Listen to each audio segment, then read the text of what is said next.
Hello and welcome back to my channel, Fanfic Fantasy. Join us as we delve into the realms of fanfiction and fantasy, bringing you the best stories and discussions. Today, we're kicking off the third part of our series, What If Demon Tanjiro Concurred the Sun with Special Powers? If you enjoy this video, please give it a like and subscribe for more content in the future. The author of this story is OMG4 from fanfiction.net. All the relevant links are in the description. Feel free to say hello to the author on their profile. Now, let's dive into the fanfic. Kajima Village, Shizuoka. Kani jumped from rooftop to rooftop, making her way to the commotion happening nearby. She saw crowds of people in a panic talking about loud noises. Kani made it to the source and found a young man with a missing arm along with a little girl. The two were running away from an alley. "Excuse me," Kani called out to them as they stopped to catch their breath. The young man looked at Kani. "Are you okay? What happened here?" The young man looked towards a bunch of tall buildings. "These monsters attacked me and my sister. One was throwing temari and got my arm. The other had these weird eyes on his hands. A demon, two of them based on what he's saying."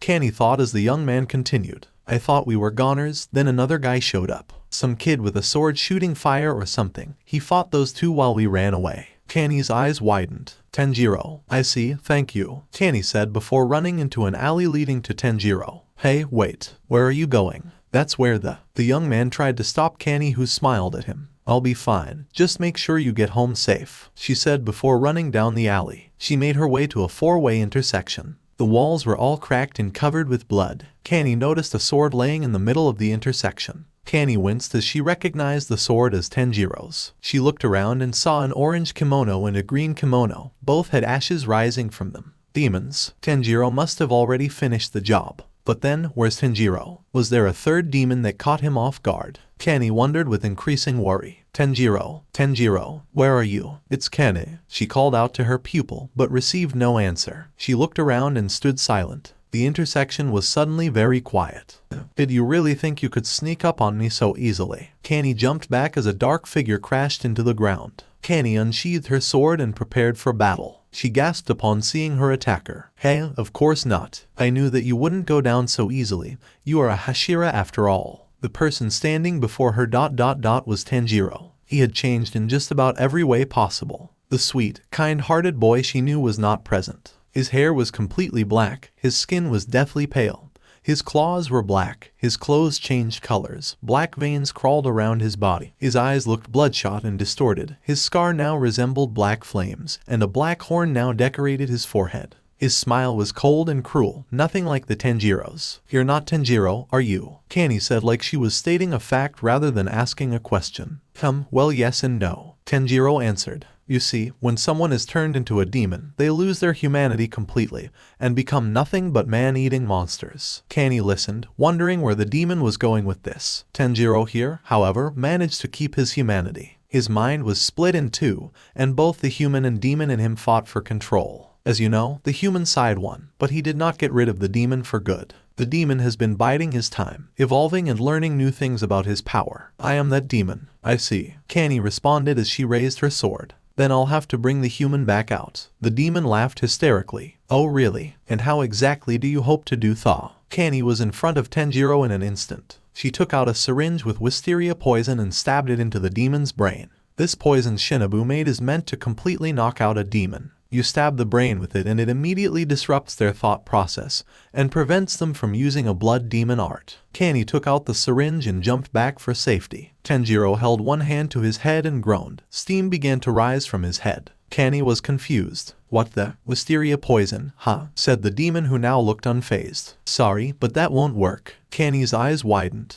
"And no way. I was certain that I hit his brain. Was the syringe not long enough?" "No, Shinobu tested it herself. Something else is at work." Kani drew her sword and prepared for battle, her demonic foe doing the same. Kani versus Tanjiro. "This bitch is fast. Even in my awakened form, I couldn't see her coming," Tanjiro thought. "Tanjiro, if you feel this, I'm very sorry." Kani thought. "It's fine. She has no idea of my capabilities. I still have the element of surprise." The demon thought. Both combatants stared at each other, wondering who would make the first move. Tanjiro suddenly ran the other direction. Kani immediately gave chase. She easily managed to catch up with the demon. "If I can cut off his head, I might be able to incapacitate him for a bit." Kani swung her sword at Tanjiro's neck. The demon spared a glance backward. A smile has crept into his face. That's when he disappeared in a cloak of fire. Surprised, Kenny stopped in her tracks and looked around. She felt a warm air blow against her face.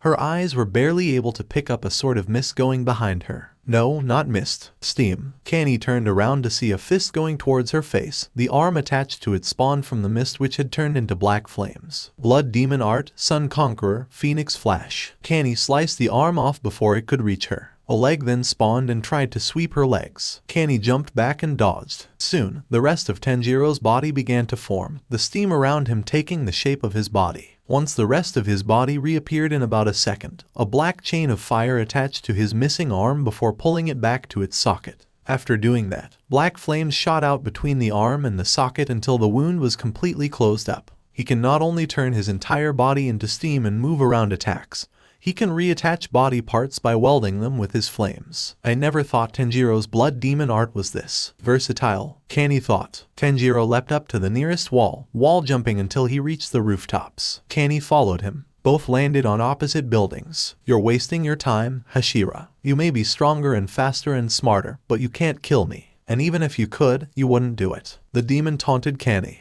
Blood Demon Art, Sun Conqueror, Flaming Kick Volley. Tanjiro's legs bursted into flames and he leaped towards Kenny in over a second. Kenny was caught off guard but recovered fast enough to block a flurry of kicks. After setting his legs on fire, he was moving even faster. Unknown to Kenny, Tanjiro was using his flames to increase the blood flow in his legs and thus improving their performance. Tanjiro sent multiple kicks at Kenny. However, the flower Hashira was able to keep up and block each attack without a hint of effort. This pissed the demon off. He jumped into the air and brought his leg down onto the spot where Kenny just jumped back from. After landing, he pushed his feet off of the ground, launching himself at Kenny while igniting his arms from fist to shoulders. Blood Demon Art, Sun Conqueror, Solar Fist Barrage. Tanjiro threw multiple punches at rapid speed. Kenny responded with 9 quick strikes of her sword which cut off the demon's arms and inflicted multiple cuts on his body. Total concentration, flower breathing, fifth form, peonies of futility. After getting his arms cut off, Tanjiro jumped back and connected and held the missing parts together with fiery chains and welded them back on his body. His reconnected arms were still on fire, so he decided to rush the Demon Slayer with a series of clawing attacks. Blood Demon Art, Sun Conqueror, Fire Claw Frenzy. Tanjiro, you have to fight it. I know you're in there. Kenny called out to her friend while blocking, but it had no effect. Kenny blocked multiple attacks. It was clear that she still held the advantage. This fact frustrated her opponent who started to become reckless. Kenny parried a stray attack and inhaled, an illusory ribbon now attached to her blade.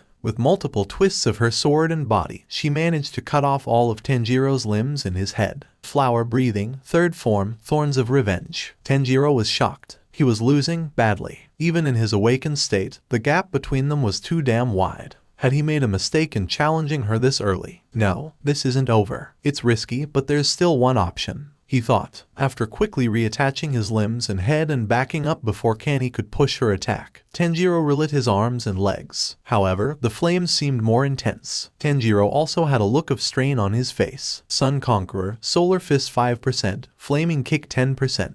Tanjiro crouched down as if getting ready to run. The next second, he was right in front of Kenny and launched a punch towards her face. Surprised, Kenny tilted her head left, barely dodging the blow. A cut appeared on her right cheek. So fast, she thought. Before she could recover, Tanjiro immediately launched a left roundhouse aimed at her right hip. Kenny blocked it with her sword, avoiding a crushing and potentially fatal blow. However, the force managed to push her back and off of the roof. She twisted her body so that she landed on her feet. She found herself in the streets again. Suddenly, a black figure crashed into the ground. Kenny looked at the dust cloud kicked up before Tanjiro jumped out of it. Kenny's instincts took over as she jumped onto a shorter building in a single leap. Sadly, she had no time to rest as Tanjiro was already above her. He scratched his arm and threw the blood at her. Blood Demon Art, Sun Conqueror, Exploding Blood. Kenny used her Haori to cover herself and the blood covered. Knowing exactly what was coming, Kenny threw the Haori in the air and jumped back. The blood on it started to go black. Soon, the Haori was consumed by black flames. Tanjiro landed. This time, Kani made the first move. She realized the message this demon was trying to convey and stopped underestimating him. Flower breathing, first form, bloody rose petals. Kani passed Tanjiro, leaving 2 large slashes across his chest that formed an X. Blood spurted out of the wound like a bunch of falling rose petals. Kani turned around and flipped to the side to dodge a back fist. She swung her sword in midair and went for the neck. Flower breathing, 6th form, whirling peach. Tanjiro ducked to dodge Kani's sword, losing some hair in the process. Kani landed and charged at Tanjiro. The two both unleashed lightning-quick attacks that repelled each other. Now that Kani was aware of what Tanjiro was capable of, she might be able to end this quickly. He's strong, and those flames seem to make him stronger. However, that power is obviously temporary, Kani said in her head. She could see the sweat on his face, hear the strain in his breath. As powerful as Sun Conqueror was, she knew better than anyone except Tanjiro that it was too powerful to handle continuously. Tanjiro was beginning to worry. Shit, it's still not enough. I have to end this now. I'm running out of energy fast. I can only keep this form up for so long.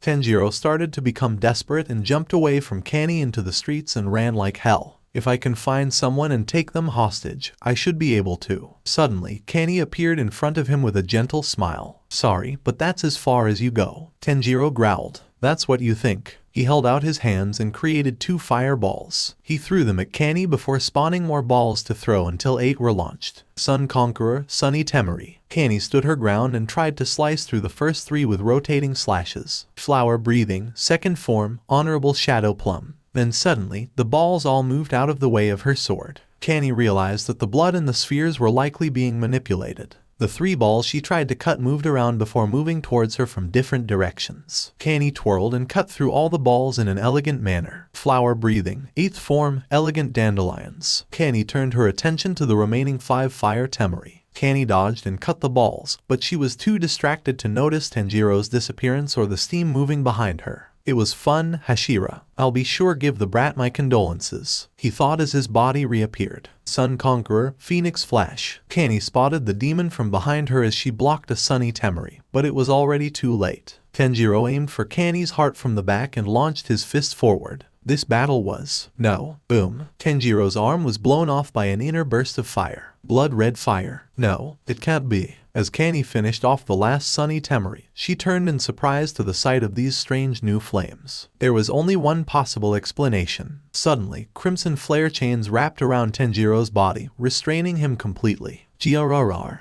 AARGH. Tanjiro's body bursted into black flames as he tried to break the chains. However, Tanjiro Kamado's will was stronger than his inner demon's darkness. KKK, Ka. No. Tanjiro. Kani called out in worry. T2O. BRRLines. HH T2O. BRLines. Tanjiro cried out through the black flames. His crimson flare chains wouldn't hold for long. 2. Brains. What does he mean? Kani wondered. Tanjiro here, however, managed to keep his humanity. His mind was split in 2, and both the human and demon in him fought for control. His mind was split in 2. Kani's eyes widened. Of course, Tanjiro has 2 minds, and I poisoned the wrong one. Tanjiro and his inner demon continued their mental battle as Kani took out another syringe with the wisteria poison. Last time, I believe I hit the left side of his brain. That must have been Tanjiro's, which means that demon's brain ... is on the right side of his head. It's risky. For all I know, his brain is in another place entirely. But I won't let the opportunity Tanjiro gave me go to waste. Tanjiro, I promised that I'd protect you. So far, I've done a horrible job. I am truly ashamed. As a Hashira, a teacher ... and as a friend. Kani ran to Tanjiro and lifted the syringe with a determined look in her eyes. But I'll make it up to you. I'll save you ... and then buy you all the Fatsia sprouts and coffee jelly you want. So please come back. Kani was about to plunge her hand into the black flames before she took a look at Tanjiro's face. All that rage and animosity. Her eyes had a hint of sadness and empathy. And to the demon living in you, I hope that you and I can also be friends one day. Tanjiro momentarily let up his struggle, sparing a quick glance at the flower Hashira. Wah. Kani then moved her left hand into the flames. Ignoring the burning pain on her hand, Kani pushed through and shoved the syringe into the right side of his forehead. Tanjiro's eyes widened as both the red and black flames vanished. Kani ripped out the syringe and jumped back, ignoring the burns on her hand. Tanjiro's eyes started to vibrate, but but he simply stood there with a shocked expression on his face. Suddenly, orange flames covered Tanjiro's body as the demon let out a horrible scream. My head, burns. Kenny could only watch in horror as Tanjiro dropped to his knees and continued screaming in agony. His black mark burned off, leaving his original red scar. His hair, clothes, and skin also returned to normal. The horn on his head shrunk until it was no longer visible. The torture went on for a minute until the flames started to die. Tanjiro's eyes rolled into the back of his head as his body began to fall forward. Kenny rushed to his side and caught him before his face could kiss the floor. She rested his head on her lap. His skin was steaming, but he seemed fine. Kenny sighed in relief. It's finally over. Kenny, carrying her pupil on her back. Kenny went back to the alley where she found Tanjiro to retrieve his sword. Alright, now where is it? Kenny looked around before spotting Tanjiro's sword near a crater in the ground. Kenny went over to pick it up when she noticed that something was off. Tanjiro's sword was black. He did it, Kenny said to herself. She looked over her shoulder at Tanjiro and smiled, pride and joy filling her body. Great job, Tanjiro. You're almost ready. Then Kenny looked back at the sword and frowned, her pride replaced by concern. Black, huh? That's not good. There have been other demon slayers with black swords, but they were pretty rare and it was unknown which breathing technique it was meant to represent. Having a black sword wasn't necessarily bad luck, but there had never been a demon slayer with a black sword that went on to become a Hashira, mainly because they died before they could. Kenny looked back at the demon on her back. Tanjiro, what could this mean for you? Tanjiro Kamado. Tanjiro found himself walking through snowy woods with his casual clothes, including his green and black Haori and Hanafuda earrings. His demonic features were also gone. He had been wandering aimlessly as the wind blew hard against him. He stared at the ground, his eyes blank. Eventually, he snapped out of his daze. Shocked, Tanjiro looked around frantically trying to figure out where he was. Hello, Kenny, where am I? Tanjiro slowly remembered what happened. Black flames and Kenny's face flashing across his mind. That's right, I got knocked out by those two demons and my body was taken over. Kenny had to snap me out of it. Tanjiro lowered his head, ashamed that he let himself be used like that. I have to get back. I need to know if she's alright. She's fine, don't worry. Tanjiro jumped as he turned around. He saw nothing but trees. That was until a figure stepped out from behind a tree. The figure looked exactly like him, yet he also looked like the exact opposite. This guy was clearly a demon with the way his eyes looked. His outfit was the same as Tanjiro's, excluding the red and black checkered Haori. His Hanafuda earrings, which depicted a sun rising, also had different colors. The sun was black and the rest of the design was painted red. Then there was the black flame-like mark on his forehead, contrasting to Tanjiro's red scar, which were only slightly reminiscent of flames. You're my inner demon, aren't you? Tanjiro asked. This was the first time he was meeting his demon face to face. The demon started unenthusiastically clapping. Give the boy a fucking prize. How long did that take for you to figure out? Tanjiro frowned. What did you do to Kenny? The demon looked annoyed and kicked some snow from the ground. Nothing, that bitch destroyed me. Hey, don't call my friend that. Tanjiro snapped. Or else what? You'll kill me. The demon shot back with a cocky smirk. Tanjiro growled at him as he had no comeback for that. Yeah, that's what I thought. The demon crossed his arms. She completely destroyed me, and I doubt she was going all out. After that, she said she wanted to be my friend. Can you believe that? Well, that's her dream. She wants. It was a rhetorical question, dumbass. Tanjiro recoiled. So rude. Whatever. I just came to tell you that I'm gonna back off for a bit. Huh? Tanjiro was stunned by the sudden comment. Did I stutter? I'm not gonna try to take your body. His demon said. What do you mean? I mean that we're not ready. Your body is far too weak. It's no match for a Hashira. The demon stated. I wanted to kill her and eat some people. Gain more power. We have to get stronger if we're going to become the new demon king. Tanjiro's eyes widened. What did you say? The demon stared at Tanjiro with a cruel smile. You said it yourself. There's a reason you got this power, the power to conquer the sun. But it isn't to save humanity, it's to rule it. Once we destroy Kibutsuji, we'll become the new demon king and create stronger and more deadly demons. You see, I've actually been meaning to thank you. Thank me for what? If you hadn't been able to resist your demonic side, then I wouldn't have been able to evolve so quickly. I wouldn't have been able to see that I was capable of so much more than being the servant of some cocky little bitch who pisses himself at the sight of Hanafuda earrings. Wait.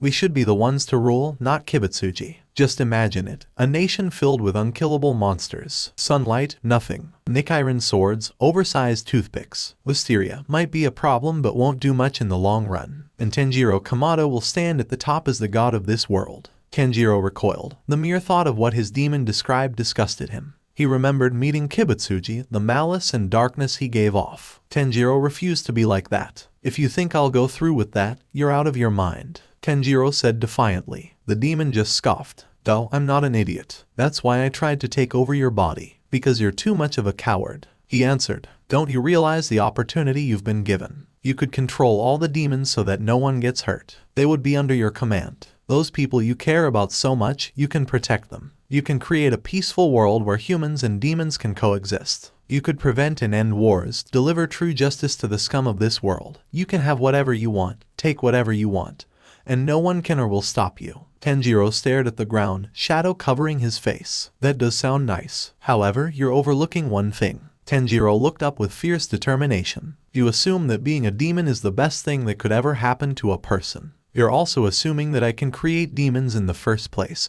and that they will all follow my will. Even if I transformed people into demons with their consent, how do I know that it won't be hell for them? When I transformed, it hurt so much. For a second, I actually wanted to die, if only for the pain to end. Tanjiro clenched his fists. I will not put anyone else through that, least of all, the people I care about. If I stay a demon while they all stay human, I'd never see them again and I'd be cursed with the memory of them for eternity. Sorry, but that sounds like a horrible life to live. What you're proposing is based on a series of ifs. I can't even be completely sure I can control myself, and guess whose fault that is? The inner demon raised a finger. That's fair. He put it back down in defeat. I'm sorry, but I will become human again, which means you'll probably disappear. I wish that wasn't the case, but it is, Tanjiro said with a hint of empathy. The demon raised an eyebrow. You wish? What? You actually feel bad about basically killing me despite what literally just happened? Your idiocy truly knows no bounds. Look, forget about the whole Demon King thing for now. That's not what I wanted to talk about. I want to make a deal with you. It was Tanjiro's turn to raise an eyebrow. A deal. The other Tanjiro smirked. Like I said, you don't know the true power of Sun Conqueror. I do. He spread his arms out. This whole mindscape is where I practice and create new techniques. Here, I can use my blood demon art as much as I want since it's only in the mind. Think of this place as your personal training grounds. I can train you to control and possibly even master your power. Stick with me and you'll be a force to be reckoned with. I'll even give you a free tip as a trial. You know that Hinakami Kagura of yours, the breathing technique that prevents you from getting tired. Yes, and you have issues using your power without getting tired. Ding, Tanjiro gasped in realization. Of course, it's so obvious. The demon smirked. How do you think I managed to use Sun Conqueror so many times? That's just one of the many things I can teach you. Tanjiro was surprised by the offer. It seemed too good to be true, which is why he was also suspicious. And what's in it for you? Me. The demon pointed to himself with an innocent smile. I'm glad you asked. The demon dropped the smile and looked dead serious. Free reign. I get to come out when I want. Hell no, Tanjiro snapped. The demon raised an eyebrow. Wow, and you call me rude? Look, I'm not gonna hurt anyone. Those Hashira bitches are too damn strong. See, I'm sick and tired of being stuck in this damn dream forest by myself. I finally got a taste of the outside world and I don't really want to leave it at that. You said it yourself, you're gonna become human, which means I don't have long. Come on, it's a sweet deal, no? Tanjiro held his chin. He had a point. Kani and Shinobu were the strongest people he knew. They were more than capable of putting him in his place. At the same time, he would be getting much stronger and be able to protect more people. No matter what way he looked at it, this was an offer Tanjiro could not refuse. He sniffed the air just to be sure. It seems the demon was telling the truth. With a defeated sigh, Tanjiro looked at his demon counterpart. Fine. The demon crossed his arms with a smug smile. Music to my ears. I knew you'd see it my wa. Tanjiro drew his sword that he just figured out he had and placed next to the demon's neck. His glare was intense. This doesn't mean I trust you. If I even sense that you're up to something, I'll make sure you never see sunlight again. The demon was shocked, but then he made a face that said, really, bro? Tanjiro sheathed his sword. Anyway, what do I call you? You never exactly gave me a name and I don't want to call you demon all the time. The inner demon shrugged. Don't have a name. Guess you should come up with one. I don't care as long as it's cool. Tanjiro held his chin again. He had experience with giving names. He was the one who named Hanako, Shidru, and Rokita. He did have help from Nezuko on that last one. Let's see, a name for my inner demon. A name for a really rude demon, for an Oni Tanjiro. An Oni, Tanjiro, Oni, Tanjiro, Oni, Gyro, Onijiro, Onijiro. That's it. Tanjiro beamed, startling his inner demon. Your name is Tanjiro Kamado. Ha-hee. The demon chuckled in a humorless fashion. Ha-ha-ha-hee. Oh, you got jokes, kid. But seriously, what is my fucking name? He said with venom in his voice. Tanjiro didn't give up though, because of course he didn't. It's the perfect name. You're the demon version of me, so I replaced the Tan in my name with Oni. Onijiro's left eye twitched. You're fucking with me, right? Tanjiro shook his head with a cheerful smile. I am not going to let you call me Onijiro. I would genuinely rather die. Then how about Majiro, my name but with Ma? 1. No. 2. Why does my name have to be a playoff of yours? Tanjiro stared at Onijiro for a bit. How about Yojiro, like in Yaokai? Onijiro's eye twitched. Why don't you call me something cool, like, I don't know, Hakuma? Yeah, that sounds badass. I don't know. I don't feel comfortable addressing you as Satan. Honestly, you seem less terrifying. Onijiro dragged his hands down his face. Oh, this isn't happening. Look, I don't really see what's so wrong with Onijiro. I think it's a fine name. Onijiro opened his mouth to reply before Tanjiro felt something tug on his subconscious. The forest around them suddenly combusted into flames, surrounding the two. He was waking up. Onijiro also noticed this. Oh great, looks like we're out of time. Hey, brat. Tanjiro looked at Onijiro, who had a serious look on his face. You think that everything will work out in the end, don't you? My advice, don't get your hopes up, that's how life screws you over. Onijiro then gave Tanjiro a cruel smile. But if you're too fucking naive to accept reality, then by all means, keep playing with fire. Onijiro dropped the smile in exchange for a menacing glare. His next words were the last thing Tanjiro heard in this dream world. We all know how that tune ends. ...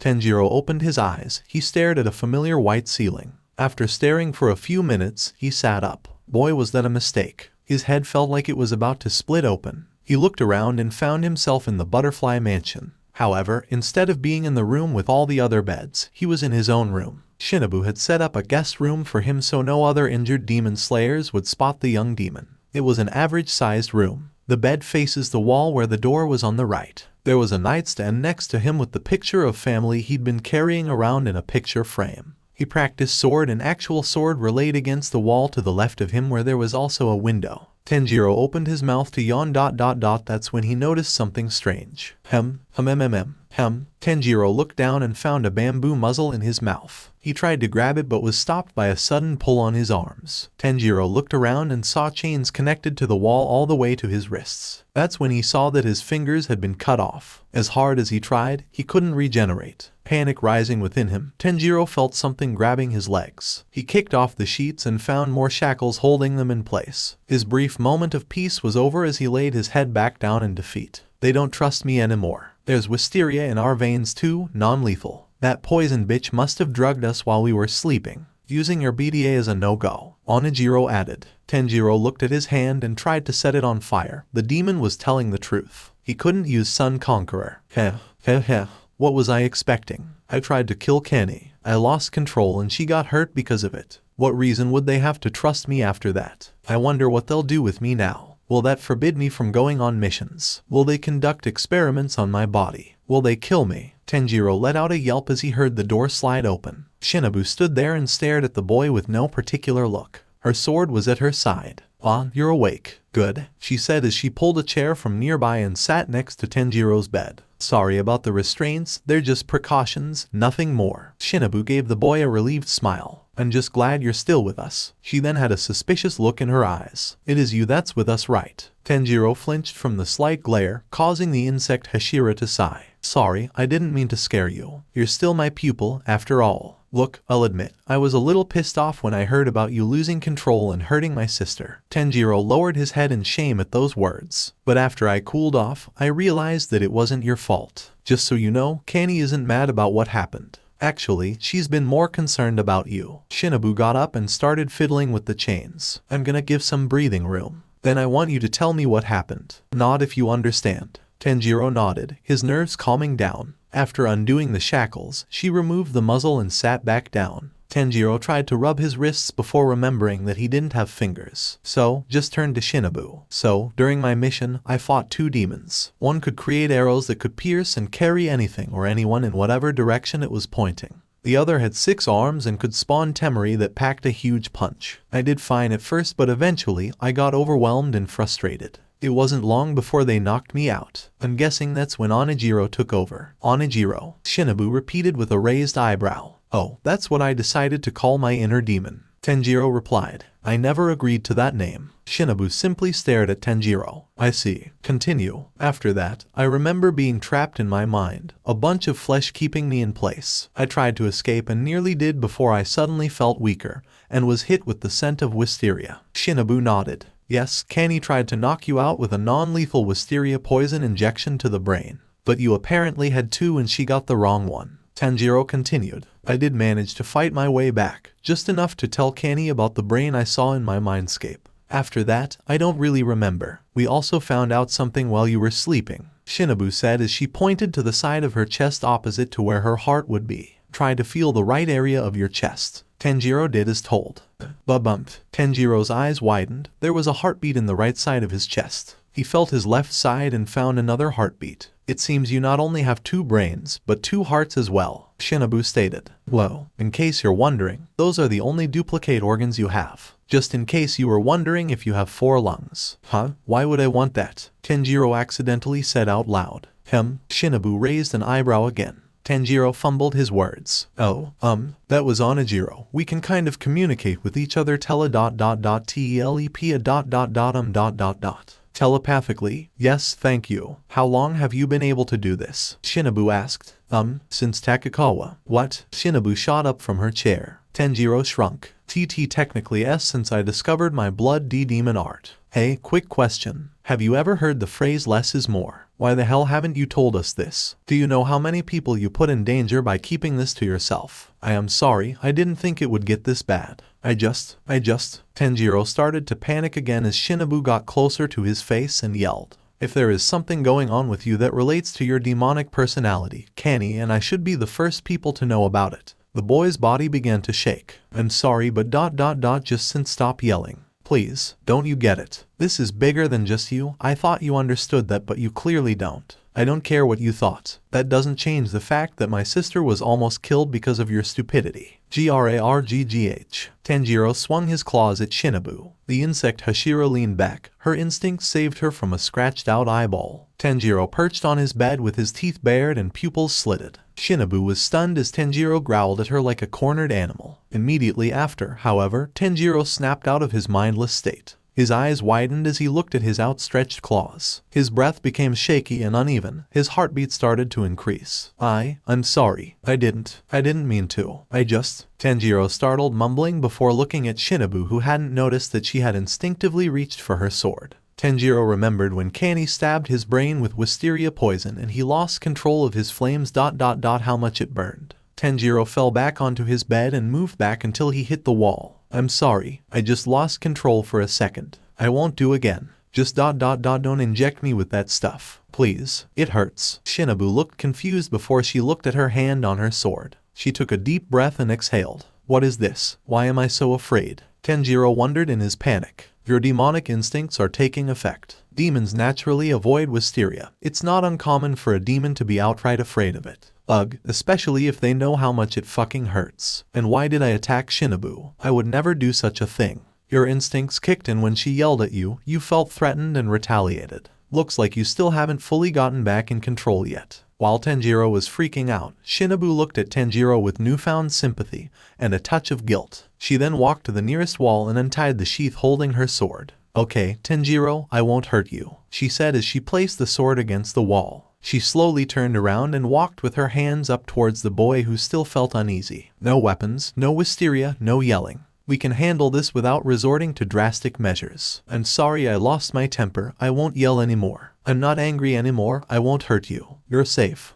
Tanjiro remained weary, but he felt his nerves starting to settle. Eventually, Shinobu made her way back to Tanjiro's head and gently patted it. You didn't do anything wrong. You're not in trouble. Just relax, take a deep breath, she said in a soothing voice. Tanjiro breathed in and out. He felt calm, like he was in control again. After calming down, Shinobu backed away and sat back in her chair. Better? She asked, earning a shy nod in response. Good, because I'd like you to continue telling me what happened. Of course, you don't want to right now. I can come back another time. No, it's fine. After Kenny managed to knock me out, Tanjiro went on to describe his conversation with Onijiro and their deal. Shinobu looked like she was thinking. And you're absolutely sure that he wasn't lying? She asked. Tanjiro nodded as Shinobu sighed. Damn, that whole wanting to become Demon King thing is worrying, but that does seem like a good deal. Very well, I'll trust your judgment for now. Any chance I can speak to? Onijiro. Onijiro. Nah, not feeling it. He said he doesn't feel like talking. Sigh, alright then. Shinobu replied before smiling at Tanjiro. Get some rest for now, I'll let Kanao and Kani know you're awake. The wisteria should wear off in an hour or so. Shinobu got up and opened the door. She spared glance back at Tanjiro. Hey, good job on the mission, Tanjiro. You'll accomplish great things, I'm certain. Shinobu smiled before shutting the door behind her. Tanjiro couldn't help but smile to himself as he looked out the window. Tanjiro. An hour later, he was chatting with Kanao, who had visited his room a few minutes after Shinobu left. Kanao seemed glad that Tanjiro was okay. She heard about Tanjiro's incident and was worried sick. Tanjiro assured her that he was fine and apologized for worrying her and hurting her sister. Having already forgiven him, Kanao accepted his apology, and they chatted for a bit. That's when Kanao dropped a huge surprise.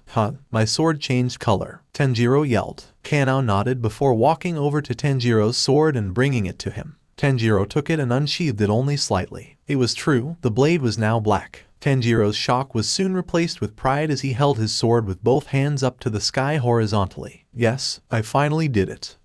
Who? Tanjiro looked to his right and reminded himself that Kanao was there, smiling at him as he celebrated like a little kid. Steam began to rise from the boy's red face. Sorry, got a little excited. Smooth. It's fine, I'm glad you're happy. It makes me happy too. The redness in Tanjiro's face simmered down to a light blush. Tanjiro smiled as he set aside the blade on his bed. Then I guess I should try to be as happy as possible. That would be nice. After a bit of awkward silence, Tanjiro asked something that had been on his mind. Say, Kanao, how long have I been asleep? 4 days. Really? I thought it'd be more than that. Master Shinobu came up with a solution for your long resting periods. She asked for some of the special metal used to forge Nichiren swords and melted it. She put the liquid metal in a syringe and injected it into your veins. The idea was that since the metal absorbs sunlight, and you can absorb the energy from it, the liquid would give you more energy and refill your stamina to wake you up faster. However, this process takes a while, so we couldn't inject you continuously. We were only able to get 3 shots for you. Wow, Miss Shinobu really is amazing. I see, that makes sense, Tanjiro said before changing topics. So how's your training going? Fine, I just recently learned the 4th flower breathing technique and I'm making progress on the 5th. Also, I've been spending more time talking with others like you said. I feel like me and AI have gotten a lot closer lately. Not that we weren't close before, but I have a lot of fun talking with her. Tanjiro's smile widened. That's great. I'm glad to hear that. The door slid open again. Tanjiro and Kanao looked to see the last person Tanjiro wanted to talk to. Kani stepped into the room with her usual smile ... as if nothing happened. There was a cut on her left cheek. Her left hand was covered in bandages. Tanjiro felt great shame. Hey, you two lovebirds having fun? Tanjiro's shame was replaced with embarrassment. His face almost turned into a tomato. What does lovebird mean, Tanjiro? Kanao asked. Flustered, Tanjiro tried to find his words. His face started to contort again, a telltale sign that he was about to lie. His eyes rolled back, he bit his upper lip, and his cheeks puffed out. Lovebird means SSS someone you care deeply about. Kanao stared at Tanjiro before nodding. I see. She turned to Kani. We are having fun, lovebird. Tanjiro saw a rare mischievous glint in Kani's eyes and instantly knew what was happening.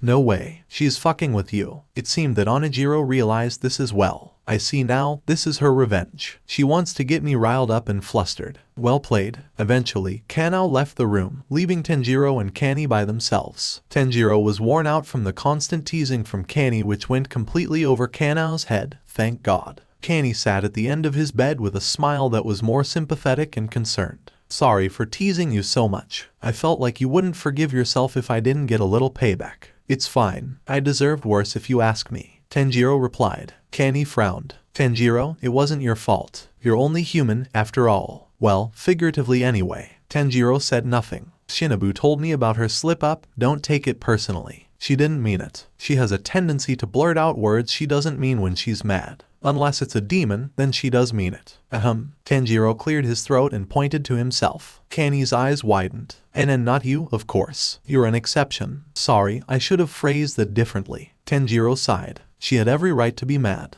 If someone almost killed my sister, I'd have a hard time forgiving them myself. Tanjiro. Sniff. Hem. Tanjiro's head picked up. His nostrils flared instinctively. Kanny noticed this and smiled. Oh, is this what you're looking for? Kanny took some fatsia sprouts out of her pocket. Tanjiro's mouth started salivating. He turned his head away while shutting his eyes. No, I will not be allured by your cheap tricks. Are you sure? They're pretty good. Also, they're the last ones we have. That's why I wanted to share them with you. But since you don't want them, Kanny began to pick them off one by one as Tanjiro couldn't help but watch, nostrils flaring more and more. Sniff, sniff, G-R-R-R. Tanjiro began to growl. Hem. I can see why they're your favorite, Tanjiro. Sniff, sniff, sniff, sniff. Tanjiro clapped his hands over his nostrils. Stupid nose, he muttered. Kanny ate another one. There were only 4 left. These last sprouts can be yours. You just have to do one thing. Kanny's expression turned serious. Repeat after me. Tanjiro was shaken out of his frustration and looked at Kanny with a confused look. This wasn't your fault. Say that until I know that you believe it. Tanjiro hesitated, but he did as told. This wasn't my fault. Again, this wasn't my fault. Not buying it. This wasn't my fault. Nope. This wasn't my fault. Again, this wasn't my fault. Louder. This wasn't my fault. Tanjiro was interrupted by a fatsia sprout being thrown into his mouth. He instinctively chewed and swallowed, allowing his nerves to calm down. There you go. Better? Kanny asked while petting the young demon. Tanjiro's eyes started to tear up. He really needed that. There. Kanny comforted Tanjiro for a while. Tanjiro sat there, wondering what he did to deserve such a great friend. Oh, how sweet. I'm gonna go barf. Onijiro commented. Tanjiro ignored the demon and wiped away the tears. He relaxed and let Kanny pet him for a few more minutes. Tanjiro. Yes, Shinobu told me about Onijiro. Do you think I could speak with him? She asked. Tanjiro stared at Kanny before reaching out to his subconscious. Well, Onijiro was silent. Come on, at least hear her out a little. Grumble, fine. Let me out. He said okay. Tanjiro told Kanny, who nodded. So, how do we do this? Just concentrate and imagine yourself hiding in a room or something. I'll do the rest. Tanjiro did just that. After a minute or so, black flames enveloped Tanjiro's body, much to Kanny's surprise. Tanjiro felt his consciousness being dragged deep into the recesses of his mind. Onijiro. Onijiro opened his eyes and looked around. He took in the environment before resting his eyes on the flower Hashira. The two stared at each other for a while before the demon spoke first. Yo. Kanny smiled at the demon, God knows why. Hello, you must be Onijiro. That's my name. Unfortunately, Onijiro muttered that last part. Right, I wanted to apologize about how our first meeting went. What's the point of apologizing for doing your job? You're the hunter, I'm the hunted. That's how this works. Onijiro then smiled cruelly. Don't worry though, the roles will be reversed sooner than you think. Kanny seemed unfazed. Yes, I'm sure they will be. But, before then, I'd like to make my own deal. Onijiro raised an eyebrow. That's so. Do pray tell. I want us to be friends. You can't be fucking serious. Ha. You're worse than Kamado. At least that naive little shit had enough common sense to doubt me at first. Oh, this is fucking rich. Once again, Kanny was unfazed as she patiently waited for Onijiro's outburst to end. Eventually, the laughter ended and Onijiro had an amused look on his face. That does it. When I become Demon King, I'm definitely keeping you around. You'll be my personal Takemachi. Hey, Tanjiro yelled in Onijiro's head. Relax, I'm just joking around. That's a very flattering offer. Now about my request. Kanny continued before being interrupted by Onijiro. Look, lady, this seemed nice and all, and I do appreciate that you haven't tortured me since we got here, but you're wasting your breath. I'm a demon. We don't make friends, only enemies and reluctant acquaintances. I'm not exactly interested in being friends with a human. Is that so? Kanny tilted her head. Are you sure? That sounds like a lonely life to live. Onijiro squinted his eyes. What the hell are you doing? Are you pitying me? Cause if you are, I'll change my mind about keeping you alive. Look here, whore. I'm not some fucking stray puppy who needs a good home. Tanjiro may be content with being your pet,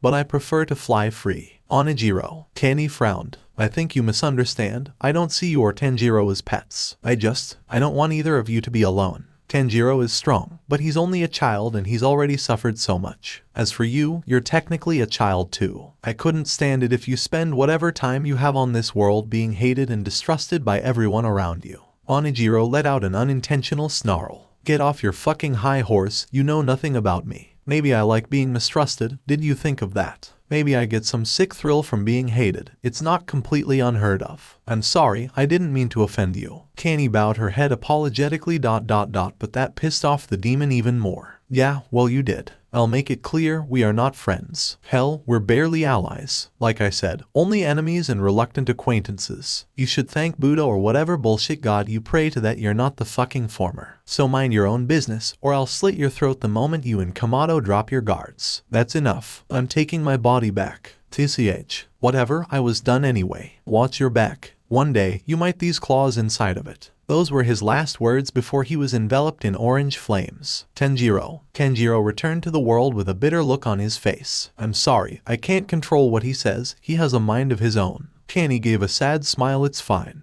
I think I came on too strong anyway. I was foolish to think he would be willing to go along with it. Kanny, if you don't mind me asking, why do you want to be friends with him? I understand you want to live in harmony with demons, but I don't think Tanjiro fits in that dream. Tanjiro said. Kanny sighed in response. Maybe not ... but I think there might be good in him. Huh? He's not like the other demons you've met so far, neither good nor bad. He seems rather neutral. When we were talking he seemed unsure of what he really wanted. How can you tell? The same way I can discern a good demon from a bad demon. The eyes. They are windows to the soul. They can tell you everything about a person if you look closely enough. You can even learn things they don't know themselves. He talks about how he wants to become Demon King. But his eyes don't reflect that of someone who wants to rule. It felt like he thought that he wanted chaos because that was his purpose. For a normal demon, that would be enough, but ... he's clearly evolved beyond that. To the point where chaos and violence aren't enough, not for him. I can tell that he wants more than life has offered him, he just doesn't want to accept it. I don't know what he wants, but it's definitely not just chaos. Kanny looked into Tanjiro's eyes. Maybe you'll be able to figure that out. Me. Tanjiro pointed to himself. From what I've seen, you have a tendency to bring the best out of people. If anyone can break through his shell, it's the person whose body he's sharing. Kanny said with a sympathetic smile. I'm not asking you to be friends, just give him a chance. You never know, he might surprise you. You certainly surprised me in Shinobu. Tanjiro smiled at the compliment before sighing. Alright, I'll see what I can do. Kanny's smile brightened. She gave Tanjiro one more pat on the head and got up. Get some rest, you've earned it. Tanjiro looked at his sword and then back at Kanny and spoke. Oh, wait. I wanted to ask you about my sword. Kanny stopped in her tracks and turned to Tanjiro. Ah, yes. I heard you and Kanao talking about that before I walked in. Tanjiro paused. You heard that. But that was at least a full minute before you walked in. How ... long were you listening in? Kanny waved it off. That's not important, she said quickly. Now about your sword. Kanny had a concerned look on her face. That black color, it worries me a bit. Tanjiro raised an eyebrow. What do you mean? Is it bad luck to get a black sword? Not necessarily, but ... all I know is that the style of breathing associated with that color is unknown. Those who got a black sword, at least those I know about, never became Hashira because they died in battle. Tanjiro's eyes widened. You're kidding. Afraid not. The two remained silent before Kanny tried to lighten the mood. Look, we don't know for sure that it's bad luck. It's most likely meant to represent an unknown technique. Actually, chances are that black is the color of Hinokami Kagura. Kanny pointed out. A little hope crept back into Tanjiro's heart. His first one, anyway. You think so? Yeah, I'm sure it'll be fine. I wouldn't worry about it too much. Tanjiro smiled. Right. After Kanny left the room, Tanjiro picked up his sword and frowned at it. Tanikacho. Later that night. Shinobu's lab. I'm glad Tanjiro's doing fine. I was a bit nervous after that warning Shinobu gave me. I can't explain it, but it seems that when he loses control, he'll get a bit shaky during the aftermath. Try not to startle him, at least not too much. He's become more defensive. When he gets like this, you have to remind him that you are his friend. Remind him that he is safe and has nothing to fear. Lightening the mood may help as well. It would also be a good icebreaker. Poor Tanjiro. I wish I could do more to help him. Kanny was sitting at her sister's desk, looking at the papers for the newest Demon Slayers. She completely forgot that there was a final selection last week. For every final selection, papers are sent to the Butterfly Mansion with health information for all new core members. Kenny had just finished memorizing the last one. Something about this one's name was familiar. Nakomo Urakodaki, adoptive daughter of former water Hashira Sakonji Urakodaki. Ah, yes, Jiyu has mentioned her before. It seems that she'll be joining our ranks, Kenny said to herself. A frown made its way to her usually cheerful face. It seems she's around Tanjiro and Kanao's age. I hope she'll be alright. 8 days ago, Mount Sajiri. Pant. I did it. In a forest clearing near Mount Sajiri, young girl at the age of 13 stood before a small boulder almost twice her size. She had dark cyan eyes with white rectangles for pupils. Her black hair reached her shoulders and short micro bangs covered her forehead. The girl wore a red yukata with a pink and white flower and dot pattern with a dark purple sleeveless haori over it along with a brown piece of fabric tied around her waist and sandals. She held a sword in her hands which had been roughed up from continuous swinging. Finally, after all these years, Nakomo, the girl named Makomo Urakodaki, turned around and saw her adoptive father, Sakonji Urakodaki, walk up to the boulder. Hero, master, Makomo corrected herself. So, you finally cut through the boulder. The elderly man turned to Makomo. Honestly, I hoped this day would never come. Nakomo said nothing. She was well aware of Urakodaki's feelings towards her becoming a demon slayer. When Sabito died, I was heartbroken. I thanked God that at least Jiyu came back to me. I swore that I would never send another child to their death. As he talked, Makomo lowered her head as painful memories came back to her. That's why when you said you wanted to become a demon slayer, I felt lost. I'd have forbidden you from taking final selection ... but the look you had in your eyes, the determination. I couldn't bring myself to say no. So, I put you through hell in hopes that you would quit out of frustration. Gave you training not even Jiyu or Sabito went through. And yet, no matter what I threw at you, no matter how many times you got knocked down ... you got back up and got past every obstacle, shattering my expectations. The man got down on one knee, putting both hands on Makomo's shoulders. Please forgive me, Makomo. I was a fool to doubt your capability. Makomo was surprised by the sudden apology. You are ready, I am so proud of you. Makomo smiled at the praise as tears threatened to fall from her face. She hugged her teacher and cried into his shoulder. I'll come back. I promise. I won't leave you alone. Makomo swore. Urakodaki returned the hug. Makomo felt tears falling into her shoulder. I know you will. Sabito will watch over you like he always has, I'm sure of it. The two hugged for a while before returning home and celebrating with a meal. Urakodaki made sure to send a letter to Jiyu Tomioka. Finally, this took way longer than it should have. Sorry for the wait, guys. I had a minor writer's block for a few parts of the story. Some parts of the story didn't feel right and I felt I had to change them. I'm still not completely sure about some of the dialogue, but I can't think of any way to improve them. Also, there were quite a bit of transitions in this chapter. Please let me know if I did anything wrong with those. Yeah. Anyway, that's all for now. Later. But first, bonus scene. Kenny walked through the Butterfly Mansion and was about to stop at Tanjiro's room. Your turn. Kenny stopped at Tanjiro's door before taking a tiny peek. She saw Tanjiro kneeling in front of a shogi board by himself. He moved a piece forward. I'm done. Suddenly, black flames covered Tanjiro. When they vanished, Onijiro appeared. He got up and walked to the other side of the board and kneeled down. He moved another piece forward. Next, orange flames covered Onijiro as he transformed back into Tanjiro. Tanjiro walked over to the other side of the board and kneeled down before moving a piece forward again. You can go now. Black flames covered Tanjiro once again. This went on for quite a bit. Onijiro turned back into Tanjiro who walked to the other side of the board. He thought for a while before his eyes widened. He moved his piece forward and pumped his fist into the air. I win. Yeah. Tanjiro then looked forward at where Onijiro would sit. Want to play again? Onijiro reappeared and walked over to the other side of the board and kneeled down. He was silent as he stared at the board.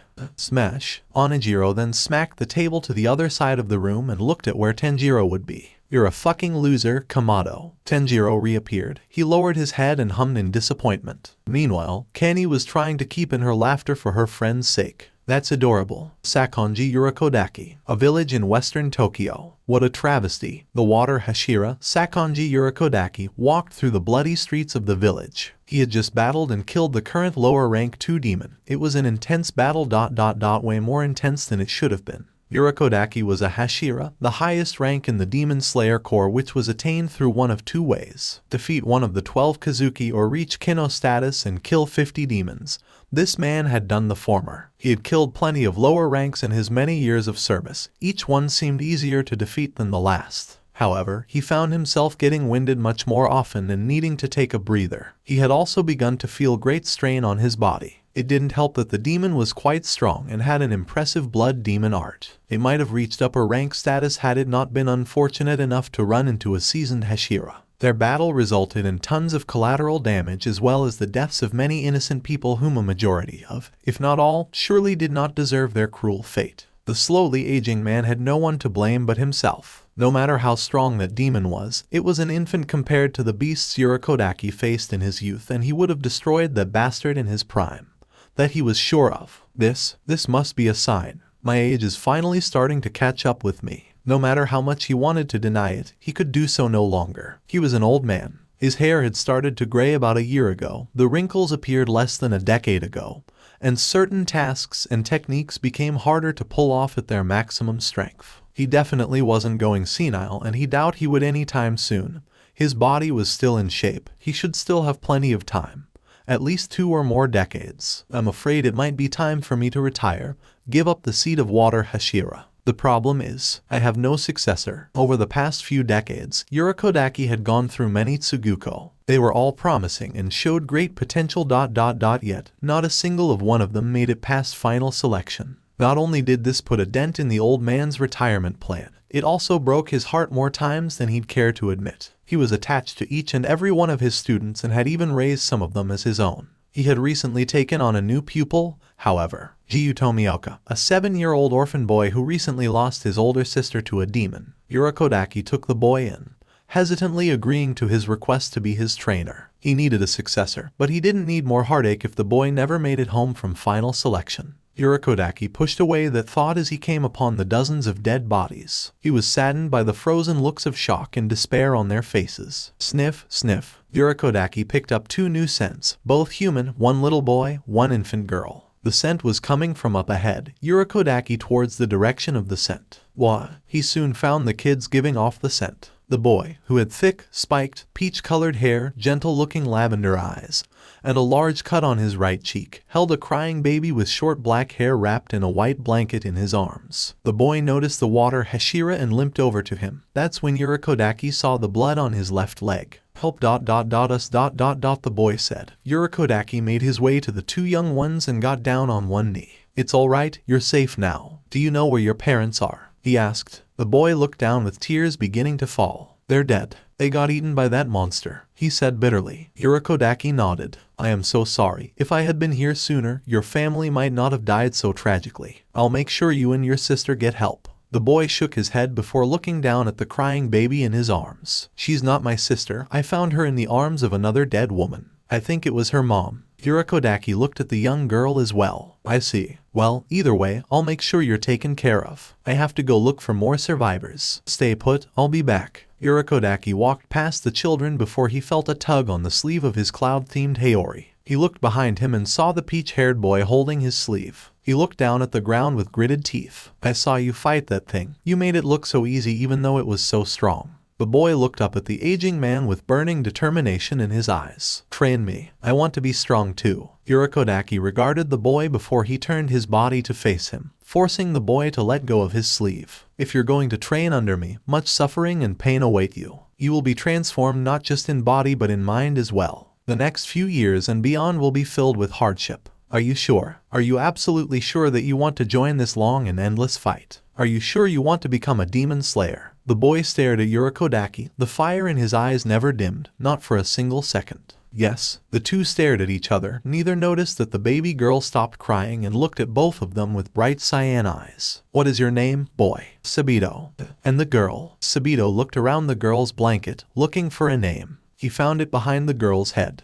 Nekomo. Nekomo suddenly started cooing happily at the sound of her name and reached out with tiny hands. Urokodaki hid a smile on his face behind his Tengu mask. Sabito, Nekomo. I will take care of you from now on. Chapter 13 The Tale of Nekomo and Sabito. 13 years later, Mount Sajiri, Mekomo Urakodaki. Mekomo opened her eyes to the familiar ceiling of her foster father's home, her home. She sat up and yawned. Today was a big day, the day she left for Mount Fujikasen, the location of final selection. She got up and left her room in her pink flower-themed kimono. She found Urakodaki in the other room cooking soup over the fire with his back turned to her. He turned his head to his adoptive daughter. "Good morning, Mekomo." Mekomo smiled brightly at the elderly man. "Morning, father," she replied. "Mekomo, I've told you 1,000 times to address me as master," Urakodaki said. "Come on, you know you like it," Mekomo teased. Urakodaki sighed in response. The two ate breakfast after that, chatting like they usually did. Later, Mekomo and Urakodaki stood outside the house. Mekomo was dressed in her red yukata and sleeveless haori, her sword tied to her waist. Mekomo faced her teacher, who looked down at her and held out something in his hand. "Take this." In his hand was a warding mask, a white fox mask decorated with 2 blue flowers on the left side. Urakodaki gave a mask to every student who ever took final selection. Mekomo took the mask and placed it on the top left side of her head. "Thank you for everything," she said with a smile. Urakodaki nodded. "If when you come home, I will be here to welcome you and celebrate your passing final selection. I'll make you proud, master. I promise," Mekomo said with determination. The Tengu mask hid Urakodaki's smile. "You already have, Mekomo. You already have. And I'm sure Sabito would be just as proud." Mekomo's smile became sadder as she remembered the boy she thought of as her older brother, the boy that died years ago. Mekomo and Urakodaki shared a quick hug before Mekomo started walking down the path leading away from the mountain. "I'm off now. Farewell. Good luck. Be safe." Mekomo looked back at her home one last time, smiling and waving at her father, just in case that the last time she saw him again. "I love you, Dad," she teased. The old man grunted. Mekomo giggled and began making her way down the path, leaving a blushing former Hashira to put a hand over his heart. "That's a low blow, Mekomo," he thought. "Please protect her, Sabito." 6 years ago, night had come. Urakodaki awaited the return of his 2 pupils along with a 7-year-old Mekomo, who laid down on her stomach kicking her feet at the floor. Urakodaki began to worry. Final selection had ended last night, he was certain of it. Yet, neither Jiyu nor Sabito showed up. "Jiyu, Sabito, please be alright," he pleaded inwardly. "Father," Urakodaki looked down at the young Mekomo looking up at him with curious and wondrous eyes. "When are big brother Jiyu and big brother Sabito coming?" The old man gently patted the girl's head. "I'm sure they'll be here soon, Mekomo. You must be patient." Mekomo pouted and started rolling across the floor. "But I'm bored. I want to go catch butterflies." "Enough of your foolishness, Mekomo. Sit up straight like a proper young lady," Urakodaki scolded the girl. Mekomo did as she was told with a mischievous grin. Urakodaki facepalmed his mask and groaned. The girl was cute but way too energetic for her own good. The old man would kill to have her base stamina even if his own still surpassed hers thanks to total concentration constant and many years of training. That said, Mekomo was rarely ever tired, always wanting to play and explore. At 5 years old, she managed to escape the old man's sight, go up the mountain, and nearly get killed more times than he was willing to admit. Sniff, sniff, hum. Urakodaki shot up to his feet, startling little Mekomo, who fell on her back. Urakodaki went to the door and opened it. He saw a short figure in the distance. His eyes took a bit to adjust, but he already knew who that scent belonged to. Urakodaki let out the biggest sigh of relief he'd ever let out in his entire life. "Jiyu." The man ran to the 13-year-old and hugged him tightly. "Thank goodness, I'm so glad you're safe." He let go of Jiyu and put his hands on the boy's shoulders. "Mekomo and I were worried sick. Urakodaki looked at Jiyu and saw the absolute dread in his face. He then looked down at the bloody fox mask in his hand. His heart suddenly dropped into his stomach. "Jiyu, where's Sabito?" Jiyu said nothing. He simply looked up at Urakodaki with tears in his dark blue eyes. "I'm Jiyu." Jiyu jumped as he and Urakodaki looked at the house where Mekomo stood in the doorway with squinted eyes before gasping with wide eyes and an even wider grin. "Jiyu, you're back." Little Mekomo ran up to Jiyu and hugged his waist. She rested her chin on his belly and looked up at him with pure innocent eyes. "Where's big brother Sabito?" Jiyu looked at Mekomo with heartbroken eyes before getting down on one knee and grabbing the girl's shoulders. He broke down in tears. "Mekomo, I'm so sorry. Sabito ... he's gone." The lights in Mekomo's eyes faded away. "Why?" Jiyu pulled her into a hug and cried into her shoulder. "I'm sorry. I'm so sorry. He's not coming back." It's all my fault, please forgive me. Sadly, Jiyu's pleas fell on deaf ears as little Makomo only heard a ringing noise that got louder and louder. Urokodaki fell on his knees and stared into nothingness. He lowered his head in shame. Sabito had been killed during final selection after saving every other applicant for on Mount Fujikasen. Sabito Urokodaki was no more. Jiyu Tomioka, Mount Fujikasen. Present. The sun was about to set. At the foot of the mountain, Jiyu Tomioka stood against a tree, waiting to greet a certain somebody. He had just remembered the day he had to tell her that her brother wasn't coming home. Huh? That sounded familiar. The empty look in Makomo's eyes. Jiyu had only just realized that it was the exact same look Nezuko had when he killed Tanjiro in front of her. Two kind boys with little sisters that loved them ... and Tomioka was responsible for both of their deaths. Jiyu sighed. Great, as if I didn't feel shitty enough already. That Tanjiro incident was months ago. You did nothing wrong. You saw a demon and killed it. Doing otherwise would have meant betraying the Demon Slayer Corps. Get over it already, Tomioka. Like you got over Sabito. Jiyu found that his mind had somehow countered itself. Letting out another sigh, he heard quick, tiny footsteps heading his direction. He looked in the direction of the noise and saw a young girl running towards the entrance to the mountain. Jiyu. Makomo waved to him. Jiyu responded with a nod and a small smile. Makomo ran up to him and hugged his waist. I can't believe you came to see me off. Jiyu patted the girl's head. Of course, I'd never miss a day as special as this. Makomo Urokodaki, the adoptive daughter of Jiyu's master, Sakonji Urokodaki. She and Sabito were orphaned in a demon attack about 13 years ago and taken in by Urokodaki. While he and Sabito got along and became close friends, he never really spent much time with little Makomo. It wasn't that he didn't like her, he simply wasn't good with communication. That was until Sabito died. Jiyu and Makomo grieved together and the two grew closer than ever. She became one of the few people who ever saw him smile nowadays, the only other one being Shinobu, and that's only because he secretly enjoys their teasing battles. Though he'd never admit it to anyone, especially himself, he'd come to see Makomo as the little sister he never had. He blamed himself for Sabito's death and unwittingly took over as the older brother in Makomo's life. Makomo already liked him, so forming a bond wasn't exactly difficult. And yet, he still couldn't forgive himself for being so useless when Sabito died to that monstrous demon. He still had nightmares about it from time to time. Jiyu gently removed the girl's arms from his body and got down on one knee. Makomo, you have to be careful. Both Jiyu and Makomo put on a serious look. The trials you faced on Mount Sajiri ... they might as well be children's games compared to what you're about to face. You're fighting demons now, bloodthirsty demons who want nothing more than to tear you apart and consume your corpse. Surprisingly, Makomo seemed rather unfazed by that statement. The only reaction she gave was a slightly nervous look.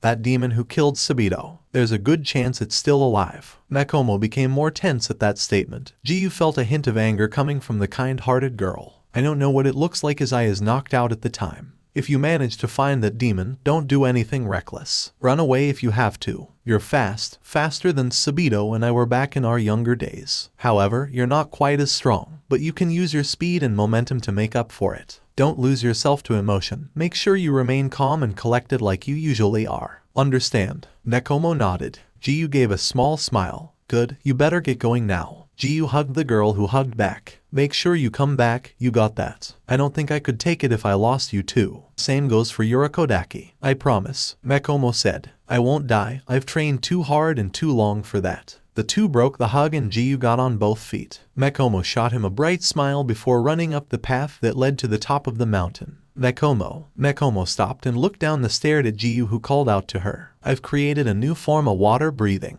I call it dead calm. It's the ultimate defense technique. Jiyu smirked. Make it through final selection, and I might be willing to teach you. Makomo's eyes brightened with childlike wonder as she grinned. Yes. With that, Makomo ran up the mountain until she was out of sight. Jiyu held his smile as long as he could before frowning with concern in his eyes. I believe in her, I'm sure she'll pass. But I can't help but worry. Makomo walked down the path of Mount Fujikasen. Wisteria trees decorated the path from both sides. Wow, I can't believe there are so many wisteria trees. They're not even in season yet, Makomo thought as she admired their beauty. Eventually, she came upon a flight of stairs that went up to a torii. Makomo walked up the stairs and through the gate to find a large clearing where more swordsmen there to take the final selection. All of them were either standing around or resting against nearby trees and boulders. None of them spoke to each other as they tried to focus. Mekomo walked around and observed each demon slayer candidate. Out of all of them, 3 stood out. A young boy who had black hair fading to mint green staring at the clouds above with mint green eyes, and a guy with bandages over his mouth and a snake around his neck. Mekomo's curiosity kicked into overdrive and she got closer to the snake man, her eyes sparkling. The man noticed the girl creeping up on him and turned to reveal 2 different colored eyes, the right one being yellow and the left one turquoise. He stared at Mekomo, who stared at the snake. "Can I help you?" he asked, a bit annoyed but also seemed nervous. "I like your snake," Mekomo exclaimed. The snake man blinked in response. "Thanks. Can I pet it?" "No." The snake man then quickly walked away from a disappointed Mekomo. Mekomo decided to try to talk with other people. She walked towards the young boy she saw earlier, who was still looking at the sky. "Hey," Mekomo called out to the boy, but he made no response. "Hello," Mekomo called out again, "no dice." "Hello." She then waved her hand in front of his face until he finally looked at her. "Do you mind? I'm watching the clouds," the boy said before continuing his sightseeing. "That cloud ...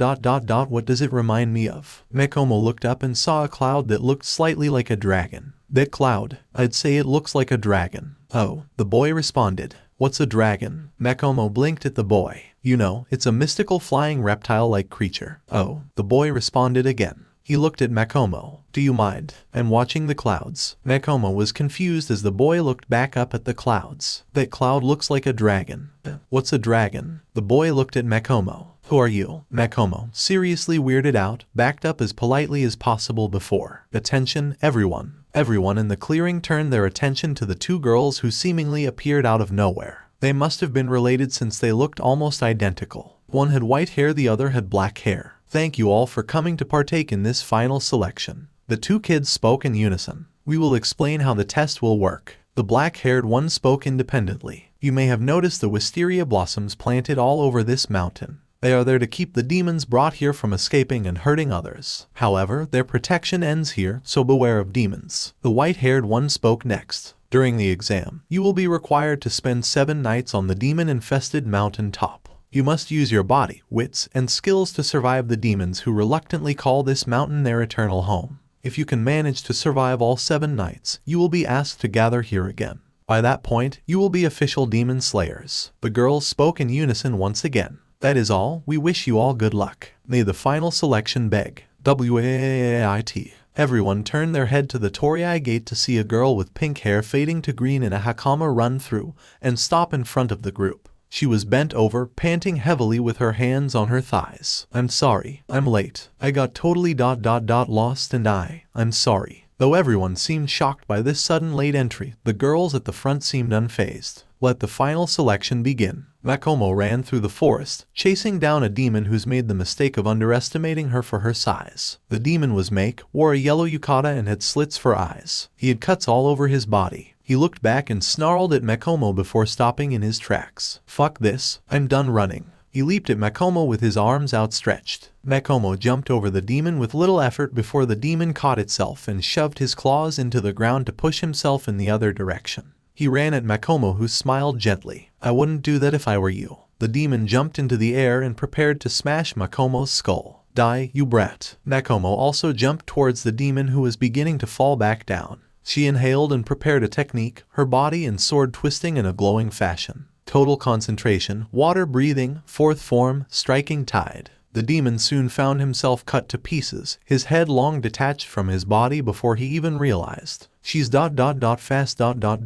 the demon thought before his body began to disintegrate. Mekomo landed on the ground gracefully before turning towards her foe with the same gentle smile. "Farewell." Meanwhile, the snake man was engaged in combat with multiple demons, all of them drooling like beasts. The snake man wasted no time as he dodged their pathetic attacks. He inhaled and unleashed a technique with his modified, twisted blade. He curved his sword in multiple directions, aiming to decapitate every one of his attackers at once. Total concentration, serpent breathing, 5th form, slithering serpent. All the demons were decapitated quickly, and the snake man, Obanayaguro, walked away from the fading corpses as if nothing happened. HMPH. I thought this test was supposed to be dangerous. A forgetful boy looked up at the large demon standing in front of him. It was at least twice his size and wore nothing but blue pants. Its eyes were completely red. Nowhere to run, little boy. Just stay right there and I promise to make it quick. The demon smiled cruelly. However, the boy simply tried to look past the demon's head. Can you move? I can't see the stars. Huh? Suddenly, the demon blinked and the boy was gone. What the? Was all the demon had time to say before the boy, who was below the demon, unleashed a quick slash at his neck and cut off the head. Missed breathing, fourth form, shifting flow slash. As the boy, Takedo Muakairo, watched the large demon crumble, one thing went through his mind. What am I doing here again? The pink-haired girl sat against a tree, tired from all the running. She sighed and moaned. This place is so scary. The girl, Mitsuri Kenroji, slapped both of her cheeks twice. Focus, Mitsuri. You have to be brave. You can't let Master Rengoku's training go to waste. Well, look what we have here. Mitsuri jumped up and yelped. She unsheathed her sword and looked around for the source of the voice. The young girl with ugly pink hair wanders into my domain. Lucky me. A demon suddenly jumped down from the trees a few feet away. You ugly. Mitsuri's mouth hung open at the unnecessary insult. While she was off guard, the demon ran towards her and tried to scratch out her eyes. Mitsuri flipped over the demon and landed behind him, allowing her to get a better look at him. The demon turned around to reveal 4 yellow slitted eyes and short dark green hair. He wore a red tunic and black shorts. The demon charged at her again before she breathed in and unleashed a technique. Flame breathing, first form, unknowing fire. Mitsuri charged at the demon and swung her sword at his neck. The blade met its target and the head was cut off. Mitsuri passed the defeated demon and observed its fading body with wide eyes. I did it. A grin started to form on her face as she jumped into the air with joy. I did it. Yes, all that training actually paid off. Lou, in your face, idiot. Who's ugly now? Russell. Yeah. Mitsuri leaped away from the direction of the sudden noise. She turned to see a bush slightly moving with the breeze. She let out a sigh of relief and chuckled. It's just the wind. I need to get a hold of myself. Mitsuri turned and prepared to charge forward, smiling as her confidence gained a slight boost. Let's do this. Nekomo. 6 days later. Crash. Nekomo ran towards a loud noise, curious as to what could have caused it. She then heard someone screaming. I was just walking through the forest and suddenly I hear someone screaming for help. Is it a demon? Nekomo got closer to the sounds as she came upon a clearing. The young swordsman with short black hair and a black hakama was seemingly running for his life and tripped over a rock. After hitting the floor, he got on his back and stared in horror at the demon chasing him. Nekomo stepped further to see what he was looking at, a decision she'd come to regret almost immediately. There was indeed a demon chasing the guy, a giant green pile of arms and hands that nearly matched the tall trees in height. At the top was the demon's head, its mouth and what could possibly be his neck covered by its thick arms. It had large yellow eyes with a black X for pupils. In front of the demon, one of its arms held another boy by the collar. His body hung from its hand limply. His eyes were vacant of all life. The demon raised the deceased young man above its head as the arms below its head began to separate, revealing a large deformed mouth. The boy was lowered into the mouth and the arms formed up around it again. During this whole time, Nekomo was paralyzed with rage, grief, and fear. What is this? Why am I so angry? This presence, it's so evil and terrifying. But it's not just that. Something about this demon. My gut is telling me that it's the same one that no, that's impossible. Nekomo's attention was brought back to the other swordsman laying on the ground, shaking like crazy. Someone help me, please. Suddenly, a bunch of the demon's arms mashed together to form an even longer deformed arm which shot out towards the young man, a large hand attempting to grab and crush the swordsman. No, Nekomo sprung into action. She ran towards the appendage at high speed and jumped into the air while spinning forward with her sword held out in front of her. Water breathing, second form, water wheel. Nekomo cut through the arm, saving the young man's life. She landed in front of the demon and jumped back to protect her fellow swordsman. The hand demon looked at Nekomo with a curiosity in his eyes. You're fast, he said while pointing at her with a single finger. Nekomo put on a fake smile to hide her fear. You're big, she replied. The demon then looked at the mask on her head as his eyes widened. That mask. Suddenly, he started laughing. Nekomo dropped her smile, but still put on a stoic expression. I see now. If the demon had a normal mouth, he might have been smiling considering how giddy his eyes looked. Another one of my dear foxes has arrived. Dear foxes, tell me, little fox girl. The demon continued. What year are we in now? Makomo raised an eyebrow. The Taisho period. The demon's eyes looked upward. Taisho. Grrrigh. Makomo was startled as the monster flew into a sudden rage. Taisho, you mean we've already passed into a new period? Damn it, have I really been here for that long? Damn you, you are Okodaki. Makomo's eyes widened. Urokodaki, you know Urokodaki. The demon looked back at her. Know him. He's the one he brought me here to this Wisteria prison. I will never forget that day. 45 years. 45 years, I've been stuck in this hellhole. To think I lived to see the end of the Edo period, the Kryo era. Makomo couldn't keep her shock hidden. The Edo period. You're lying. Makomo turned to the boy behind her who was still on the ground and terrified. No demon could ever survive here for that long. They only put demons here who have eaten 2 or 3 people, and they're all killed during final selection. Those that survive just end up eating each other. The hand demon looked at the swordsman, unfazed by his words. But I have been able to survive in this place. And during that time, I've eaten 50 of you brats. 50, Makomo thought in alarm. Urokodaki had taught her that demons grew in power the more humans they ate. Urokodaki could tell exactly how many humans a demon ate based on their smell. The man had a sense of smell so advanced that he could tell what others were feeling off of scent alone. Makomo did not have this trait, but Urokodaki had trained her so that her own sense of smell had strengthened, even if only a little bit. The hand demon began counting on its fingers. Let's see 10, 11, 12. That makes you number 13. The demon pointed 13 index fingers at Makomo. Makomo raised an eyebrow. What are you talking about? The hand demon stared at Makomo before its eyes looked like they were smiling at her. It gave Makomo a dreadful feeling. I've eaten 12 of Urokodaki's students. I vowed to kill them all. Makomo's stomach dropped as well as the top of her sword. The demon started giggling like crazy. I just adore that look. Everyone before you showed that same look of utter despair. It's just so delicious. I dare say it's more delicious than actually eating them. I can always tell you foxes from the rest through those masks of yours. What does he call them? Warding masks. Yes, masks that keep evil and harm away. Ironically, they're how I know you're Urokodaki's student. That craftsmanship is the exact same as his Tengu mask. It's as if he's been serving them to me on a silver platter. I bet that foolish old man is heartbroken. When I kill you, I wonder if he'll die of depression. Makomo began to shake, trying desperately to fight the tears threatening to fall from her tightly shut eyes. I've sent too many children to their deaths, Makomo. I trained them all to the best of my abilities, but not a single one made through final selection. Every time my student doesn't come home, every time a Kasugai crow confirms their death, a piece of me dies with them. It's him. He's the reason Urokodaki has suffered so much. I won't forgive him. He can't keep getting away with this. But out of all of Urokodaki's brats, there was one who surpassed all of them. Makomo's eyes snapped open at those words. No, Sabito was the best student I've ever trained. And yet, even he died on that cursed mountain. I am thankful that Jiyu came back to us, but if even Sabito was killed. No.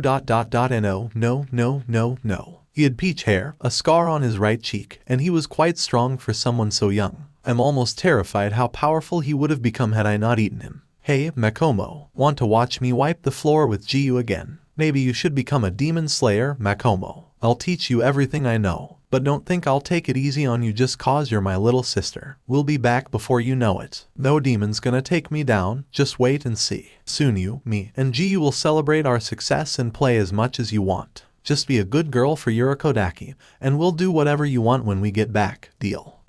The ground at Makomo's feet was being sprinkled by teardrops. Oh well, that's what he gets for associating with that old fool. Shut up. The hand demon stared down at Makomo, who had her head down. What was that? You don't know a thing about Urokodaki or Sabito. They're both kind people, some of the kindest in the entire world. The only fool here. Is you. Makomo looked up at the demon with murder in her eyes. The gentle light blue faded to the color of a stormy ocean. And how am I the fool, brat? The demon asked. You really want to know? Well, for starters, you made the mistake of telling me all this. I was originally planning on making your death painless, but that's no longer an option for you. Now, I'm going to cut you to pieces. I'll avenge my seniors and my brother and bring peace to Urokodaki.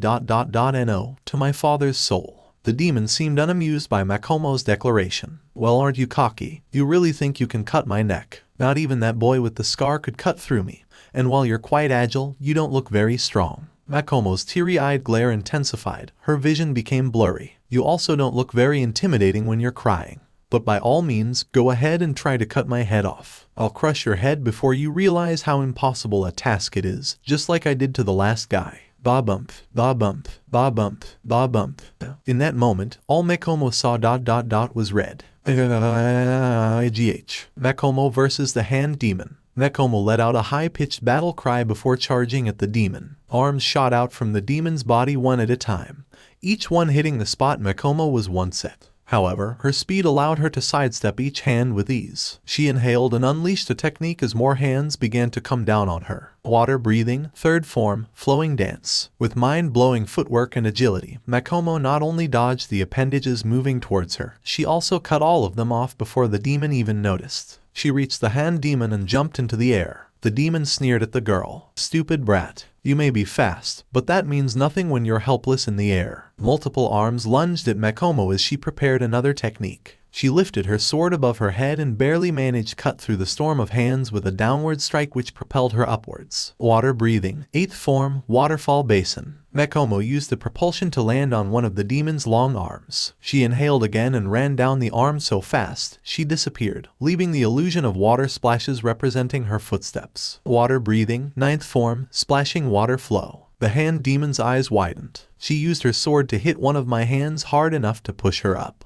Damn. Makomo neared the end of the arm and prepared to slice where she assumed the demon's neck was. She then saw more arms reaching for her. She dodged by tilting her body to the right and jumping off the arm with her body now sideways in midair. Before the demon knew it, Makomo was nearing his neck, spinning with her sword in a lateral circle. Water breathing, 2nd form improvised, lateral water wheel. The hand demon was unable to react as Makomo's sword reached his neck. However, he wasn't worried. If the peach-haired boy couldn't cut through my neck, this girl has no chance. It doesn't matter how fast she is if she can't defeat him. Before the demon could finish that thought, Makomo's sword made it almost halfway through his neck.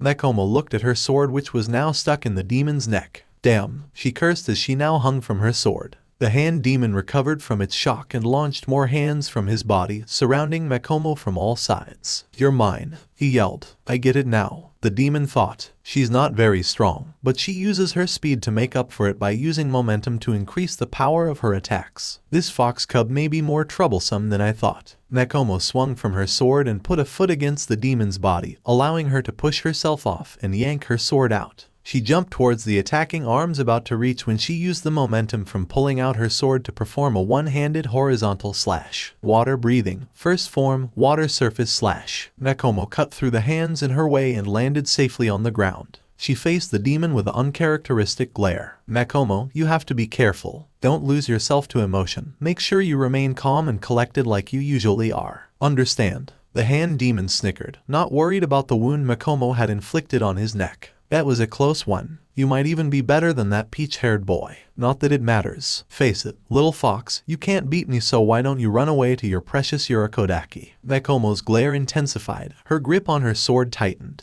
Jiyu, I'm sorry. I know you said to stay calm, but... Makomo charged forward as more hands reached out to grab her. How could anyone stay calm listening to this guy? However, in her anger, Makomo failed to notice that her breathing was beginning to become uneven. She cut through multiple arms before she felt the ground rumble beneath her feet. Suddenly, more arms shot out from the ground. Makomo barely managed to jump in time to avoid the hands trying to grab her. Another arm moved to punch her out of the air. Makomo twisted her body and tried to kick the large fist to reduce the blow. Crack. Gah. Makomo cried out as she sprained her right ankle. She was knocked out of the air and landed on the floor rolling, her warding mask flying off. While the hand demon was distracted with Makomo, the young man she had saved got up and started to run away. That freak is distracted, now's my chance. Sorry, kid, but you're on your own. No one here can beat that thing. Makomo got up and let out a whine as her ankle was racked with pain. Blood dripped from the top of her head. This did not go unnoticed by the hand demon. What's wrong, my little fox? Did you hurt your little ankle? Oh, that's not good. That'll slow you down quite a bit. The demon shot out more hands at the injured girl. You're mine. Makomo got on her good leg and jumped as high as she could. Her speed now clearly reduced by half. The arms chased her in the air. Makomo sliced through as many arms as she could, but one managed to grab her leg and threw her to the ground. Makomo moved her body and used a breathing technique to break her fall, slamming her sword into the ground. Water breathing, 8th form, waterfall basin. Makomo landed with a strained look on her face due to the pain in her ankle. She jumped to the side to dodge more arms and jumped into the air. This is bad. I can't get close like this, Makomo thought. She landed on one arm and leaped from arm to reach the hand demon. Arms came out of the demon and went around Makomo to catch her backside. Makomo noticed this and jumped up to avoid them. The demon grinned with his eyes. I win. Makomo suddenly felt a large hand grab her left arm. She tried to cut it off with her other arm, which held her sword, only to find that another hand grabbed it as well. Before Makomo realized, all 4 of her limbs were restrained by the hand demon. She looked around. Panic began to build up inside of her. The hand demon looked at her triumphantly and laughed.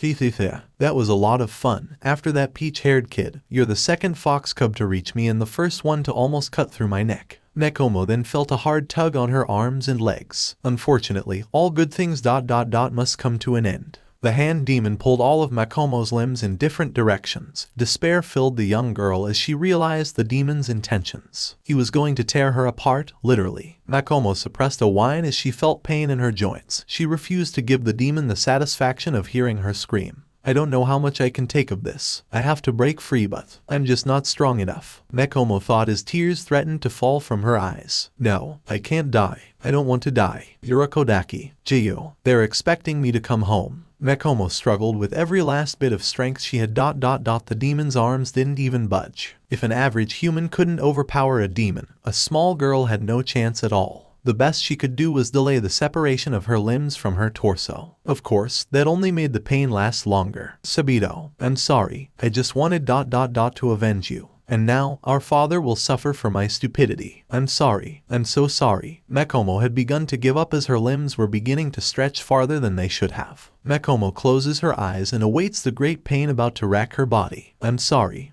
That's it. Makomo's eyes snapped open, her mind sending her back to the day Sabito decided to teach her some of his skills. 6 years ago, Mount Sajiri, a week before final selection. Things get a tiny bit difficult and you give up. Sabito, please. It hurts. Sigh, I know, and I'm sorry. But if you're serious about becoming a demon slayer, you have to prove it to me. Sabito and Makomo stood in a large clearing next to the boulder Sabito had recently cut through. Sabito was wearing his usual training hakama. Little Makomo, wearing a smaller hakama that Sabito got for her, was covered in bruises as she struggled to lift her practice sword. The poor girl had tears of pain in her eyes that almost broke her foster brother's heart. Alas, he did not have any plans to let up. Can't we at least take a break? Please, Makomo practically begged, wanting to go through this rigorous training no longer. Finally, the guilt in Sabito had won the inner battle as the boy sighed. Fine, we'll take a 10-minute lunch break. But then it's back to training. Young lady, you hear me. Makomo adopted a grateful smile followed by an enthusiastic nod.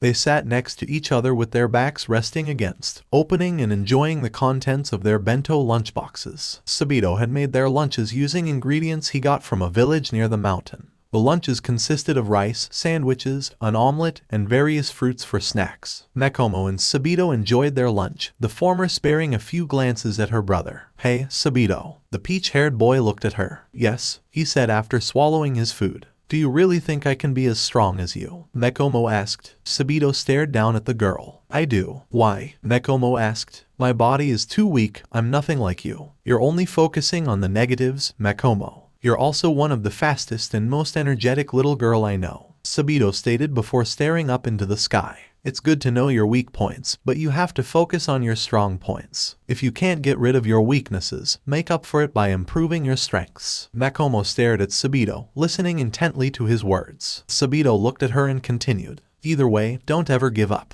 If we don't fight the demons because it seems impossible, that's when it really will be impossible. I will never give up. If I get scared when facing a demon, I'll use that fear to avoid death. If I get angry or frustrated when fighting demons, I'll turn that anger into power. Sabito raised a fist in front of his face. Even if I lose my arms and legs, I'll keep on fighting till my last breath. I'll swing with my teeth if I have to. If there's one thing I want you to remember, Makomo, it's this. The demon's worst enemy is not sunlight. Their worst enemy is a human being who never gives up. The demon's worst enemy is the human spirit. Makomo stared at Sabito with awe before looking at the ground. She pondered what her brother just said. With determination in her heart, she scarfed down the rest of her food and turned to Sabito. Sabito, I want to keep training. I promise I won't whine this time, she said. Sabito looked shocked at first, but his face eased into a warm and gentle smile. That's the spirit, he said as he playfully ruffled Makomo's hair, earning a laugh from her. The two got up and grabbed their wooden swords. They trained until nightfall and then went back home. After that, Makomo and Sabito enjoyed their last week together. Present, Makomo's eyes were filled with tears and contained a fire. Never give up. Makomo looked at her right arm which held her sword. She had an idea. A stupid, desperate, all-or-nothing idea, but an idea. Makomo resisted the force of the hand demon's hands trying to rip her apart and with all the strength she could muster, flicked her wrist upward and threw her sword into the air. The hand demon noticed this and was curious. Did she drop her sword on purpose? No, the pain was probably just too much for her. You're mine, little fox. Don't worry, I'll keep you nice and safe in my belly. Makomo's sword fell in front of Makomo's face. Time seemed to slow down for her. This was it. Now, Makomo's suddenly head lunged forward as she grabbed the handle of her sword with her teeth, the blade pointing to the right. What? The hand demon thought with wide eyes. While he was too shocked to act, Makomo inhaled and turned her head as far as possible to the right, putting the sword right above the giant arm holding her right arm. Total concentration, water breathing, sixth form, whirlpool. Makomo pointed her head downward and then to the left while also twisting her body to the left. She cut off the hands restraining both her arms. Her body began to fall back, but before she did, she quickly grabbed her sword with her hands and cut through the hands grabbing her legs. She fell in an upside-down position before flipping her body and landing on her feet with a groan from the pain in her right ankle. She jumped back as far as possible, just in time for the hand demon to process what just happened. You.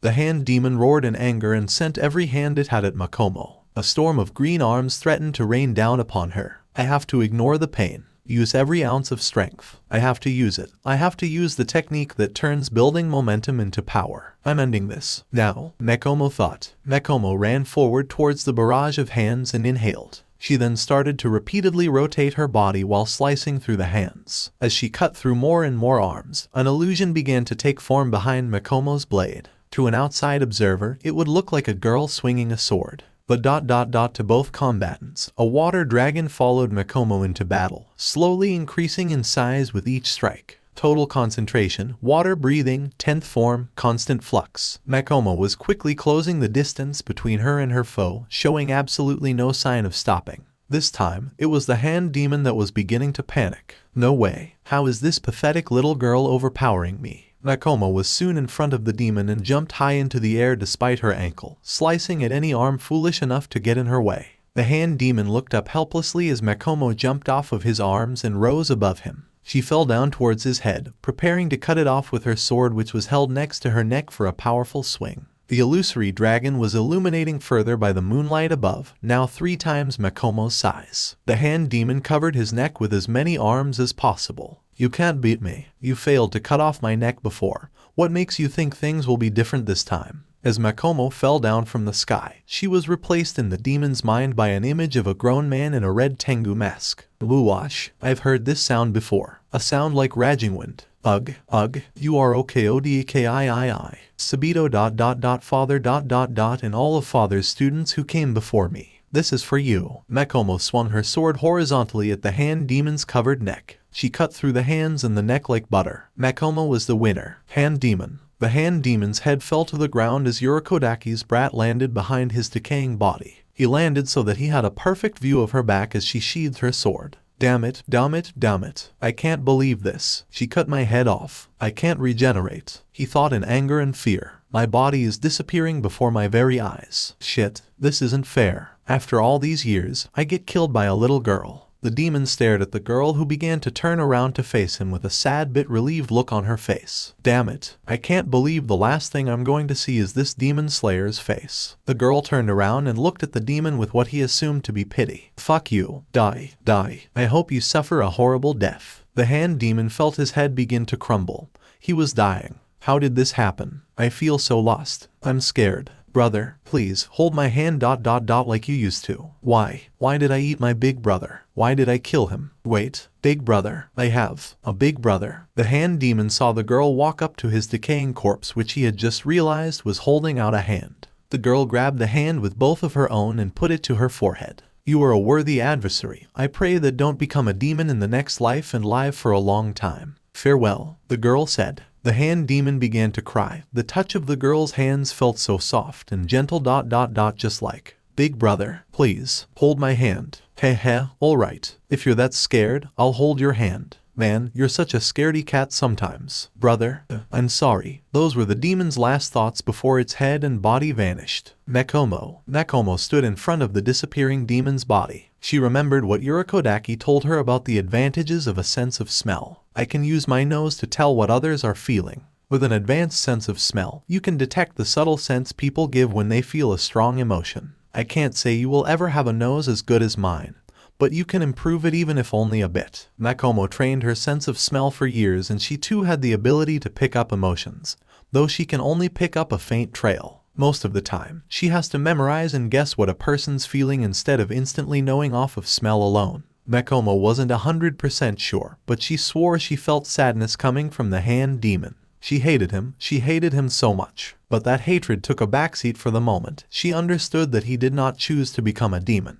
She felt the regret coming from him and decided to not forgive him, but comfort him and make his descent into hell a peaceful one. After paying her respects, she felt the tears sneaking out of her eyes. Sabito, everyone, I've avenged you. Your souls are free. Nekomo felt a presence in the woods in front of her. She looked up and saw a bunch of children around her age with Tengu masks staring at her. At the front was a peach-haired boy with a scarred fox mask. Nekomo fell on her knees and began to sob. You're free. You can all go home. Back to Urokodaki. Please, go to him. He's been waiting for you for so long. While Nekomo broke down, the children of Urokodaki started to walk away one by one. They would return to Mount Sajiri to be with their beloved father and mentor. Soon, only one of the children remained. He walked up to the weeping Nekomo and stood in front of her. Stand up. Nekomo's eyes widened, her sobbing taking a pause. She looked up at Sabito with wide red eyes. Stand up, Nekomo, he repeated, his tone colder this time. You are a demon slayer now, act like it. Nekomo looked down at the ground, getting the last of her sniffles out and rubbed her eyes with her sleeve. She stood up tall as she could anyway, and looked Sabito in the eyes with a fierce look on her face. She used all of her strength to keep up the tough act. Sabito took off his mask, revealing the kind smile he would always give her. He patted her head before hugging her. Eventually, Nekomo returned the hug. The metaphorical mask she put on shattered almost immediately as she cried into her brother's shoulder. However, Sabito did not scold her this time and let her grieve. Nekomo, when I fought that demon, I wanted to run. I was terrified. I knew that I couldn't win, but I knew that if I let that demon live, that you might have had to fight him. That thought alone gave me the strength I needed to stand up to that monster. Unfortunately, it wasn't enough. When the demon killed me, I was afraid that it would kill Jiyu, that it would kill you, that it would continue to torture Urokodaki. Nekomo began to hear a strain in Sabito's voice along with shaky breathing. For the last 6 years, I could only think of you guys. I wanted nothing more than to see you again.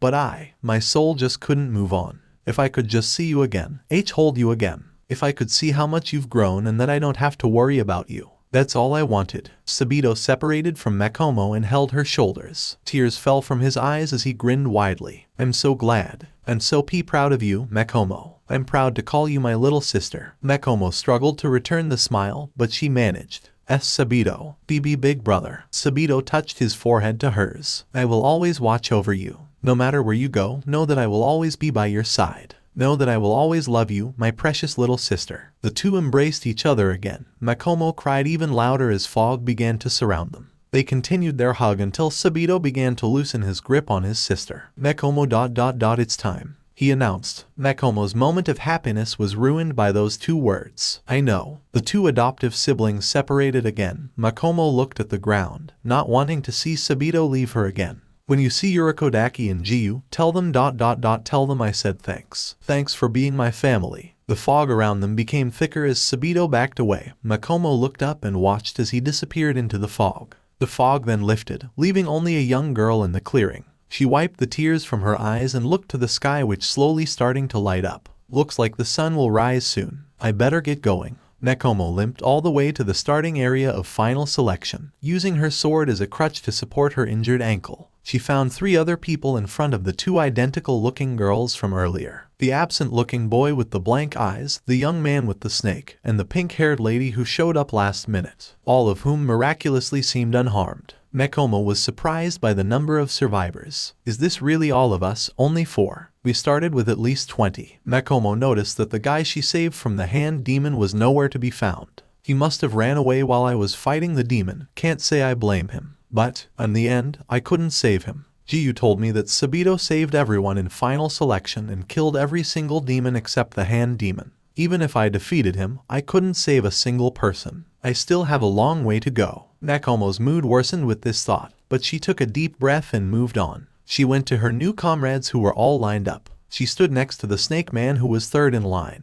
She noticed him looking at her. She offered a weak smile in response. "You look like shit," he said abruptly. Nekomo was shocked by this, but she then chuckled. "Yeah, I was afraid of that." Nekomo's clothes were covered in dirt, the top of her head was wrapped in bandages, and there were bruises all over her face and body. The pink-haired girl next to Snake Man looked at Nekomo with a concerned look. What happened? Was it a really strong demon? Nekomo nodded before adopting a small smirk. "Don't worry, I killed him so he won't be hurting anyone anymore." "Whoa," the pink-haired girl exclaimed. "What was it like?" Nekomo tapped her chin with her left index finger while looking upward in thought. "About the size of 15 grown bears, has a ridiculous amount of arms covering his entire body excluding his head, and an extremely annoying laugh." The lady with pink hair looked appalled by this information. "No way. Someone as small as you managed to take down a demon that big." The snake man scoffed. "If she's telling the truth, that's mildly impressive." Mildly, Nekomo thought with a raised eyebrow. "Congratulations on passing final selection." The 4 surviving swordsmen turned towards the 2 girls in front of them, speaking in unison. "We are glad to see you 4 made it back safe and sound. You are all now part of the Demon Slayer Corps." The white-haired girl spoke independently. "First, we will provide you with your uniform. We'll take your measurements and engrave you with your rank." The black-haired one spoke next. "The ranks of the Demon Slayer Corps are, in order from lowest to highest, Mizunoto, Mizuno, Kanoto, Kano, Tsuchinoto, Tsuchino, Hinoto, Hino, Kanoto, and Kino. You will all be starting as Mizunoto." The girls switched speakers again. "Today, you will choose the ore that will be used to forge your sword, which should then be finished in about 2 weeks. Then, you will be assigned a Kasugai crow." As she said this, the swordsmen heard caws above them. They looked up to see 4 crows flying down towards them. "Yep." The pink-haired lady yelped as one of the crows landed on her shoulder. A crow landed on Nekomo's shoulder as well, same for the snake man. The last crow landed on the arm of the forgetful boy who stared at it. "Why is there a bird on my arm?" The snake man looked at the boy.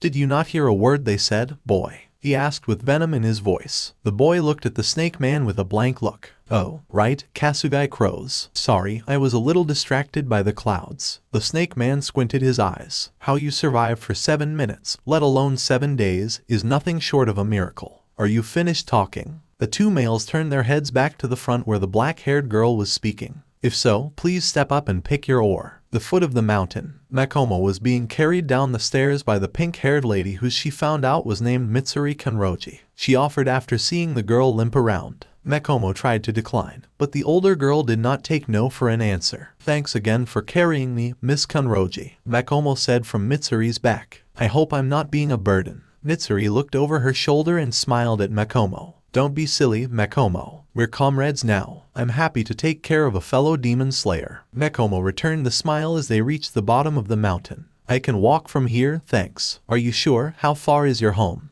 "I think I can get there by nightfall." "It's fine. I don't know. You don't have to worry, I'll take it from here." Suddenly, a third voice joined their conversation. Nekomo and Mitsuri looked to their left to see Jiyu standing against a nearby tree. He had a small smile of relief at seeing Nekomo alive and well. Nekomo gave him the biggest smile she could offer. "Hey, Jiyu." Seeing that Nekomo knew the man, Mitsuri gently let Nekomo down her back and onto the ground. Jiyu saw Nekomo's injuries and frowned. "They really roughed you up, huh?" Nekomo scratched the back of her head with an embarrassed smile. "Yeah, I found some really tough demons. Just my luck, right?" Mitsuri called for Nekomo's attention as she began to walk away. "Well, I guess I'll head home then. Nice meeting you." Nekomo waved goodbye before turning back to Jiyu. After staring at each other for a bit, the 2 hugged each other. Thank God, you're all right. I kept my promise." "I know, I'm glad." The 2 demon slayers remained in that position for no more than a couple minutes, but it felt like hours. "Let's get you home." "Jiyu, I see. So you really killed the demon that killed Sabito." Jiyu summarized what Makomo just told him. He was carrying her on his back on a dirt road surrounded by farmland. The sun was beginning to set. It turned out that by some cruel twist of fate, Makomo encountered her brother's killer, and by some miracle, she won that fight. No, not a miracle. She won through skill and strength. She's well on her way to surpassing Sabito. She will be the one to fill the role of the water Hashira, I know it. Jiyu then pondered something else Makomo said.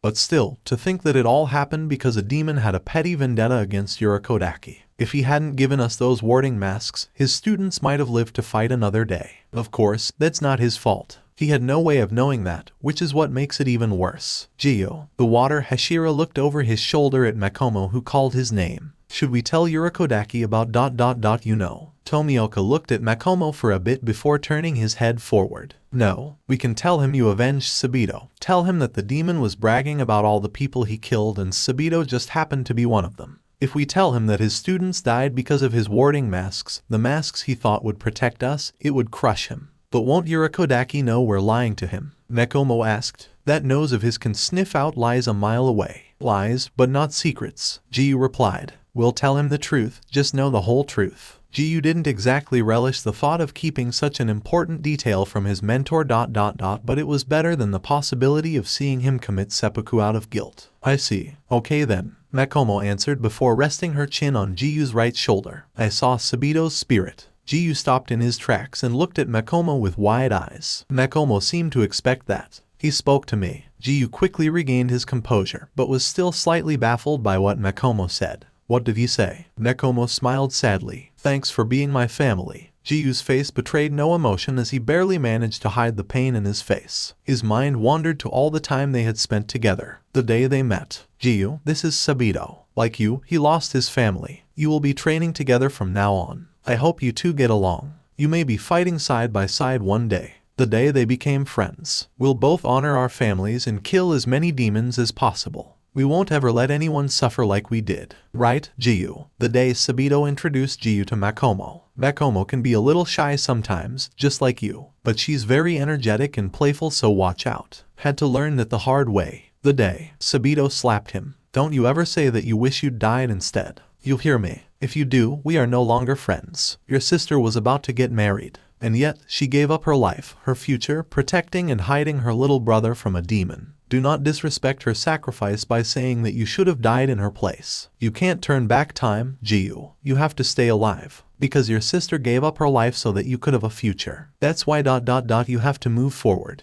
And carry on living. That is the only way you can honor her death. Jiyu touched his left cheek where Sabito slapped him. He then remembered the last time he saw his friend. He's injured, got hit in the head by a demon. Please, take him somewhere safe. Sabito. Wait, I can. Still fight. Sabito. Jiyu had suffered a head injury and Sabito had to protect him before he entrusted him to another swordsman. Somehow, Jiyu managed to survive and pass final selection. He soon learned that Sabito did not come down the mountain and likely never would. Could you really say that someone who hadn't killed a single demon and was nothing but a burden passed? They found Sabito's mask and gave it to the grieving Jiyu, who dragged himself home and delivered the bad news. Jiyu, earth to Jiyu. Tomioka startled as he felt Makomo poking his right cheek. He looked at Makomo with a blank look before looking forward again, trying to hide the guilt he felt. Sorry, was just thinking. Makomo pouted at those words. When are you gonna stop blaming yourself for that? For the last time, it wasn't your fault. You weren't there, Makomo. You wouldn't understand. I understand more than you think. It's you who doesn't understand. We both knew that Sabito was strong. We knew he'd excel. To compare ourselves to him does nothing. And yet he died because I wasn't there to help him. If I was stronger back then, if I had been there to fight that demon with him then you probably would have also died. We have no idea what would have happened. Jiyu made an irritated face as Makomo raised her head off of his shoulder to scold him. After a moment of silence, Makomo spoke quietly. But I guess you'd want that, huh? Jiyu's eyes widened. Yeah, Sabito told me about that conversation you had with him. Doesn't seem like you took it to heart. That's enough, Makomo. Fine, I'm gonna sleep if that's okay with you. That's fine. Most of the remainder of the trip was spent in awkward silence. As night came, Jiyu recognized the environment. They were almost to Urakodaki's house. The water Hashira looked at Makomo, who was asleep drooling on his shoulder. Jiyu allowed himself a small smile and was about to wake her up when she started mumbling. Don't go. Jiyu was almost startled by those words, but he was even more shocked by the tears falling from her closed eyes. Don't go, Jiyu. I won't lose you too. Jiyu frowned. She was having a nightmare. He thought about those words and sighed. Don't worry, Makomo. I'm not going anywhere, not for a long time. I'll make I live to see you take up the role of water Hashira. And then, I'll continue to fight demons until I die. I'll protect you for as long as I live. I owe Sabito that much. I owe you that much. Jiyu gave Makomo a little shake until she began to stir. His eyes fluttered open and looked around before spotting Jiyu's eyes on her. Not realizing she was crying, Makomo smiled tiredly. Jiyu found himself returning the smile. We're home. Makomo nodded in response before looking forward. You can put me down, my ankle feels a little better. Jiyu nodded and put the girl down. She walked with a limp, but she didn't seem bothered by it. Jiyu was impressed by her tolerance. Soon, they reached a small house near Mount Sajiri where an old man was carrying firewood back to the house. Sakonji Yurikodaki must have picked up their scent because he looked over to them and stared. After a few moments of silence, he dropped the firewood in his arms and began advancing towards them. Makomo grinned with more tears threatening to fall from her eyes. She limped towards her adoptive father who dropped to his knees with his arms reached out. Makomo fell into his arms and the two hugged each other tightly. Makomo let out light sobs. It seemed that during final selection, she did not believe she would make it back alive. Jiyu couldn't help but smile at the touching scene. Tears began to spill underneath Yurikodaki's mask. You came back. You really came back. I'm so glad. Makomo sniffled. I did it. Father, I'm a demon slayer. After their touching reunion, Yurikodaki made soup for everyone and the three celebrated as well as paid their respects to Sabito. Yurikodaki was delighted to hear that Makomo had avenged her brother, but she and Tomioka did not tell him the full, and certainly had no plans to do so. 2 months later, a forest in Yamanashi. I still can't believe it's already been 2 months since then. Makomo walked through the forest. She had recently finished a mission in the city of Kafu. It was amazing how much they had rebuilt after that devastating flood a few years ago. She was wearing a blue-tinted Demon Slayer uniform with her red and white flower yukata over it, unbuttoned to reveal the middle of her uniform.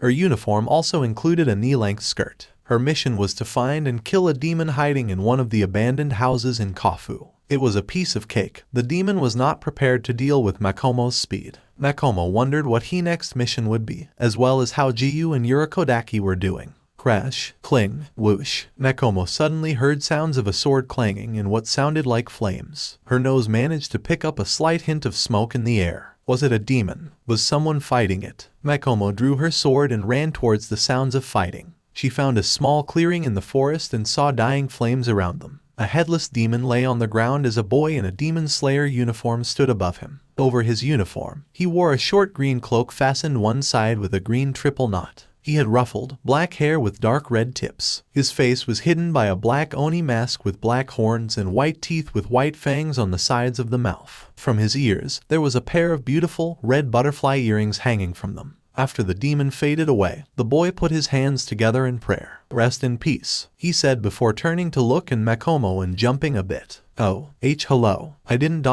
see you there, he said while Makomo regarded him with caution. She offered a small smile. Sorry about that. I was on my way back from a mission and I heard the sound of fighting. Makomo bowed as she introduced herself to her fellow demon slayer. Makomo Yurikodaki, rank Mizuno. The boy returned the bow. Tanjiro Kamado, rank Kano. Nice to meet you. After raising his head, Tanjiro spoke again. Sorry, but I have to get going. I'll see you around. Tanjiro began to walk away before. Wait. Tanjiro turned around and tilted his head. Yes. Makomo's smile turned a bit darker. Take off the mask. Huh? Take off the mask, please. I want to see your face.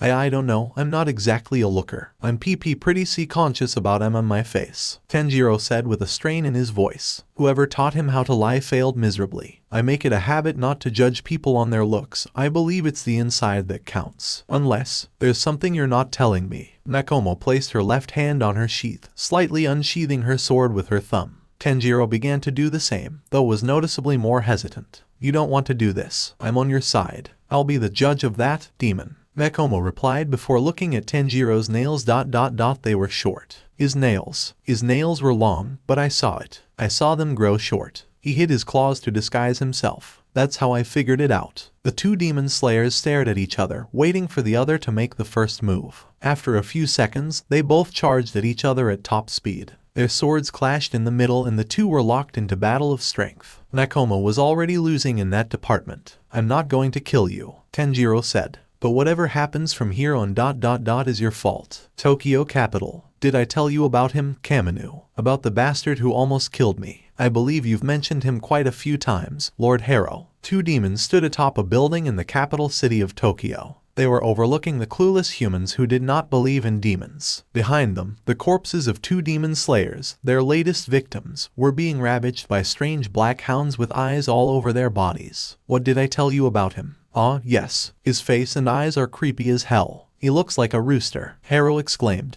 Harrow had the appearance of a tall young man with an athletic build. He has black spiky hair with two chin-length bangs. He wore a western light suit with a black cloak over it, as well as a white sailor hat with a wolf emblem on the front. In his left eye, the kanji for lower 2 was etched into his pupil. The demon beside him, Kamado, was noticeably shorter than his senior. Thick, dark green lines ran under his eyes, meeting at the nose and going up vertically into a horizontal line at the forehead. There were green circles at the ends of the lines on his cheeks, the middle of the line on his forehead, and below his bottom lip. In his right eye, the kanji for lower 6 was etched into his pupil. Lord Harrow, when Lord Muzan sent me here to learn from you, I don't think he meant tell me about some guy over and over again, Kamado said, slowly becoming impatient with his senior. Yes, but I simply can't help it. I must have revenge, I must. Harrow yelled out before his body began to shake. Arg, even now, he haunts me. I can't get away. Damn it,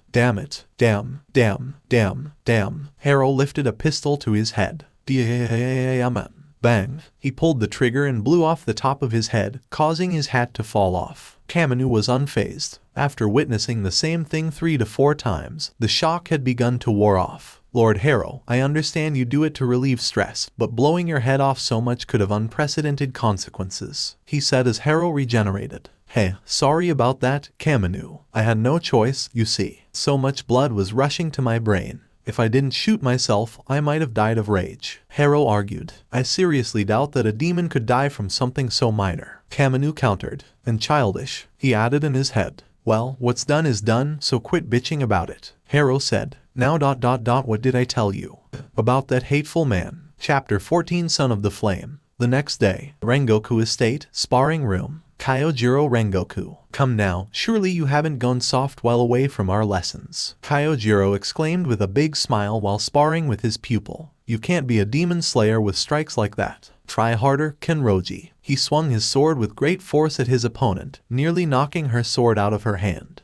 I know, master, but I'm just too hungry. I can't fight on an empty stomach. Can't we take a break for sweets? Mitsuri Kenroji cried while barely blocking her mentor's attacks. But you just had lunch. How can you already be hungry? Come on, just 1,000 more swings and you're done. Yikes. Mitsuri ducked under another swing. Growl. Don't answer me with a stomach growl, Kyojiro yelled out. Meanwhile, his little brother, Sanjiro, sat at the entrance to the room. Great job, you two, he said with a smile. I made some sweets if you need to take a break. Mitsuri snapped her head towards the youngest Rengoku, dropped her sword, and immediately tackled him into a grateful hug. Sanjiro barely managed to stay upright. Senjuro, you're a lifesaver, thank you so much, Mitsuri cried out while hugging a blushing Sanjiro whose head was a bit too close to her chest area. Hey, we're not finished yet. I know it's tough, but you must endure, Kenroji, Kyojiro exclaimed with his arms crossed. Sanjiro managed to push away Mitsuri enough that he could look over her shoulder at his older brother. Do want some, brother? There's Satsumemo flavor. Break time, Kyojiro announced. Yaoi. Mitsuri jumped in the air for joy. Later, the three sat outside on the porch, enjoying the sweets Sanjiro made, especially Mitsuri who looked like she was in paradise. Delicious. I could eat this forever, she said with a cheerful grin. Sanjiro nodded. I made plenty, so eat all you want. Zippy. Mitsuri cheered. Kyojiro picked up something from his plate. It smelled nice, but he had never seen it before. This looks good. In the West, they call it a sweet potato. Mitsuri showed me how to make it, Sanjiro stated. Mitsuri nodded. Sanjiro's amazing. He can make anything. Sanjiro blushed and rubbed the back of his head with an embarrassed, "Oh come on, it's not that big of a deal." Kyojiro put the sweet potato in his mouth. His eyes widened at the new flavor. There was only one way to describe it. UMAI. Master likes it. Mitsuri cheered. Kyojiro turned to Sanjiro. "Hey, Sanjiro, I just remembered. Could you bring that thing?" Sanjiro looked confused before the realization hit him like a brick. "Oh, okay." He ran into the house. Mitsuri looked confused but continued to munch on sweets before Sanjiro came back with a white Haori, handing it to his brother. "Kenroji, this is for you." Kyojiro handed the Haori to his pupil. Mitsuri stared at it with an even more confused look. "A Haori. I wanted to get you a gift for joining the Demon Slayer Corps," Kyojiro said with a big smile. "Congratulations, Kenroji. You passed final selection in just 6 months. From now on, we'll fight side by side. Not as master and student, but as comrades." Mitsuri stared wide-eyes at Kyojiro before retiring his smile. "Thank you, Rengoku. I'll do my best." "Glad to hear it," Kyojiro exclaimed. Mitsuri then got up and went towards the house with the Haori. "Hold on, I'm gonna see how it looks." A few moments later, Mitsuri came out in her uniform. "Tada, it fits perfectly," Mitsuri exclaimed. Kyojiro stared at Mitsuri. "What on earth are you wearing?" Mitsuri cried out in shock. Mitsuri's Haori looked fine, but the rest of the outfit caught the Rengoku brothers completely off guard. It was a normal, pink-tinted uniform, if one ignored the unbuttoned chest area and the ridiculously short skirt. Is that normal for demon slayers?" asked a blushing Sanjiro. "It's a bit skimpy," Kyojiro put more bluntly. Mitsuri's face was as red as flames. But the Kakashi guy who gave it to me said it was totally official." "Did they now?" Kyojiro said before pondering it. "The Kakashi are trustworthy people. If they approved of it, then, very well then. I'm sure there is a reasonable explanation." "Why yeah, you're right," Mitsuri agreed, seemingly more relaxed. Sanjiro still looked unsure. "I don't know. I think that Kakashi might have had ulterior motive." KAW. The three looked up to see a Kasugai crow circling them. Hashira meeting. The flame Hashira has been summoned." Kyojiro's smile dropped. "Hashira meeting," Mitsuri repeated as Kyojiro walked into the house. "Big brother," Sanjiro called out. "I'll be right back," Kyojiro answered. "I ain't going." Kyojiro sat in his father, Shinjiro Rengoku's, room. His father was laying sideways, facing away from Kyojiro with a bottle of sake in his hand. Nearby, his fire-patterned Haori, which was passed down to every flame Hashira, was displayed on a hanger. "But if you want to go, knock yourself out. Not like I care what you do," Shinjiro said. Kyojiro remained silent for a bit. "But father, as the flame Hashira, it's your duty to smash." Kyojiro narrowly avoided the same bottle thrown at his head. "Shut the fuck up," Shinjiro yelled in anger. "Quit bothering me. I don't give a shit about my duty. It's all pointless. Now get the hell out of my sight." Shinjiro went back to ignoring his son, who sighed and looked over at the Haori on his right. He remembered the words ... of his mother. "Listen, Kyojiro, that Haori is worn only by the flame Hashira. I'm sure you'll become a great flame Hashira, just like your father." Kyojiro left the room without another word. Kanikacho, Butterfly Mansion. Kani walked through the halls of the mansion. She and Shinobu had been summoned for a Hashira meeting, so she wanted to say goodbye to the others. She had already said goodbye to Ai, Naho, Kyo, and Sumi. She couldn't find Kanao anywhere, which meant that she was most likely with Tanjiro. She went to his door and opened it to reveal something that confirmed her thesis. Tanjiro was sleeping in bed. Kanao sat beside him in a chair, also sleeping. Tanjiro seemed to be practicing. When he sleeps, he trains in some dream realm with Onijiro. Onijiro teaches Tanjiro how to use Sun Conqueror, and Tanjiro lets Onijiro take over his body once in a while. The sight of her two pupils together warmed Kani's heart as she smiled. But then ... she had an idea. Kani's warm smile turned into a cruel, mischievous grin. "Tanjiro Kamado, Dream Forest. Alright, you ready, Kamado?" Onijiro asked. "Ready," Tanjiro replied. "Okay." Onijiro pointed to a nearby tree. "Try to hit his tree and the one behind it with a single blast." Tanjiro looked at the tree and made sure he was lined up with the tree behind it. He held his right palm, formed a circle with his left, and put it in front of the right. His scar glowed as his eyes turned into slits. His solar blood cells moved to his hand as he prepared to shoot it out. Blood Demon Art, Sun Conqueror, Scorching Blast, Snipe. A stream of fire shot out from Tanjiro's hand and went through the first tree like a bullet. The stream of fire continued and crashed into the second tree at a slower speed. Tanjiro had a large grin on his face as his scar and eyes went back to normal. I did it. He jumped into the air with his arms out. Yeah. Don't get a big head about it. Onijiro interrupted Tanjiro's celebration. Making circles with your hand and putting it in front of the other isn't exactly a groundbreaking discovery. Tanjiro stopped jumping and turned to his demonic counterpart. So, what's next? Next, we're gonna practice awakening, Onijiro stated. Tanjiro cringed. Again, I've tried it like 15 times. It doesn't work. Yeah, cause you suck, that's why I'm here. Onijiro pointed to himself with a smirk. Tanjiro suppressed a groan. Alright, I'll do it. He closed his eyes and took a deep breath. Onijiro gave him instruction again. Remember, you gotta tap into your solar energy and raise your body temperature. That'll increase the blood flow in your body and enhance your physical capabilities. If it helps, try thinking of things that piss you off. Tanjiro focused on raising his body heat as much as possible. He tried hard to keep his concentration and raised his temperature even higher. His scar began to glow brighter as a result. The veins on his forehead began to bulge as Tanjiro struggled to keep going.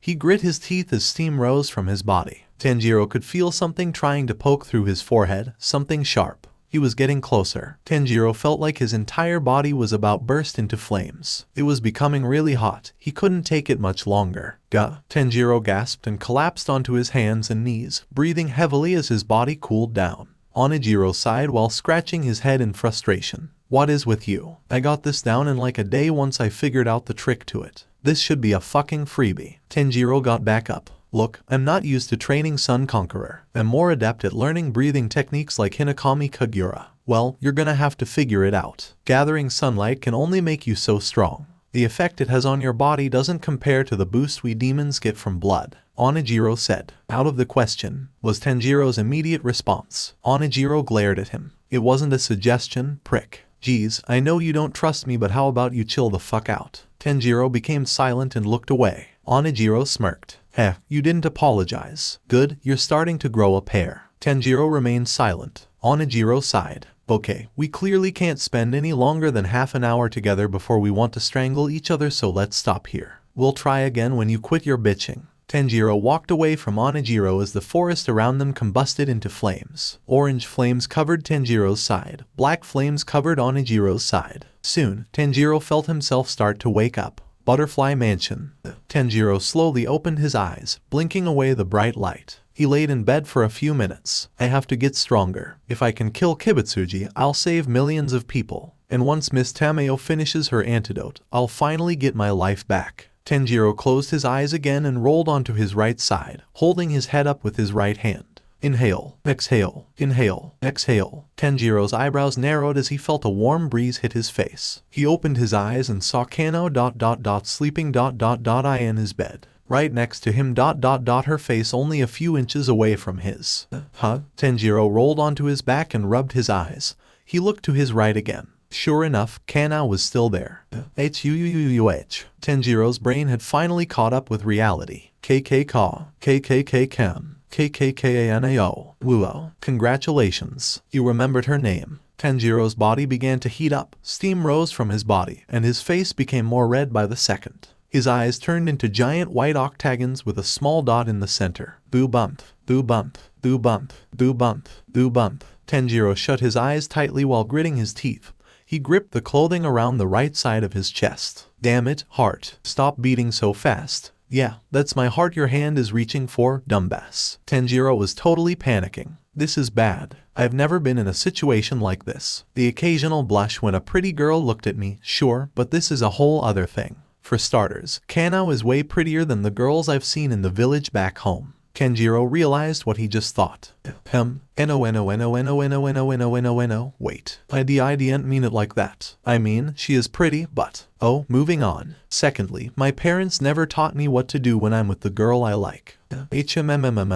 Not that I like Kano. I mean, not in that way at least. I like her. I just don't want to get to be in a relationship with her, if that makes sense. Oh, be quiet. I haven't even said anything. You're doing this to yourself. Tanjiro's mind began to go into overdrive. What do I do? What do I do? What do I do? What do I do? Should I wake her up? Should I get out of bed? Why can't I move? Onijiro, please switch with me. I'm gonna have a panic attack. Yeah, nah. You got this, Kamado. Just enjoy the show if you don't mind. Good luck. Huuuh. Wait, don't do this to me. Onijirohohohooo. Tanjiro froze, his eyes snapped open. Kanao was starting to wake up. Kanao's eyes fluttered open. She looked confused before her eyes widened in realization as she stared into Tanjiro's eyes. She blushed. Tanjiro. Boo bump. Boo bump. Boo bump. Boo bump. Boo bump. Tanjiro's heart felt like it was about to explode. In his panic, he could only manage one sound out of his mouth. Kenny and Shinobu were about to head out the front gate of the butterfly estate. I can't wait to see everyone again. It's been too long, Kenny exclaimed. Shinobu nodded. Yes, it'll be nice to see Shinazugawa and Hajime. Kenny looked at her little sister with a smirk. Aren't you forgetting someone, sister? Shinobu spared a glance at Kenny. Yes. I also wonder how Yuzui is doing. Kenny's smile widened. Are you sure that's everyone? Shinobu glared at Kenny. Everyone of importance? Yes. Kenny frowned. You know, you really need to put this grudge of yours behind you, Shinobu. What grudge? I have no idea what you're talking about. Shinobu replied. Kenny sighed, admitting defeat. For years, she'd been trying to get Shinobu to be friends with Tomioka. She'd spent some time talking with him, at least as much as she could.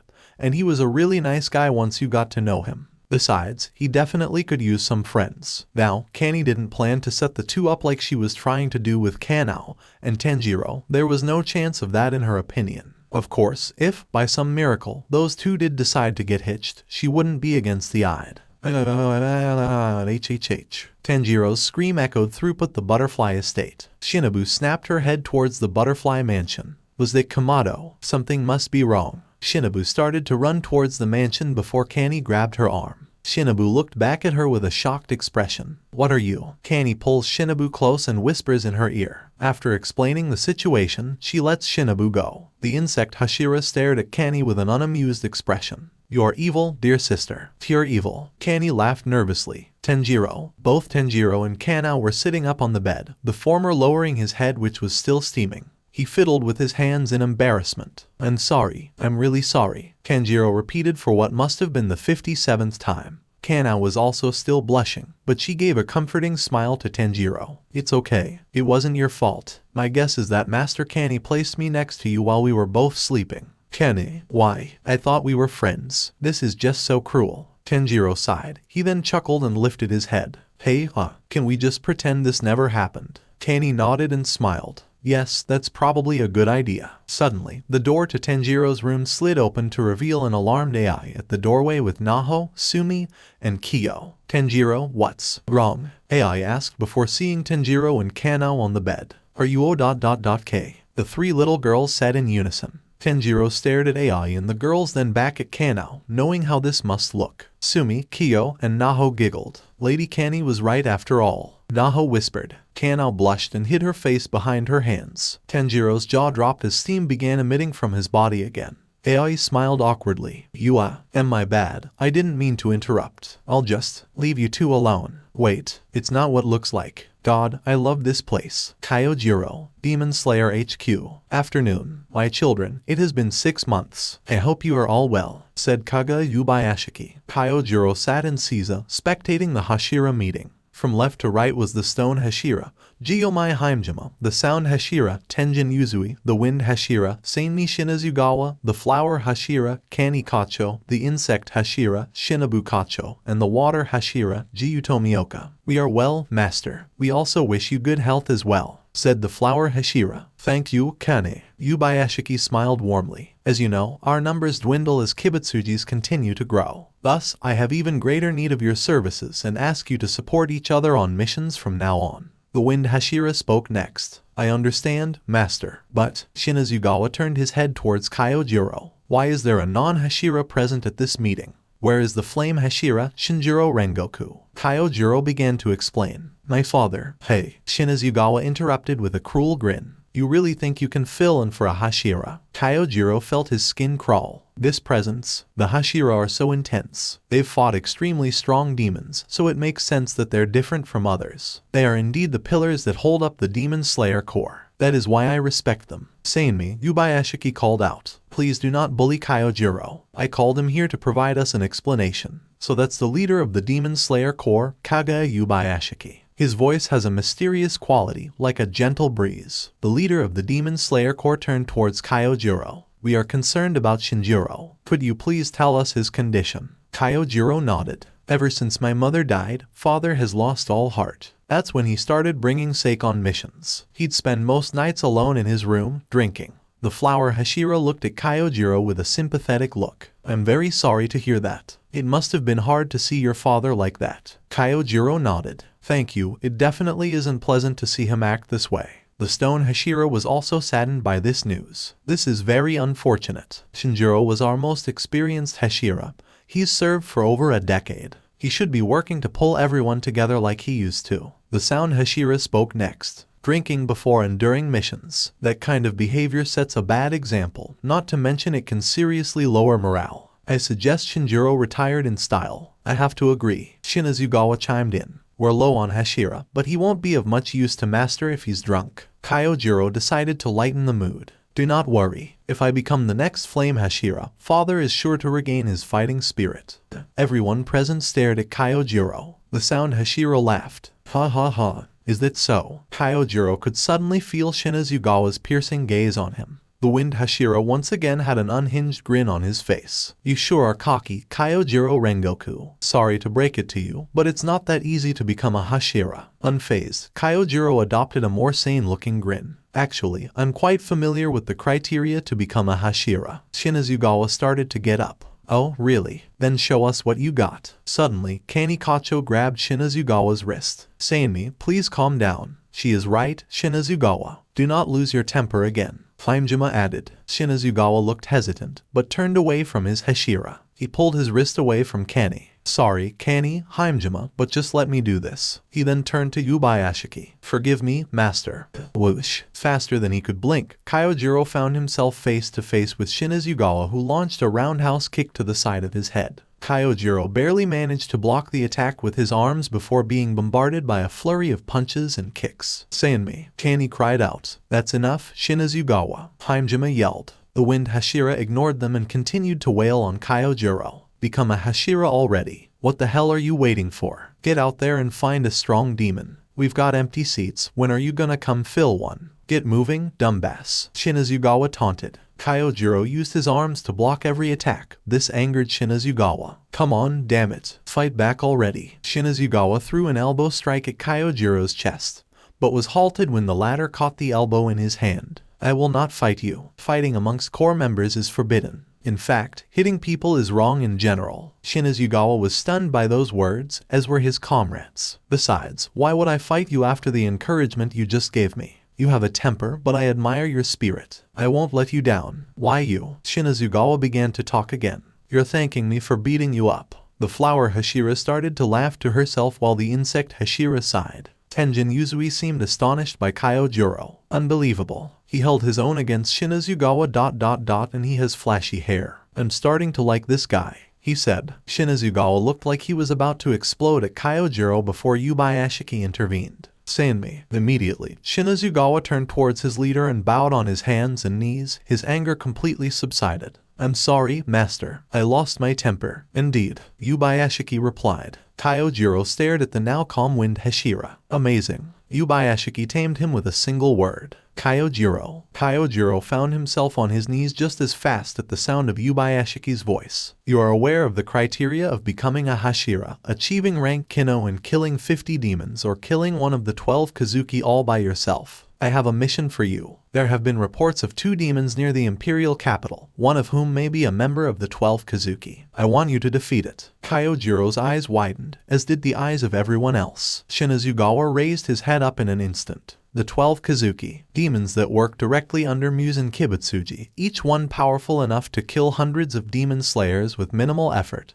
and even a Hashira. The insect Hashira raised her hand. May I speak, master? After receiving a nod, she continued. If this demon really is from the 12 Kazuki, shouldn't a Hashira be sent to deal with it? A good question, Shinobu. I need the Hashira to defend the territory the missing Hashira would cover. Besides, the capital is in Shinjiro's old territory. Yubayashiki turned back to Kyojiro. You insist that you're worthy, but you must earn our esteem through actions, not words. Demonstrate your skill, Kyojiro. Kyojiro grinned proudly. Yes, sir. Kenny. After Kyojiro left, the meeting continued. Seimi got back in line. Unbelievable. Give me a damn break, he muttered. Tenjin snickered in response. Gyomai spoke. Master, do you truly foresee a future where Kyojiro Rengoku is victorious? Or is it just instinct? It's more than instinct, it's certainty. Yubayashiki answered. Kyojiro Rengoku will play a major role in the destiny of the Demon Slayer Corps. Now then, Shinobu, Kanny, I'll need you to stay behind when we're done here. There's something I wish to discuss with you alone. Kanny and Shinobu nodded, then Tenjin raised his hand. Excuse me, master, but what exactly do you plan to discuss that can't be shared with the rest of us? Forgive me, my children. The matter I wish to discuss is on a need-to-know basis, Yubayashiki explained. That's when Kanny realized that matter was none other than Tanjiro. Tenjin did not give up easily. I understand, master, but I don't understand the point of keeping something so important from us. You said yourself that we need to support each other. Tenjin, do you trust me? Tenjin bowed his head. With my life, master. Then please do not worry. I will tell you all when the time is right. Yes, master. Please forgive me for doubting you. It's fine. Now, let us continue later. And that is all for now. You are dismissed. Stay safe, my children, Yubayashiki said. The Hashira bowed and stood back up. Everyone began to leave except Kanny and Shinobu. Before he left, Kanny called out to Seimi. Hi, Seimi. How's Genya? She asked. Seimi scoffed in response. What about him? Kanny frowned. Seimi sighed upon seeing her disappointment. He's fine. Says he wants to be a demon slayer. I told him it's a stupid idea. Seimi, I know you just want to protect him, but do you really have to act like you hate him? It's for his own good. Besides, we both know that if you had your way, Shinobu would never have joined the Corps with you. Kanny looked down. Touché. Tell him I said hi. Sure. See ya, Kane. Seimi smiled a bit at her. Kanny returned the smile. Tenjin then came by and grabbed Seimi by the collar. Get a room, you two, he said while dragging him away. Hey, damn it, Uzui. Kanny giggled as Seimi was dragged away, kicking and screaming. Shinobu rolled her eyes. Eventually, Shinobu and Kanny were alone with Yubayashiki. Now, how is our little friend doing? I heard his last mission was a great success. Kanny nodded. Tanjiro has shown remarkable improvement, both with his breathing techniques and blood demon art. I see. And what about his inner demon you talked about? His name is Onijiro, yes, Yubayashiki asked. Shinobu spoke next. Besides from a clear lack of basic manners and an attitude problem, Onijiro has kept his promise not to cause trouble. Thanks to his lessons, Tanjiro has only grown stronger. Wonderful, Yubayashiki said. Do you believe he's ready? Kanny and Shinobu shared a look and nodded towards each other and spoke simultaneously. We permit Tanjiro Kamado take the final test to become a demon slayer. Very well then. Tonight, I'll send a Kasugai crow with details of the mission. Tanjiro will go alone this time. We will now see if he can truly be trusted to take care of himself, Yubayashiki explained. You are dismissed. After bowing, the Kacho sisters walked out of headquarters towards the Butterfly Estate. Dusk, Butterfly Mansion. The two Hashira has finally reached the mansion. Kanny and Shinobu were talking about ways to prepare Tanjiro for his mission. They opened the door and walked towards the main building. After entering, they heard noises in the kitchen. Wondering if dinner was made, they walked to the kitchen and found Tanjiro and the girls at the table. AI made tempura, onigiri, omurice, and udon. Lady Kanny, Lady Shinobu, welcome home. Welcome home, the other girls said, including Kanao. Yo, took you long enough. Ao here's been holding the food hostage until you showed up. Kanny saw that it was actually Onijiro who was present. Shinobu shot a glare at the demon. AI did the same. It's Aoi, not Ao. Whatever, so I was one syllable off. Onijiro threw his hands in the air. Besides, how do you know it's not a nickname? Sumi, Kyo, and Naho pouted. We don't like you, Kyo said. Yeah, we want nice Tanjiro back, Sumi added. Onijiro smiled cruelly at the girls. Yeah, well I'm not exactly fond of you three brats either, but you don't hear me bitching about it. Bad word. Bad word. Lady Kanny, Lady Shinobu, he said a bad word. Naho pointed at the demon. Yeah, and there's more where that came from. Allow me to enlighten you. Inhale. Onijiro, Shinobu yelled, stopping the demon in his tracks. What? I'm just joking, he said. Before Shinobu could strangle Onijiro, Kanny changed the subject. So, Onijiro, how's Tanjiro? Onijiro ate some udon before speaking. After your little prank, he decided to hide in our mind. What a baby, am I right? Kanny started to feel guilty about what she did that morning. She did not intend to embarrass Tanjiro to the point that he'd hide himself. Anyways, until he decides to man up, you'll be stuck with me. Onijiro stated with a smirk. Aren't you lucky, miss? I want to befriend man-eating monsters. Shinobu put her foot down. Keep talking, demon, and we'll take away your food.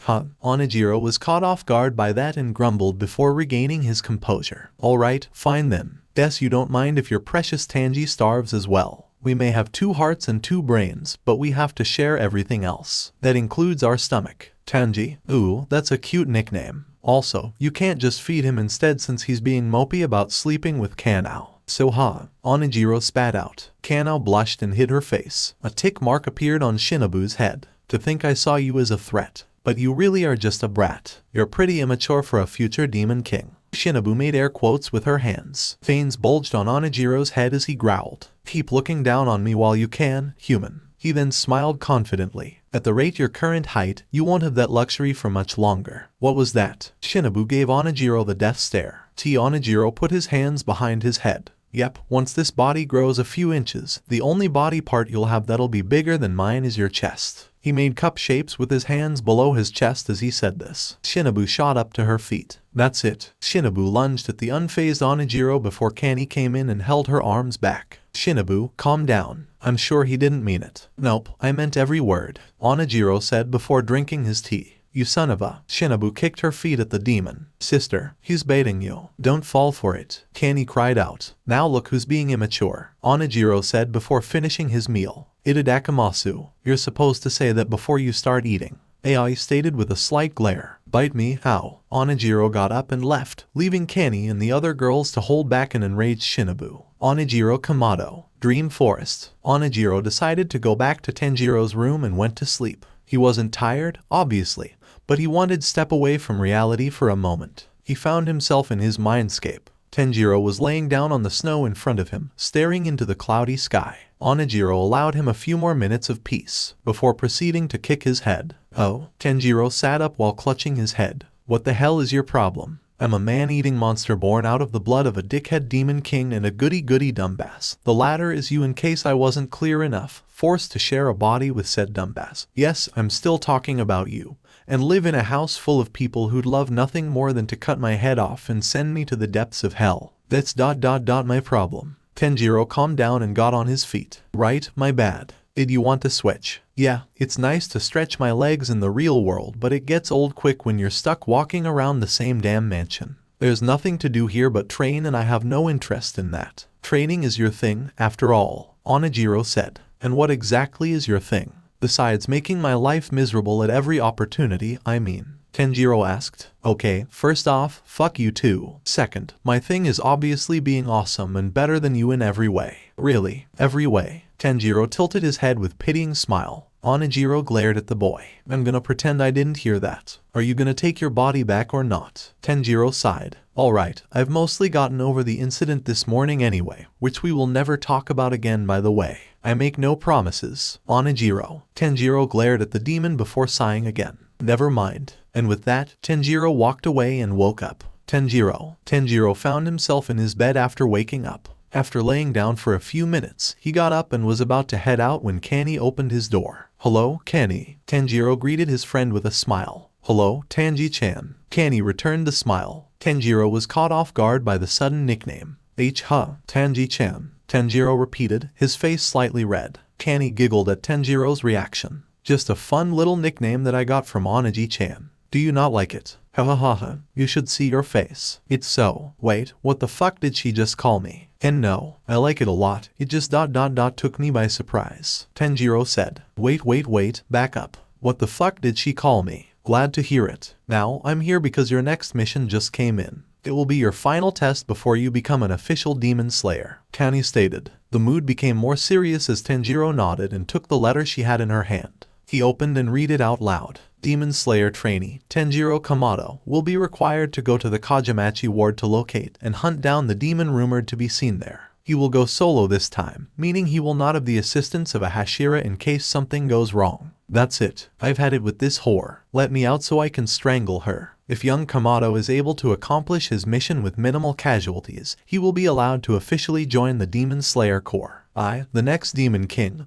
will not be mocked by a filthy human. Let me out, Tanjiro. Quiet, I'm trying to read. Kamado will have a Kasugai crow keeping track of him. The crow will give a report on the trainee's performance, and the leader of the corps shall decide whether or not Kamado is worthy. If Kamado encounters another demon slayer, he will be expected to hide himself as fast as possible unless they're in danger. Good luck. That's where the letter ended. Tanjiro gulped. He could feel the pressure being put on him. He then felt a hand on his shoulder and looked behind him to see Kanny giving a comforting smile. If you want to wait until morning before you leave, I understand. It's a lot of responsibility, especially for someone your age, Kanny said. Tanjiro smiled back and shook his head. No, I signed up so I could protect others from the demons, and the sooner I can do that, the better. Kanny nodded. Then you better get ready. Tanjiro stood in front of the gate leading outside the estate in his trainee uniform.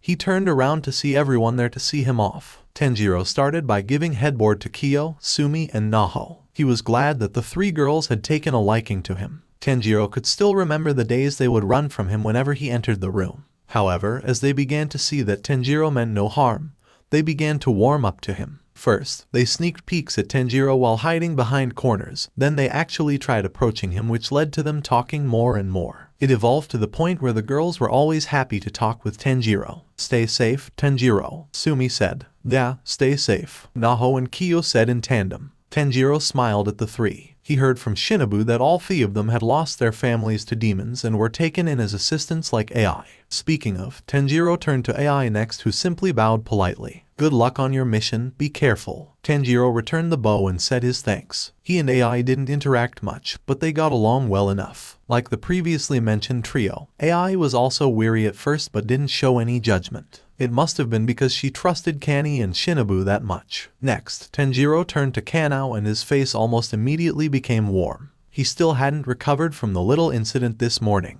It seems Kanao hadn't recovered either, as her own face became red as she moved her eyes to the ground. See, come back safely. Okay. Why yeah, Tanjiro blurted out before he picked up a mischievous scent. Oh no. Before he could react, Kanny pushed him from behind towards the equally shocked Kanao. Fortunately, Shinobu pulled Kanao back by the back of her hakama and caught Tanjiro by the chest before he could go further. Careful, Kamado. You need to watch your step. Shinobu sent a glare in Kanny's direction. Kanny simply turned her head and whistled a tune. Tanjiro sent his own glare to Kanny. Thanks, master. He turned towards everyone else and waved. Goodbye everyone, I'm off now. As everyone waved to him, Tanjiro felt nostalgic. This kind of reminds me of. Suddenly, the butterfly girls were replaced by the image of his family, waving him off as he went down the mountain to sell more coal. Tanjiro froze as unpleasant memories creeped into his head. Chasing the cat behind the houses, meeting Kibutsuji, his horrible scent, his paralyzing gaze, his terrifying aura. Tanjiro snapped out of his trance and turned towards Kanny, who looked deeply concerned. Are you okay? You sort of froze up for a second. Tanjiro saw that everyone else looked worried. He shook the unpleasant thoughts out of his head and gave them a reassuring smile. I'm fine. This just sort of reminded me of the last time I saw my family. Don't worry, I'm okay. Kanny did not look convinced, but sighed and smiled back. If you say so, Tanjiro. And with that, Tanjiro stepped out of the gate and walked down the road. The memories of the day Kibutsuji turned him into a demon continued to plague his mind. Never again. Next time, things will be different. Mitsuri Kanroji, somewhere in Tokyo City. 2 days later, night. Rengoku had been assigned a mission in the imperial capital to hunt down a demon who was possibly a part of the 12 Kazuki. Mitsuri, as well as other demon slayers, had been assigned to his group to aid him. The group stood in the middle of the streets where most people walked by the slayers without a second look. Alright, Rengoku called out. As we discussed, we'll be operating in pairs. If you locate the demon, call for help via Kasugai Crow, and prioritize the evacuation of civilians. Yes, sir. Everyone else answered, including Mitsuri, who looked at Rengoku in admiration.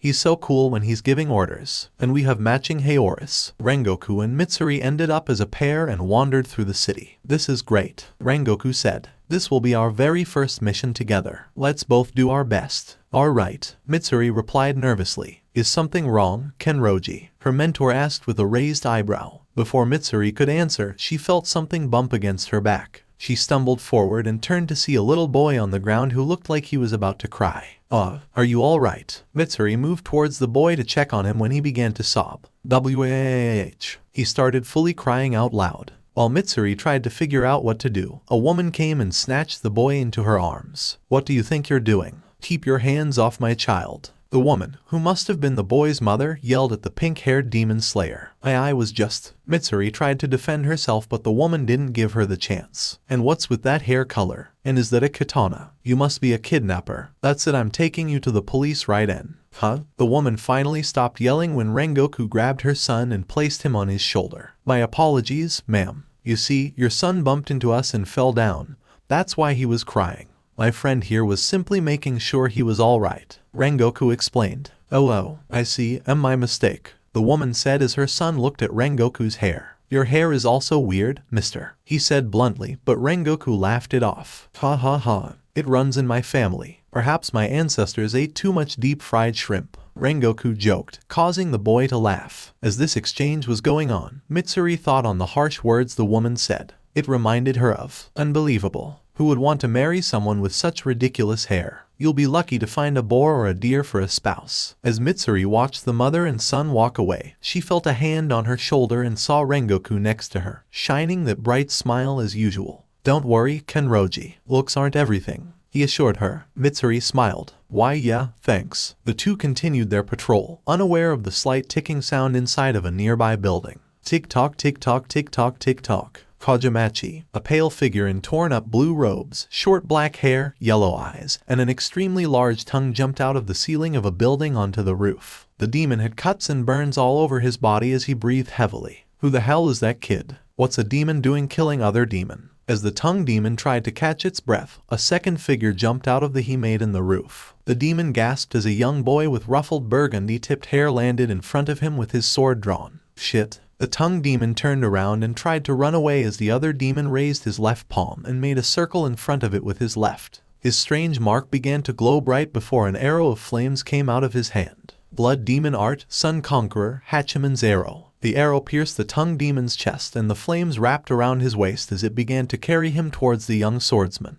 Wait, was all it could say before Tanjiro cut his head off as the arrow carried the demon towards him. "Mission accomplished," Tanjiro said in his head. "About damn time. I could have ended that battle in a second if you didn't stop the second he took hostages. All that matters is that no one was hurt," Tanjiro thought as he looked up to see the Kasugai crow flying in the night sky. Tanjiro turned to the fading demon corpse and prayed for him. "Rest in peace." Tanjiro rummaged through his pocket and took out a piece of metal before popping it into his mouth and swallowing. He remembered Shinobu's explanation on how they worked. 2 days ago, Shinobu's office. "I call them Nichiren pills, made from the same material that's used to forge our swords," Shinobu stated as she handed 5 metal capsules to Tanjiro. "The idea is that if you swallow one, you will be able to absorb the sunlight stored inside." "Wow," Tanjiro said in astonishment. Shinobu continued. "This is all we could get on short notice, and it's all that you should be able to carry in your pockets. Only use these if you're running low on stamina and energy. Understand?" "Yes, master." Present. After completing his mission, Tanjiro walked throughout Tokyo City on his way back to the Butterfly Estate, happy with this new development. "I did it. I'll finally become a demon slayer." Well, I think so anyway. I shouldn't get too cocky. "Man, you need to loosen up.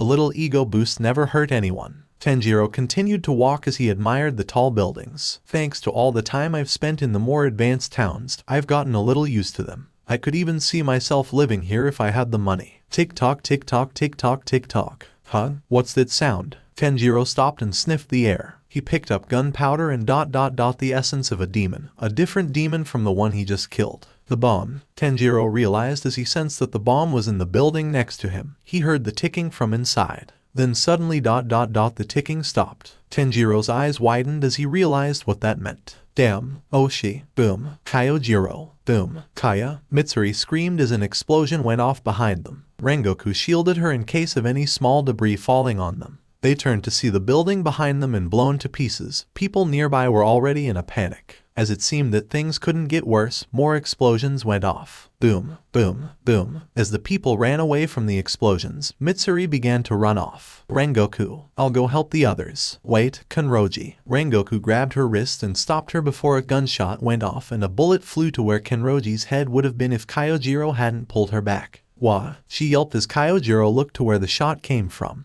on top of a wide building and saw an unknown figure with a rifle aimed at them. Tanjiro inhaled and leaped towards the top of the building while swinging his sword at the shooter's neck. Total concentration, flame breathing, first form, unknowing fire. The demon jumped back as Tanjiro landed on the edge of the building. The demon wore some sort of military uniform and hat. His head was lowered. Calm down. How long have I waited for this day? Yes, it was all for this day. The demon raised its head, revealing a kanji engraved into its left eye. Lower 2. The day I get my revenge on you, Rengoku. The demon announced. This demon, the number engraved into his eye ... He's part of the 12 Kazuki. Rengoku shot a glare at the demon. An indiscriminate attack involving civilians. That is a deed that is both cowardly and foul. I simply cannot ignore it. The demon simply laughed. So arrogant. I still haven't forgotten how you insulted me. That day, I swore revenge. I spent years getting stronger until I finally joined the 12 Kazuki. The demon took out a pistol and aimed it at Rengoku. Tonight's the night you breathe your last breath. Prepare to die, Rengoku. Rengoku was furious at this demon. He only had one thing to say to him. Who are you? The lower moon was taken aback by the sudden question. You forgot me. No, I did not. Because we have never met before. Think about it. Why would a demon slayer be associated with a demon? That makes absolutely no sense. The demon growled at the ground. He took his gun and aimed into his mouth, before shooting off the top of his head. Rengoku was surprised by this action, as any normal person would be. What? He shot himself in the head. Just what is this demon's deal? The demon huffed as he regenerated. Calm down, just ... stay cool. If he's forgotten, simply remind him. Boom. Rengoku heard another explosion behind him and turned his head to see the black smoke from said explosion. Time bombs, I planted them all over the capital. Rengoku turned his attention back towards the lower moon who was speaking. Suddenly, Rengoku barely managed to block a bunch of bullets. A ton of people will die tonight, and it'll be all because of you. Rengoku versus Hero. Guns has sprouted from shadows appearing all over Hero's torso. He fired a storm of bullets as Rengoku ran towards a billboard on the roof for cover. After safely arriving at the billboard, Tanjiro took a second to think about what he just saw. Guns just sprouted out of his body. Then, Rengoku heard a strange sound in front of his hiding spot. A shadow with eyes and teeth appeared in front of his feet. 2 shotguns had sprouted from the puddle-like shadow. On the other side of the billboard, Hero ran towards his target while cocking his rifle as he heard 2 gunshots. Hero was about to rush Rengoku before hearing another explosion. Boom. Hero turned his head to the left and smiled at the sight of the blast before noticing something strange. The explosion began to shrink in an unnatural way, almost as if it was being sucked up. Strange. Then, the billboard cracked before being destroyed by illusory flames which blinded the lower moon. Flame breathing, 4th form, blooming flame undulation. Hero managed to crack an eye open. He saw Rengoku come down on him from the air and swing his sword at his neck. There was no time to dodge, so the demon fired his rifle at Rengoku's head, but the bullet only cut through his left cheek. Rengoku's blade met the demon's neck and the man pushed it in as far as possible before it could no longer move. That's when he saw the shadow covering Hero's neck. The demon grinned. Pitiful. Anger clouds your judgment, Rengoku. Rengoku internally cursed. It doesn't feel like my sword is cutting through anything. He absorbed it with that shadow. This must be his blood demon art. While Rengoku struggled to pull out his sword, sticks of dynamite began to drop from Hero's shadow. Rengoku saw that their fuses were all lit and tried to get away before. Mitsuri. Boom. Mitsuri watched in horror as her former mentor was caught in a giant explosion. Rengoku. After the smoke cleared, she saw a huge chunk of the top of the building blown off. On the floor below the roof, which had been revealed by the explosion, the lower half of the demon Rengoku was fighting began to get up. Mitsuri charged forward, planning to finish it off. Then she felt a hard tug on her braids before she felt the back of her head smash into the ground, all before she could even draw her sword. Dazed from the sudden attack, Mitsuri had a hard time focusing as another figure came into view. As her vision cleared, Mitsuri immediately recognized the kanji, lower 6, in the eye of another demon with green markings on his face. You should focus more on your surroundings. The demon looked down on the swordswoman. Don't worry, I doubt that was enough to kill your little friend. Not that it matters, you'll all die today. I'd say we're doing you a favor with that horrendous hair of yours. And what's with that outfit? You're just begging to be fucked in that getup. Mitsuri tried to move, to grab her sword and get back up. But she couldn't, her body simply wasn't responding. The demon smiled cruelly at her. Talk about bad luck, you got caught up in my senior's revenge plan. Well, that's what you get for becoming demon slayers. Don't worry, I won't kill you. My trainer taught me to respect and spare women. The demon dropped its smile and adopted a look of disgust. Though if you ask me, there's not much to respect. Why do you fight so hard just to die against a superior enemy? Why fight for people who will never know what you do for them? Who will never admire you? That last part struck a chord within Mitsuri. Her mind flashed to her looking into a hand mirror, her hair dyed black to hide her ugly hair. Mitsuri couldn't stop the tears as the demon above her continued to look at her with disgust. Suddenly, a flash of fire appeared out of nowhere. Rengoku, Blood Demon Art, Sun Conqueror, Flaming Kick. What the? Was all the lower moon said before getting kicked in the face. He let go of Mitsuri's hair as he was launched into the building across the one that Rengoku was fighting on. After taking a second to recover from shock, Mitsuri sat up and saw a young boy who couldn't be older than 14 or 13 standing with his back to her. He wore a slightly burnt white and blue hakama with the phrase "Become the blade that destroys demons" stitched onto it. His ruffled, burgundy-tipped hair blew in the wind. His right leg was on fire. "Are you okay?" the boy asked without turning around. "Why, yes, thank you," Mitsuri said as the boy turned to her. He had gentle pink eyes, a smile so bright it could burn even demons, and a glowing mark on his head. Despite the first two descriptions, Mitsuri was able to tell from the sharp fangs, claws, and the fact that he was unbothered by his flaming leg. He was a demon that just saved her life, but a demon. Mitsuri got up and backed away from the young demon with caution. The boy noticed this and looked hurt, but then chuckled sadly. "Yeah, I don't blame you." "Hey." Mitsuri and the flame-wielding demon looked towards the building where the lower moon 6 demon was knocked into. The enemy demon walked out of the building with a bloody head and murder in his eyes. "What the fuck is wrong with you? We're on the same side, you idiot." The other demon drew his sword and pointed it towards the enemy. "You're wrong, I don't serve Kibutsuji." The enemy demon's eyes widened, as did Mitsuri's. "Kibutsuji," he said his name. But if a demon says his name, they die, right? Many seconds had passed, nothing happened to the demon boy. Is he really on our side? Look, it doesn't matter if people don't admire the demon slayers. That doesn't change the fact that they give it their all to save dozens of lives, even if they know that they'll die in the process. The demon boy said. Then their will is passed on to the next generation who will always be stronger than the last in some way. As long as there are demons and those who are willing to stand up to them no matter the odds, I'll keep fighting. And I will win no matter what. Also, I'm sorry but ... you are absolutely blind if you think this woman is ugly. Huh? Mitsuri's jaw hung open. Personally, I think pink is a great hair color. I especially like how it fades to a light green. It gives the impression that she's a fun person to be around, which is what really matters since looks aren't everything. And even if they were, this lady would have no problem in that department as she is already quite pretty. Don't insult others by telling lies. In fact, don't insult people at all. HMPH. The demon boy puffed his cheeks. Mitsuri was about to cry. No one had ever said such kind things to her before except Ringyuko and Sanjuro. The lower moon was simply confused. Huh? Well.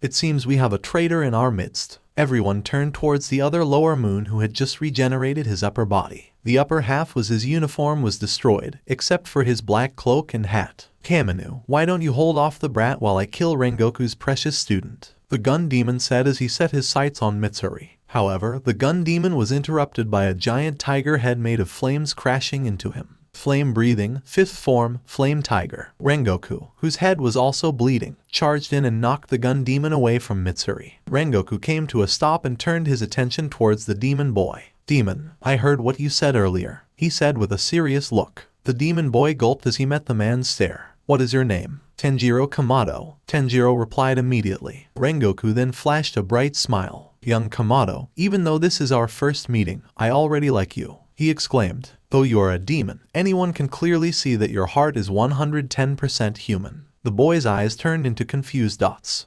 Thanks, you are correct. Even without admiration, I will keep on fighting. That's what we demon slayers do, Rengoku stated. Rengoku turned back to Lower Moon too. I don't know why, but that demon has a grudge against me. I'll defeat him and leave Lower Moon 6 to you, young Kamado. Tanjiro nodded and turned to the other demon. Right. Kanroji, can you stand? Rengoku called to her. Why yes, Mitsuri answered as she got on her feet. I'm changing your orders. He's planted bombs all over the capital. Go disarm them with the other core members. Yes, sir, Mitsuri said before running off. Both Rengoku and Tanjiro moved towards their targets and engaged in battle with them. Rengoku rushed his opponent who laughed manically. You'll defeat me, you say? You can't even cut off my head. A sword cannot win against a firearm, and the Demon Slayer Corps cannot win against the demons. Hero gloated. Rengoku felt his heart fire up. I don't know who you think I am or what you think I've done ... but my name is Kyojiro Rengoku. Come at me. I'll put an end to you and your grudge. Tanjiro's Awakening Part 2. Tokyo Capital. Tanjiro vs. Kamado. Tanjiro and Kamado exchanged blows, sword meeting fist multiple times. The lower moon effortlessly deflected the fledgling demon slayer's attacks as he focused his attention on the burn mark on his cheek. This burn isn't healing as fast as it should.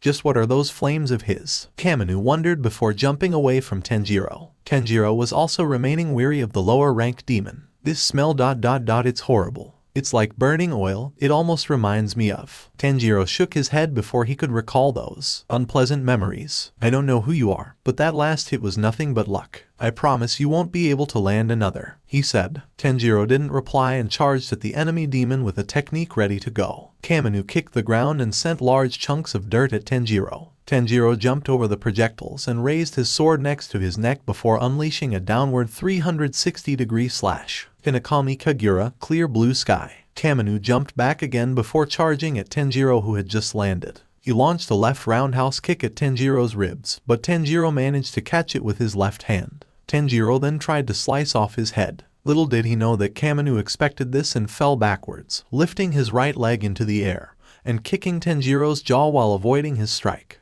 Tanjiro stumbled back and let go of his opponent's leg as Kamado landed on his hands and flipped backwards. Tanjiro recovered as his scar began to glow. Suddenly, he was engulfed in flames and vanished. Blood Demon Art, Sun Conqueror, Phoenix Flash. Kamado was shocked. Where the hell did he go? Flames appeared in front of the lower moon, revealing the Demon Slayer trainee swinging his sword down onto the demon's head. Hinekami Kagura, dance. Kamado blocked the attack with both arms. Tanjiro's sword went about halfway through them before stopping. Tanjiro then kicked himself off of Kamado's chest and jumped away into the air. Tanjiro then sent some solar energy towards his right elbow and blew off his right arm, which still held his sword. Kamado was confused by this. That was when a stream of fire shot from Tanjiro's bleeding stub and attacked itself to the detached arm. Tanjiro flipped in the air in a way that would send the detached arm and sword towards Kamado. Blood Demon Art, Sun Conqueror, Crimson Flare Chain, Extended Slash. Kamado, not expecting such a tactic, leaned back as Tanjiro's sword cut through part of his neck.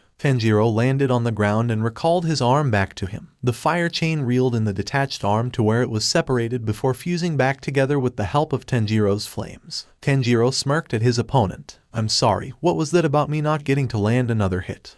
His first shit talking. Sniffle, they grow up so fast. Kamado held his neck as the wound closed up in seconds. Damn it, I underestimated this kid. Never again. Honestly, I thought you'd be tougher. What was Kibutsuji thinking adding you to the 12 Kazuki? Tanjiro added. I honestly feel horrible for saying this, but taunting your opponent is one of the best distractions one can implement. You cocky brat. You're not fit to speak his name. Kamado yelled as he ran towards Tanjiro at quick speeds. Tanjiro got into a defensive stance and prepared for the enemy's attack. Kamado launched a left cross, a right hook, and jumped into the air into a bicycle kick. Tanjiro dodged the cross, deflected the hook with his sword, and blocked the kicks with the flat of the blade while supporting it with his left hand. He pushed Kamado off of him and prepared a technique. Tanjiro jumped towards the airborne lower moon and thrusted his sword towards him. Hinekami Kagura, Sunflower Thrust. Kamado pushed the sword away with a right back fist as Tanjiro threw a left roundhouse at him. Kamado blocked the attack with his right knee, and the two demons pushed off of each other. They both landed on the ground before charging at each other again. Rengoku vs. Hero. Blood Demon Art, Capture Cavity, Shadow Wolves. Hero summoned wolf-like creatures made out of shadow and sent them to attack Rengoku. Kyojiro inhaled and swung his sword in a circular motion, cutting through all of the shadow wolves. Flame Breathing, Fourth Form, Blooming Flame Undulation. After defeating the canines, Rengoku looked above and saw wine bottles with fire coming out the top. The bottles blew up as flames bursted from them and covered the area. Hero stared at the flames as that horrible memory replayed itself in his head. He saw Rengoku, but with eyes much more cold and hateful. Why did she have to go to the afterlife while scum like you gets to live on? And no, please don't hurt me. Hero remembered how that man cut off his arms with no hesitation. Gyhgh.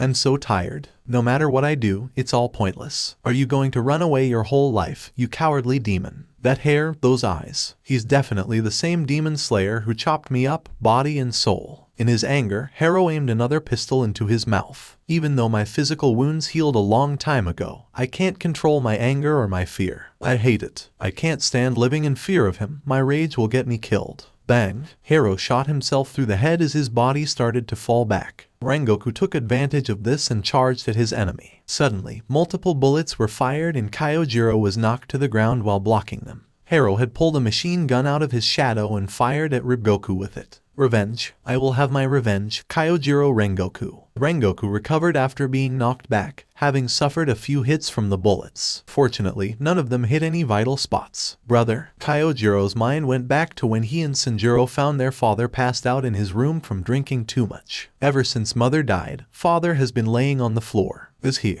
going to heaven too? Don't say that, Sanjuro. Father will get back up again, I'm sure of it. As the eldest son of the Rengoku clan, I must become as strong as I can. Don't cry, Kyojiro. Do not let grief and sadness overtake you. I promised mother that I would become a Hashira so that I could help the weak. Kyojiro charged at Harrow once again, the fire in his heart burning brighter and brighter as the grueling battle went on. Mitsuri Kanroji. Meanwhile, Mitsuri was with the other demon slayers, searching for the bombs. Hurry, find those bombs while Rengoku is holding back Lower Moon 2. If you see a wolf, be careful. These shadows can absorb our blades, yelled one of the swordsmen. What about that Rouge demon and Lower Moon 6? Asked another swordsman. This time, Mitsuri spoke up while following her Kasugai crow to one of the bombs. Leave them. The Rouge demon is fighting off Lower Moon 6 and that's all that matters right now. We need all the help we can get. No one argued with Mitsuri and continued to look for bombs. Mitsuri was led by her crow to a stationary train and found one of the bombs. Found it. Thanks for showing me the way. Mitsuri thanked her crow. Now take the bombs and give them to the demon. Tanjiro Kamado, the crow instructed.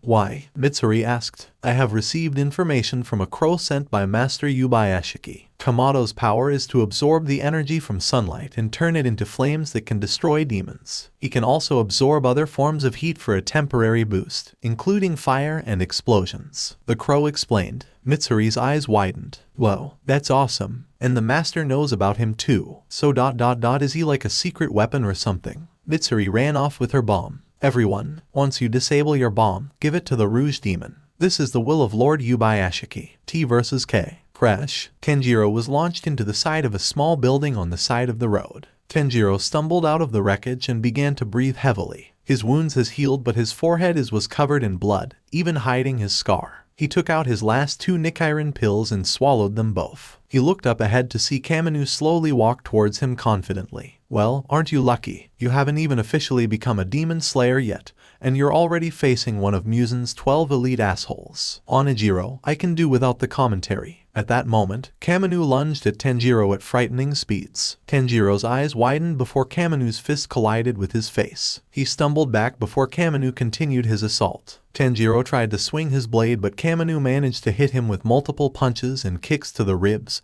jaw, cranium, etc. Each strike was smooth and connected, yet held much power. His hand-to-hand skills are crazy. His movements flow like water. Tanjiro backed up and swung his sword left and right to get Kaminu to back off. Inakami Kagura, Raging Sun. Kaminu jumped over Tanjiro's attacks and landed on his sword as he held it outward. Before Tanjiro could react, Kaminu flipped backwards off of the sword while kicking Tanjiro's jaw. Tanjiro was knocked back but recovered quickly, but Kaminu was already on top of him. Kaminu punched Tanjiro in the face once again only for his fist to go through a rainbow-colored mist. Inakami Kagura, fake rainbow. What the? He disappeared again. Kaminu thought in alarm before sensing a presence behind him. Tanjiro saw in the middle of swinging his sword towards his opponent's neck. The blade met flesh and managed to chip Kaminu's neck before stopping in its tracks. Kaminu smirked.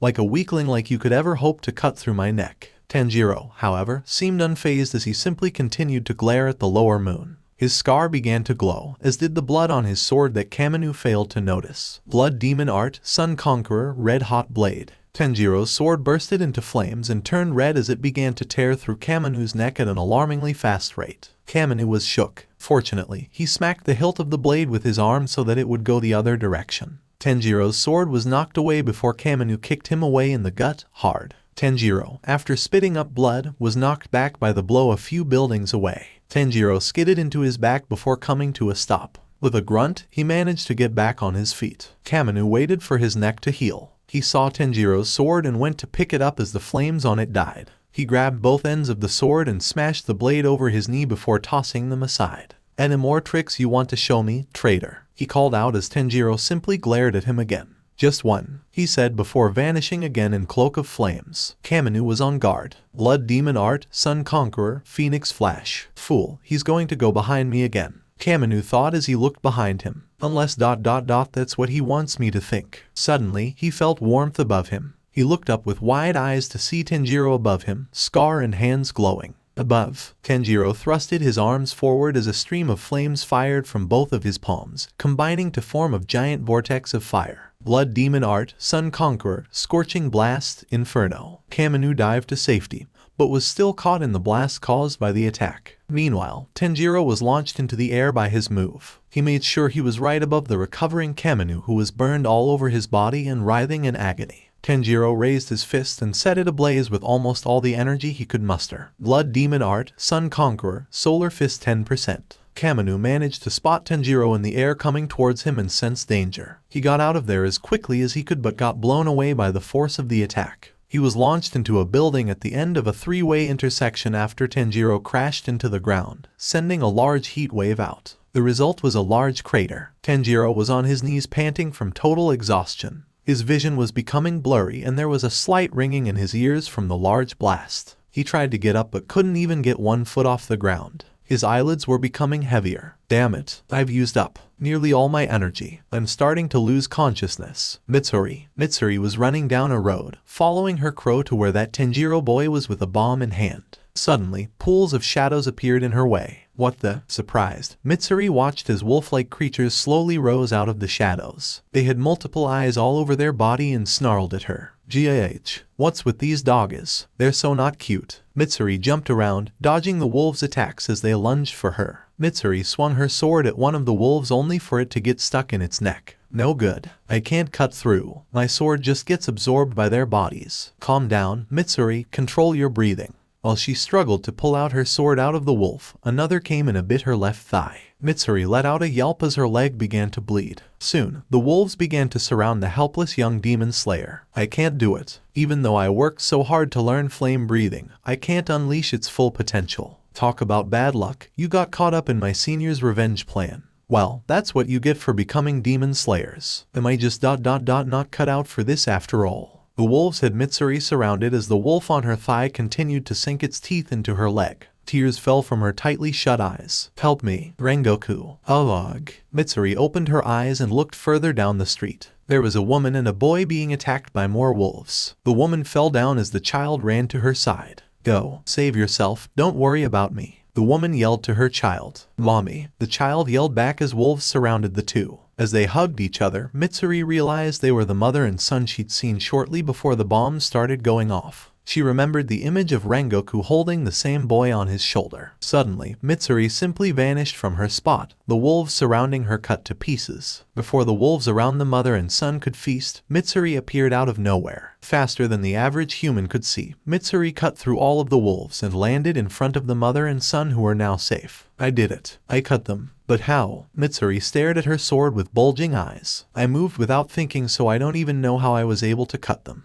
Mitsuri's attention then went to the surviving wolves running towards her. Determination seeped into her heart as she raised her sword. "Don't you worry, ma'am. I will protect you and your son and get rid of these pesky doggies," Mitsuri assured the two behind her as she charged forward and tossed the bomb she was holding into the air. Mitsuri flipped into the air, twisting her body as she slashed through her enemies. Her breathing had changed into a unique pattern, one that made her heart pound. "Tenroji, you aren't very strong. You can cut down lower demons, but you must learn to swing with your whole body to bring out your full potential. Fight with your blade as if it were an extension of your body." "I'm sorry, Rengoku. I didn't understand when you said those words to me, but I think I get it now. I was always so afraid that I was unfit to be a demon slayer, mainly because I wasn't that skilled and that my dream of finding a worthy man was disrespectful to those who fought with everything they had. But then you gave me that advice. I chose to train you because my mother taught me that the duty of the strong is to help the weak. Despite your lack of strength, my instincts told me that you had the potential to surpass even me in swordsmanship.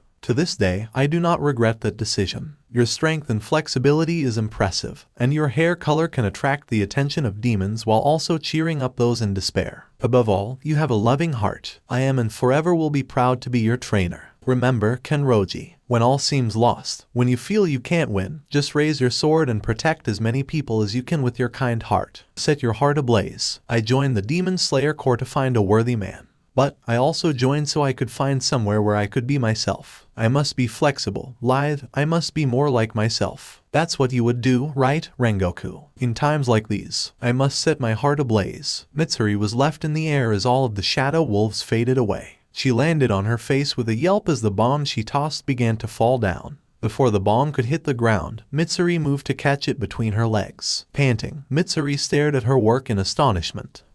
I did it, I beat them. That technique I used, it was different from the ones I've been using. This is my own style of breathing. Mitsuri got up and held the bomb in one hand. She ran towards the mother and son she'd save. Hey, you're not hurt, are you? The older woman seemed very surprised by Mitsuri's feat and took a minute to contemplate what just happened. And no, we're okay, me and my son. Mitsuri then noticed the boy looking up at her and smiled. You know, I really love Sakura Machai. I ate it so much that my hair changed colors. Haha, I know, that doesn't really make sense, does it? Don't worry, you're safe now. Some people called Kakashi will help you. I'd stay, but there's still something I need to do. Stay close to your mom, okay? Mitsuri then bowed and ran off before hearing the boy say, thank you, miss. Mitsuri's widened at the sudden thank you. Come on, mom. Thank her. Oh, right. Thank you, young lady. Thank you so much. Mitsuri began to cry as she kept running. They thanked me. They really thanked me. Rengoku. Mitsuri dried her eyes before her crow above her called for her attention and continued to lead her to the demon named Tanjiro. R versus H. Bang, bang, bang, bang, whoosh, clink, swish, clang. Meanwhile, Rengoku and Hero were still going at it. Hero shooting shot after shot from the guns on his body while Rengoku blocked as many as he could and tanked whatever he missed. He was covered in wounds. Hero looked above the buildings with increasing concern. I haven't heard any explosions in a while, and I sense fewer of the wolves I set loose. Kamado seems okay. I can feel his opponent losing strength fast. Still, I need to finish up here and grab him before more core members show up. Suddenly, Rengoku came in faster than usual and his blade nearly reached the demon's neck. Hero narrowly managed to duck and shoot at the man, getting him to back off. But before that happened, Rengoku cut off all of his shadow guns. Damn it. Who is this guy? I've shot him with so many bullets, hit him with so many explosives, so why won't he fall? Doesn't he get it? Can't you see that I'm a demon? Why face me as a lowly human with nothing but a katana? Hero could feel Rengoku's spirit burning. He was in awe. This guy, is the warrior standing before me the same man who insulted me? Hero lifted up his pistol and aimed at Rengoku before pulling the trigger. Click, click, click. Hero's eyes widened in rage. Shit, I'm out of ammo. Did I seriously use all of my firepower on him? What's wrong? Rengoku asked as he slowly walked towards his foe. Don't tell me that's all you've got. Hero's left eye twitched as rage built up inside him. He became so pissed off that his eyes and nose began to bleed. Hero roared as he put his pistol to his head. Click, click. After being reminded that he was out of bullets, Hero threw his gun to the ground and his rage exploded. Fuck, not yet. There must be something else I can use. As Hero tried to keep calm, a shadow puddle appeared next to his feet. A sword hilt began to rise from it. I won't lose, not to him. I must prove him wrong. I don't care what it is, anything will do. I just need a weapon. Hero looked at the sword spawning next to him and he felt a great pain in his chest. Bushido is a thing of the past, get with the times already. Hero had an image of a bunch of men with rifles mocking him. Do you really think you can cut our bullets with your pathetic katanas? Hero's mental image was replaced by the picture of other swordsmen smiling at him with a sense of brotherhood. He heard his former master's words. Do not worry, Hero. Our swords will never lose to guns. Hero hung his head as Rengoku was about to strike him down. Suddenly, Rengoku's blade was stopped once again by Hero's shadow, which now covered his entire body as armor. He took the form of a humanoid wolf with a sword in his hand. Blood Demon Art, Capture Captivity, Werewolf of Horror. You said your name was Kyojiro Rengoku, correct? Hero asked, now a lot calmer than before. He covered his entire body in shadow. Now he can absorb anything that touches him. Rengoku thought. Yes, he answered the demon's question. Said demon looked upward. I thought so. I am Hero, Kyojiro Rengoku. As a lone warrior, I will now kill you, he announced. Rengoku raised his sword and smiled. Very well. Bring it on. T versus K. Kamado had finally healed from his wounds as he walked out of the building he crashed into. He found his foe collapsed on his knees from his exhaustion. Your blood demon art is truly something. Just how many humans did you eat to gain such power? Kamado asked. Tanjiro looked up and glared daggers at the lower moon. None, I don't eat humans. Normally I'd call bullshit. But you've been all full of surprises. You broke that man's curse, your flames feel the same as sunlight. And your breathing technique, it's just like his. Tanjiro's eyes widened. What? Tell me, are you truly a user of sun breathing? The most powerful breathing technique ever invented? Kamado asked. Sun breathing. Is he talking about Hinokami Kagura? Tanjiro wondered. Well, no matter. Either way, you're quite the interesting demon. My lord will definitely want to meet you, Kamado said with a cruel smile. Those words froze Tanjiro. His lord, he means Kibutsuji. Tanjiro's mind once again went to that day, the night he experienced hell, the night he was turned into a demon. He could still remember the pain and agony he suffered through, the paralyzing fear in his heart. Tanjiro's breathing began to quicken as each breath became shorter and shorter. Sweat nearly drenched his forehead. His eyes became wild and unfocused. He could hear Onijiro calling out to him, telling him to snap out of it. But it was nothing but a faint echo to Tanjiro. The poor boy could still hear that man's sickening laugh as he desperately crawled away from him. Everything Tanjiro went through since that day, all the nightmares. Tanjiro saw a hallucination of Muzan appear in front of him, standing over the boy with a disgusted look on his face. Fear struck the human in Tanjiro as he remained paralyzed. However, something in him began to turn that fear into rage. His fault. It's his fault. Kibutsuji. He did this to me. He'll pay. Tanjiro's vision became clouded with a red fog as Onijiro kept calling out to him. Onijiro, Dream Forest. Hey, Tanjiro, snap out of it. This is not the time to space out, you stupid piece of. Onijiro stood in the forest which made up the shared mindscape of Tanjiro and Onijiro. Suddenly, the forest bursted into flames. What the? Onijiro looked around the burning forest before spotting Tanjiro with his back turned towards him. Hey, Kamado, what the hell are you doing here? We have to escape from that damn lower moon. You heard what he said. He's going to take us to Kibutsuji. We aren't nearly strong enough to take on that bastard. If we get caught, you can forget about seeing your family again. Hell, we won't see daylight again. Onijiro did not get an answer from Tanjiro, which only further irritated his demonic half. Shit, he won't listen, and I can't take control by force unless he's unconscious. The fear he felt at the mention of Muzan, his demonic instincts turned that fear into rage. When demons are created, they are both with this trait but lose it as they gain more blood and intelligence. This is bad. Even if we can escape, at this rate, the idiot might accidentally hurt a human and be executed.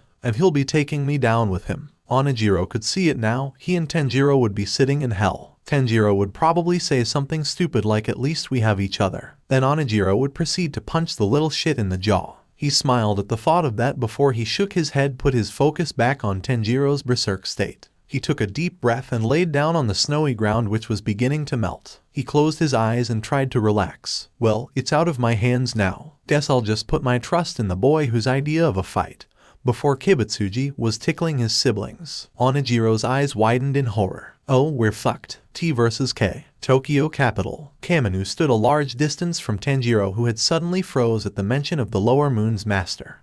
Guess he got cold feet. Ironic given those flames of his. Kamado was about to make sure his opponent wouldn't get up again before something landed in front of Tanjiro. Confused, Kamado squinted his eyes before realizing a bomb had landed there, one of Harrow's bombs. Soon, more bombs landed near Tanjiro. There were 5 in total. Kamado looked at the roofs of the buildings where the bombs came from and saw a bunch of demon slayers standing there, including the pink-haired girl. Tanjiro raised his head and got back on his feet. He grabbed a bomb and lifted it to his face. The demon slayers called out to him. "There you go, demon. If you really are on our side, prove it." One swordsman yelled. "I don't trust you, but I won't complain if you take care of that lower moon for us. Go get him, Tanjiro Kamado. You can do it," the pink-haired young lady said. Tanjiro didn't spare them a glance and grinned cruelly as his scar began to glow. Tanjiro held the bomb in the air and ignited it with a scorching blast. This caused a chain reaction as the bomb he held blew up and ignited the other bombs at once. A giant blast occurred before it transformed into a flaming vortex that was soon sucked up.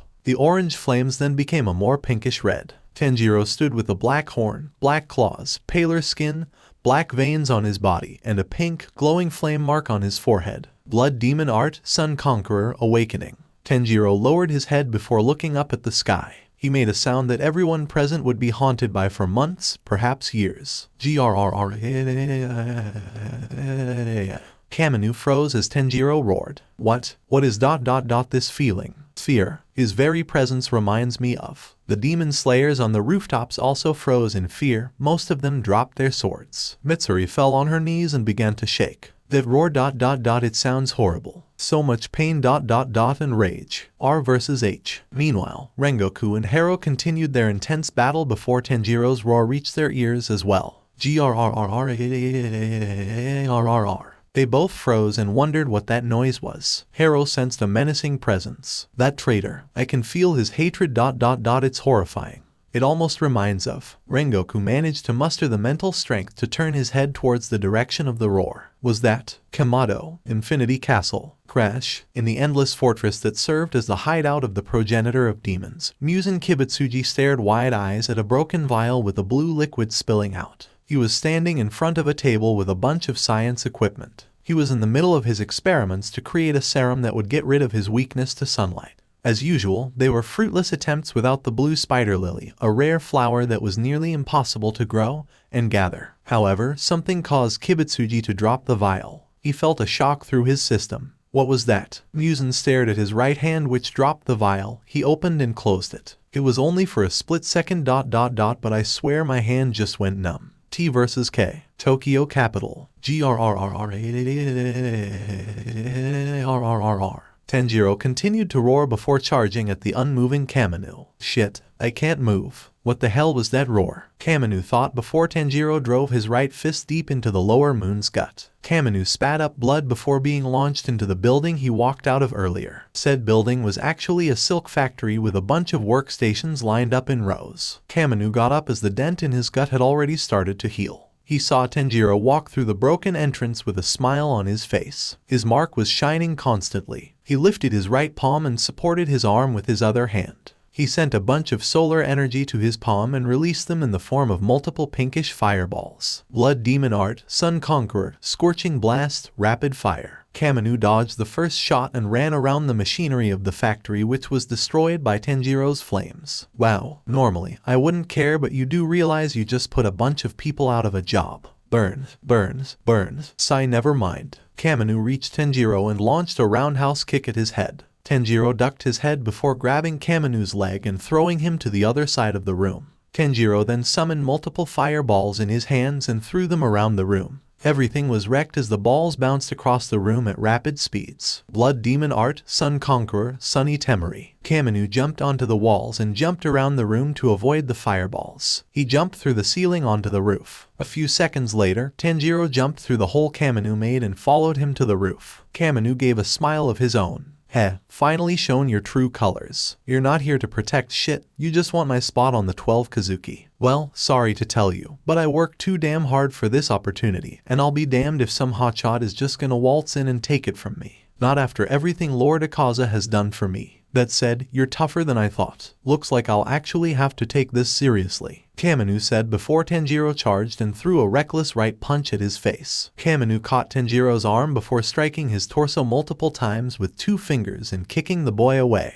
Tanjiro recovered and got ready to charge again. Boom. Suddenly, Tanjiro's chest was hit by multiple bloody explosions that came out of nowhere and tore the front of his Hakama top to shreds, revealing his damaged chest. Tanjiro stumbled back and looked at his wound with wide eyes before glaring at Kamado and growling. Kamado smirked before going on the offensive. Tanjiro used his arms to block the lower moon's onslaught of rapid 2-finger strikes before pushing him off and lighting up his left fist. Blood Demon Art, Sun Conqueror, Solar Fist. That's when Tanjiro saw the strange flesh buds on his arms, but it was too late. Blood Demon Art, Flesh Bombs, Sticky Flesh Mines. Tanjiro's arms were blown off as the flesh buds exploded. Tanjiro got blood in his eyes before Kamado came in and kicked the boy off of the roof. Tanjiro landed in the road on his back, his anger and frustration growing. He got up and absorbed his lost blood that stained his body, a trick he learned to prevent losing blood with solar energy. After absorbing the blood on his eyes, Tanjiro opened them and lifted his arms in front of his face. They were healed up to the wrists with the hands not so far behind. Kamado jumped down from the roof of the factory and walked towards Tanjiro with a shit-eating grin. "What, you didn't think I was going all out, did you?" Tanjiro growled in response and covered his arms in flames which morphed into larger arms with long claws. Blood Demon Art, Sun Conqueror, Arms of Akuma. Tanjiro ran towards Kamado before raising his fiery right hand. The hand grew to the size of Tanjiro's body before slamming the ground where Kamado was before he jumped back. Tanjiro's hand shrunk back to its original size before Tanjiro's other arm reached out and stretched forward.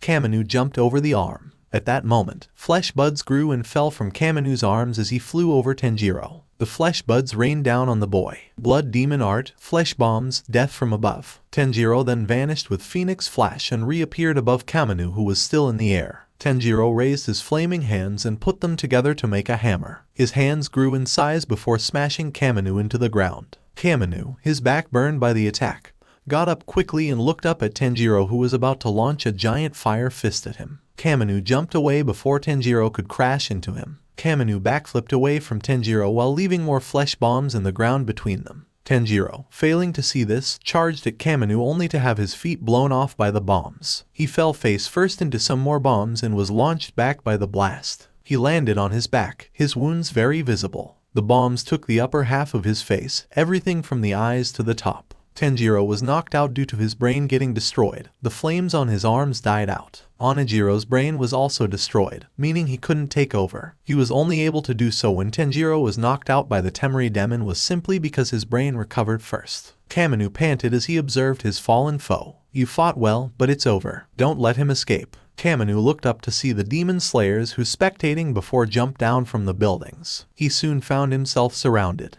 Among them was the weird pink-haired girl. Shit. Where the hell is Hero? Hasn't he killed that blonde freak yet? Kamado got into a fighting stance. R versus H. Clang, clash, ZRRT. Sparks were flying around as Hero and Rengoku moved around at inhuman speeds. Their swords clashed against each other again and again. Hero swung his sword at Rengoku's left, but the Demon Slayer parried the attack and swung his sword downward with tremendous force. Flame breathing, third form, blazing universe. Hero's shadow absorbed the attack. He took advantage and thrusted his sword at Rengoku's heart. Rengoku stepped aside to dodge and yanked his sword out. While Hero was recovering from his missed attack, Rengoku charged at him and unleashed a flurry of slashes at Hero's blade. Flame breathing, seventh form, Phoenix Rush. Hero managed to fend off the attack but jumped back before Rengoku could continue. Rengoku was in a great deal of pain.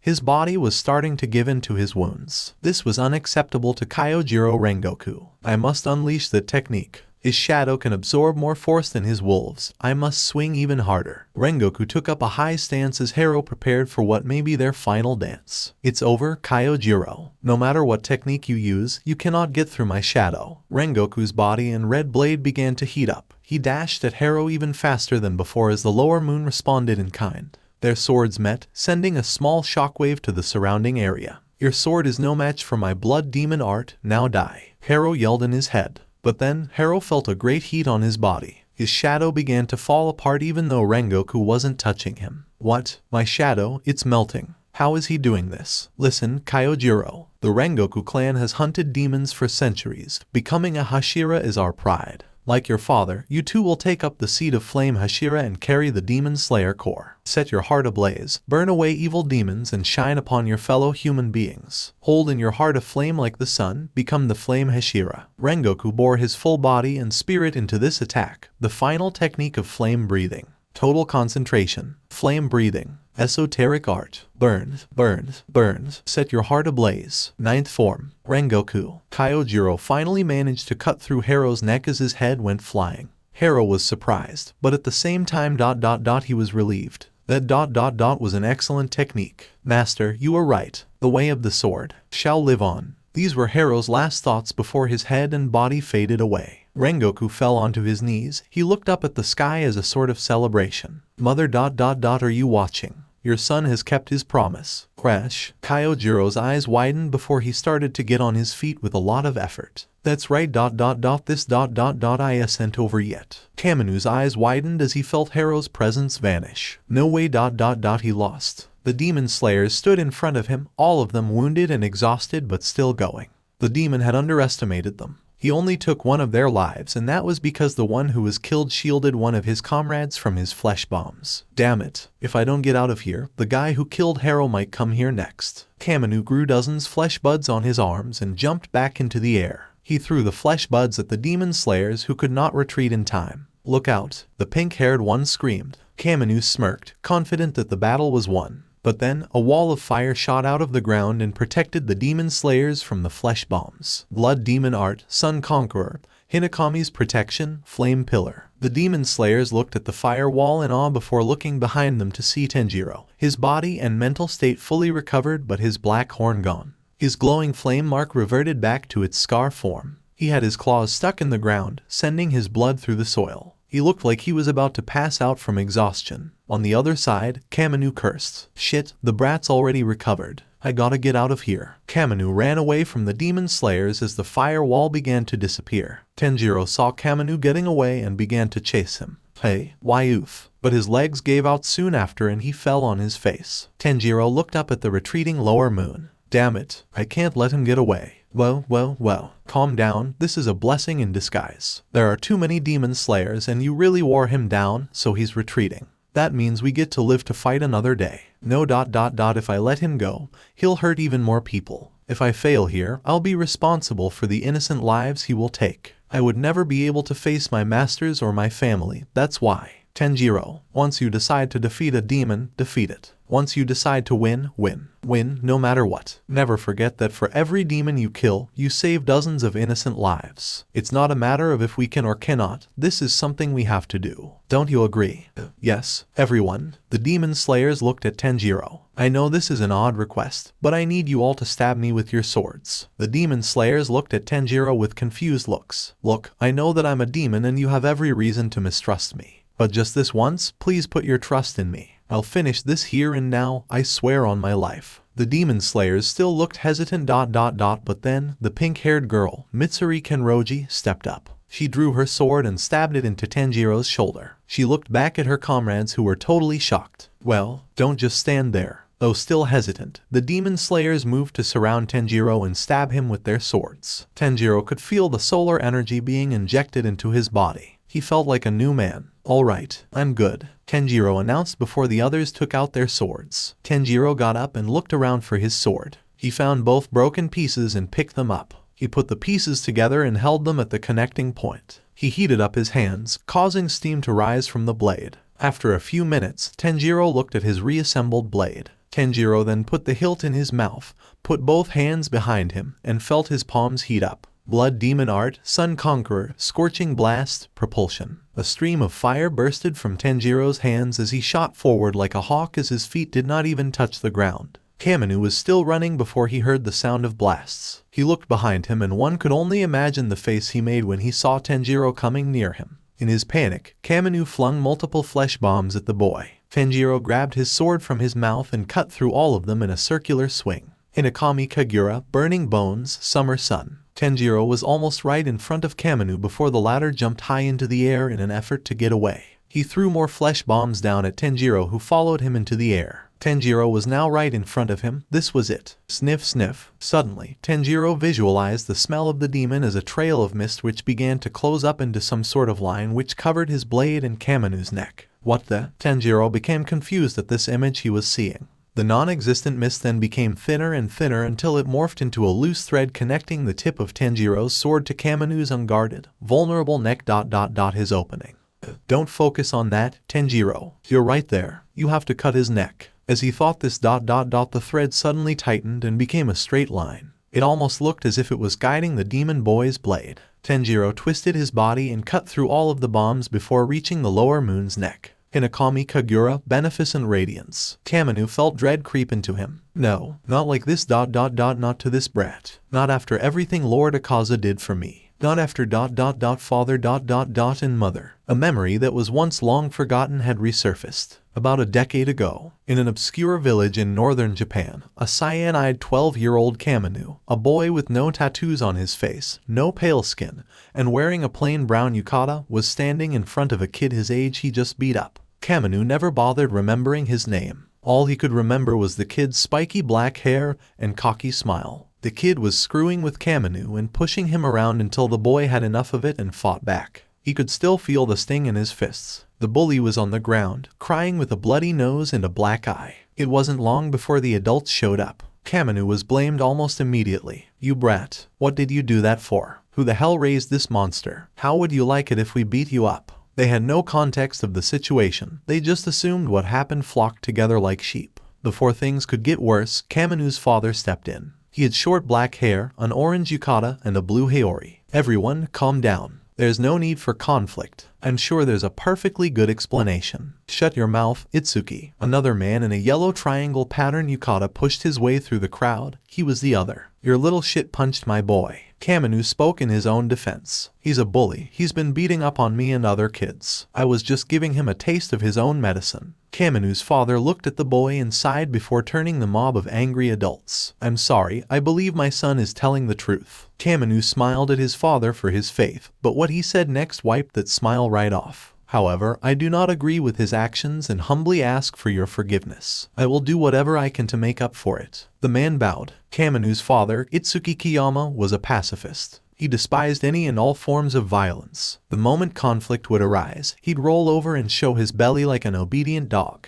This was the reason both he and his son, Kamado Kiyama, were treated like dogs. Kamado had been bullied for as long as he could remember. "Why do you never stand up for yourself?" Kamado asked his father as they walked home. Itsuki sighed. "You can't solve your problems with your fists, Kamado. I thought I taught you better than that." Itsuki said. "If that boy was bothering you, you should have gone to an adult about it." "I tried. He only ever got a slap on the wrist. Then he'd try to beat me up for telling on him," Kamado explained. "But I've never seen a single injury on you," Itsuki pointed out. "I said he tried. I never said I let him." Kamado saw the disapproving look on his father's face. "Relax, I didn't lay a finger on him until today. If you were able to hold back then, what changed, Toda? He called you and mother cowards," Kamado blurted out. The two of them stopped in the middle of the road. "He said that you were worthless cowards who were only good for kissing the feet of those above you and that I should be like that too. That's why I gave that jerk what he deserved. I was defending your honor." Itsuki looked at his son with wide eyes. He then smiled warmly and patted Kamado on the head. "I appreciate that, son. But if you use senseless violence to defend another's honor, your own honor will be tainted. Furthermore, children are reflections of their parents. How would we look if our son immediately resorts to violence whenever someone wrongs him?" Kamado opened his mouth to argue but gave up as he began to see his father's point. "Don't be tempted by the pettiness of others, Kamado. Otherwise, you will be no better than them. Understand?" Kamado's shoulders dropped and his head was lowered. "Yes, father," he answered.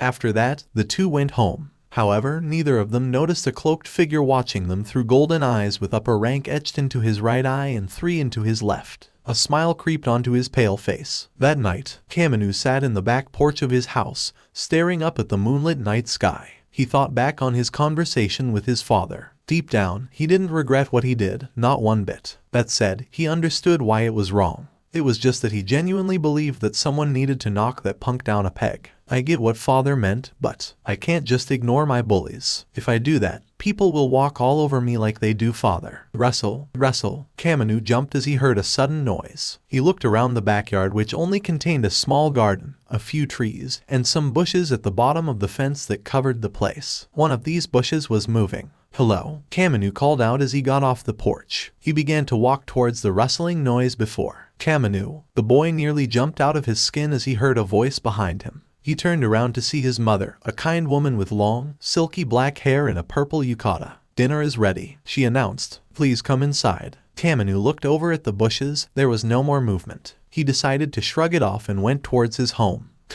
Once again, he failed to notice the strange figure perching on the tree. The moonlight shined on his bright pink hair. A few weeks later, after that day, things went well for a while. At least, that was until Oof. Kamanu was thrown against a tree in the woods which was next the southern part of their village. The kid he beat up had 2 older brothers who were bigger pieces of shit than he was. The 3 of them caught Kamanu by himself and dragged him into the woods to teach him a lesson. Kamanu fought back. He managed to kick one brother who was the middle child in the shin to bring him to his knees, which opened him up to an elbow strike in the face. However, the eldest brother hit Kamanu with clothesline in the chest. Kamanu was knocked to the ground before the guy who hit him lifted him up by the collar of his yukata and began punching him in the face with the other hand. After he pushed the boy into another tree, the middle brother who'd just gotten up ran in from the side and sucker punched him in the cheek, knocking him down to the ground. Kamanu got back up only to be pushed against the same tree as before by the elder brother's arm. "We'll teach you to mess with our family, brat." He smiled cruelly at the boy. "Damn it, why am I so weak? If I was just a little stronger, I could destroy these jerks. I'm done being their punching bag. Put him down." Everyone looked over to see a pale man with short pink hair, blue markings on his pale skin, a sleeveless dark pink haori with nothing else underneath, and kanji etched into his gold-yellow irises. "Who the fuck are you?" asked the eldest bully. "Someone who despises cowards who gang up on others. I'll say it again. Put him down." The middle child walked up to the pale man and got in his face. "Look here, Pinky. You don't make the rules here. Now why don't you just smash?" Ugh. Suddenly ... The middle brother was missing his jaw. His tongue was hanging out from his gaping mouth. While the middle brother was freaking out, the pale man raised his fist before smashing in the middle child's skull, finishing the job. Kamanu and his other tormentors watched as the middle brother fell to the ground. The eldest brother growled as he dropped Kamanu and charged at the pale man. "You son of a bitch. I quote I'll kill you." The eldest brother tried to punch the pale man, who dodged the attack effortlessly and plunged his own hand through his chest. Gah. The older brother could only watch helplessly as the pale man ripped out his heart. He tried to reach for it while life still flowed through him, not that doing so would help him. The pale man smiled. "You want this? Take it." Splat. The pale man slightly tightened his grip on the still beating heart and shoved it through his entire head, causing it to explode. IGH. The youngest, unlike his brothers, had enough common sense to run away. The pale man looked at him and then at Kamanu, whose legs wouldn't move. "Well, aren't you going to pay him back?" the man asked as he approached Kamanu. "Do you want to be strong? Do you want revenge against those who wronged you?" Kamanu couldn't think, but the adrenaline in his body was kicking in and he slowly nodded. The pale man smiled. "Good, cup your hands together." Kamanu did just that, not wanting to do anything to anger the man. The pale man chopped off his hand as he held it over the boy's own. Blood filled Kamanu's hands. He began to connect the dots. Drink it, and you will become stronger than you could ever imagine. If my lord accepts you, you will evolve beyond the weak, cowardly humans." Kamanu stared at the blood. Almost every instinct told him that he shouldn't drink it. However, his survival instincts were singing a different tune. Hesitantly, Kamanu lifted his hands to his mouth and gulped down the blood. Bump. Kamanu felt a great pain that spread all over his body. He began to shake and fell over to his side, letting out grunts and growls like a wild beast. His nails and teeth grew longer, his body slightly larger, his skin more pale, his pupils slitted, and the ends of his hair turned orange. The pale man continued to smile as the young boy transformed ... into a monster, a demon. When the transformation was finished, Kamanu roared, "Now, time to eat." Almost as if he heard the pale man,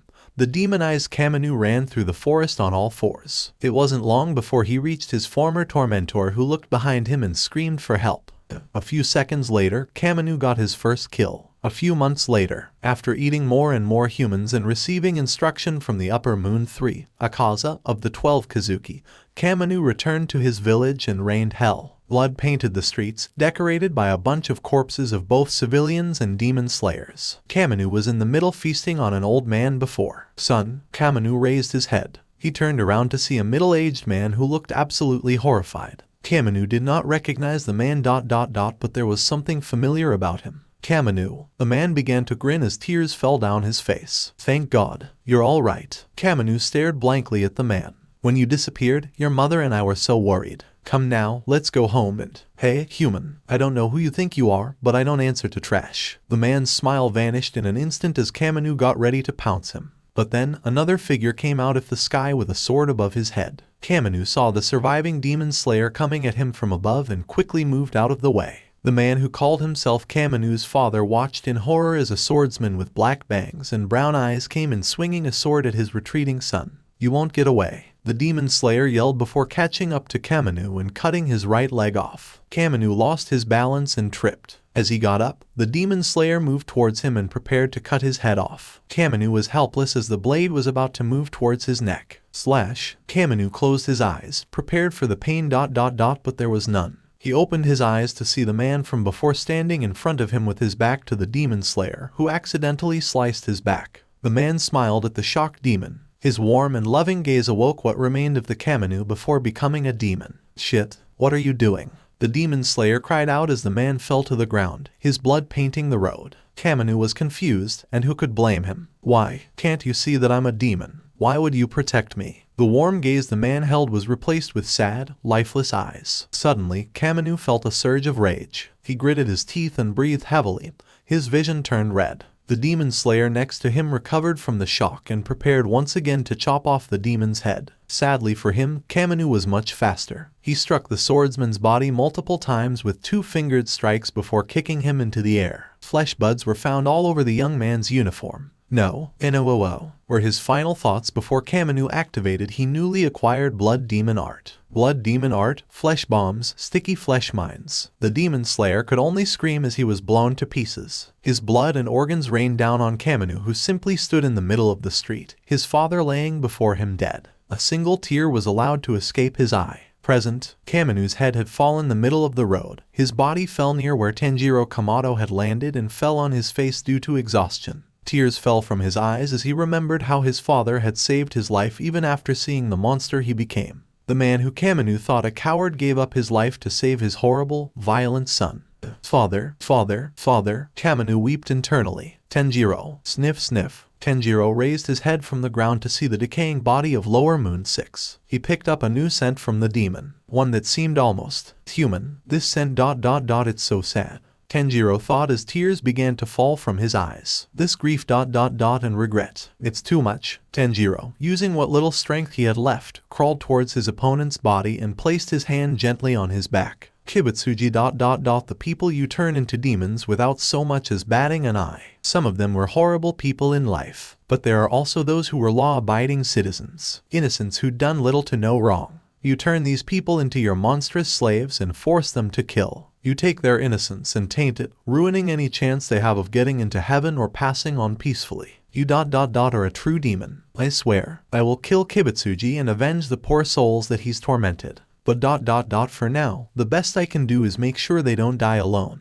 Kamado's eyes widened upon feeling someone's hand on his back. It felt so warm and gentle, almost like. Kamado's mind flashed back to the moment where his father patted his head, where his mother held him in her arms. "Mother, father, I'm sorry. I'm so sorry for the pain I caused you. I'm sorry. I'm so sorry." Kamado shut his eyes tightly as his head had almost completely faded away. "Do not beg for forgiveness, son." Kamado's eyes snapped open. He found himself in an area of light surrounded by flames. He looked at himself and found that his body was back to normal. Kamado gasped. He recognized that voice. He turned to see his father behind him with a warm smile on his face. "Father ... but how? You don't belong here. You should be on the other side, in heaven." Kamado yelled. Itsuki's smile did not falter. "I saved your life when that demon slayer was about to kill you. Had I not done that, dozens of lives would have been spared." Kamado felt even more guilty and started crying again. Itsuki continued as he got on his knees. "But if I could go back, I'd do it all over again.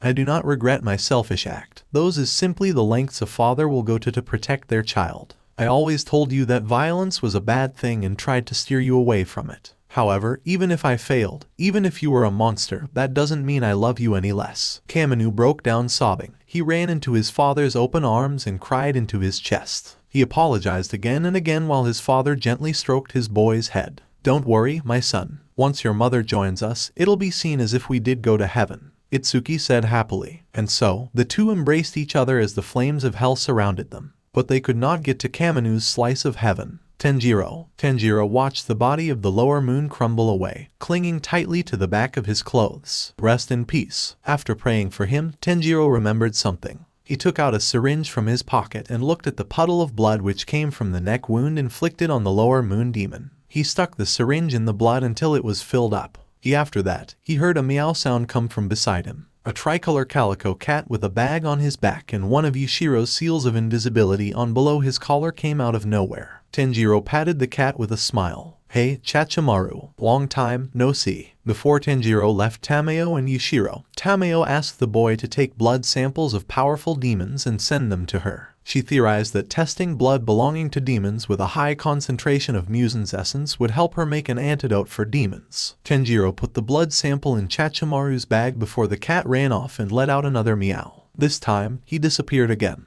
That was Yushiro's power at work. Every time Chachimaru meows, he can go from visible to invisible and vice versa. That way, he could stay out of harm's way. Tanjiro had a few brief interactions with Chachimaru when he lived with Tameo. The two got along well enough. Schling. Tanjiro's eyes widened as he suddenly found himself surrounded from the front by demon slayers, all with their swords drawn and pointed at him. All right, demon, you're next, a young man with a buzz cut said. Before Tanjiro could prepare a defense, a young woman stood in front of him with her own sword pointed at her comrades who were all totally appalled. Kenroji, what the hell are you doing? One demon slayer with a bun on his head asked. Me, I should be asking you that. This guy saved us, and now you want to kill him. Kenroji shouted. He's a demon. How do you know he's not just trying to gain our trust and infiltrate the demon slayer core? Another demon slayer asked. He said Kibutsuji's name. He's not associated with him. Even if that's true, we can't any chances. There are no good demons. Now let's kill him and end this nightmare. The demon slayers cheered as they got ready to strike. Kenroji put up a defensive stance while Tanjiro worried about her. Well shit, Kamado. You just can't catch a break tonight. Enough. The demon slayers stopped and turned around to see a bloody figure with blonde and red hair limping down the street. He was huffing and puffing the whole way. I will not let you lay a finger on that boy. Rengoku, Kenroji and the other demon slayers called out. Tanjiro also turned his attention to the man.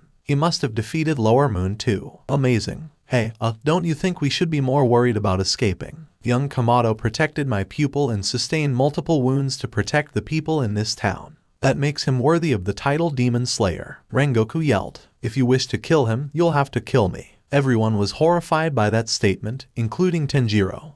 Well, why go that far to protect a demon? And why are you complaining? If the guy wants to be our meat shield, that's his business. Onijiro. The demon slayers looked at Rengoku, then back at Tanjiro. Though they tried their best to argue, they eventually gave up and put away their swords. Kenroji then ran up to Rengoku and hugged him tightly. Rengoku, you're alive. Thank goodness. Rengoku looked like he could fall over any minute. The other slayers noticed this and tried to pry Kenroji off of him. Kenroji, let go. You're making his injuries worse. Geez, why is she so strong? Tanjiro tried to get up to help, but he felt his strength quickly leave him as it was becoming harder and harder to stay awake. Tanjiro opened his eyes to a snowy sky. Cold winds were blowing and he felt snow under him. Realizing he was in his mindscape, Tanjiro got up and looked around, his appearance once again changing to his original look. His eyes now more human-like. Hello, Onijiro, where are you? Tanjiro called out. I'm afraid your other half will not be joining us, Tanjiro Kamado. Tanjiro's blood froze. His breathing hitched. His eyes became plum red and slitted. He turned around. And Muzan Kibutsuji stood only a few yards away from him, with a cruel smile. Mu. Tanjiro's mouth failed to form the words. Muzan chuckled. Cat got your tongue, eh? He laughed more, sending chills down Tanjiro's spine. He went back to that night, the night of mockery and cold laughter, the night of suffering and loss of humanity.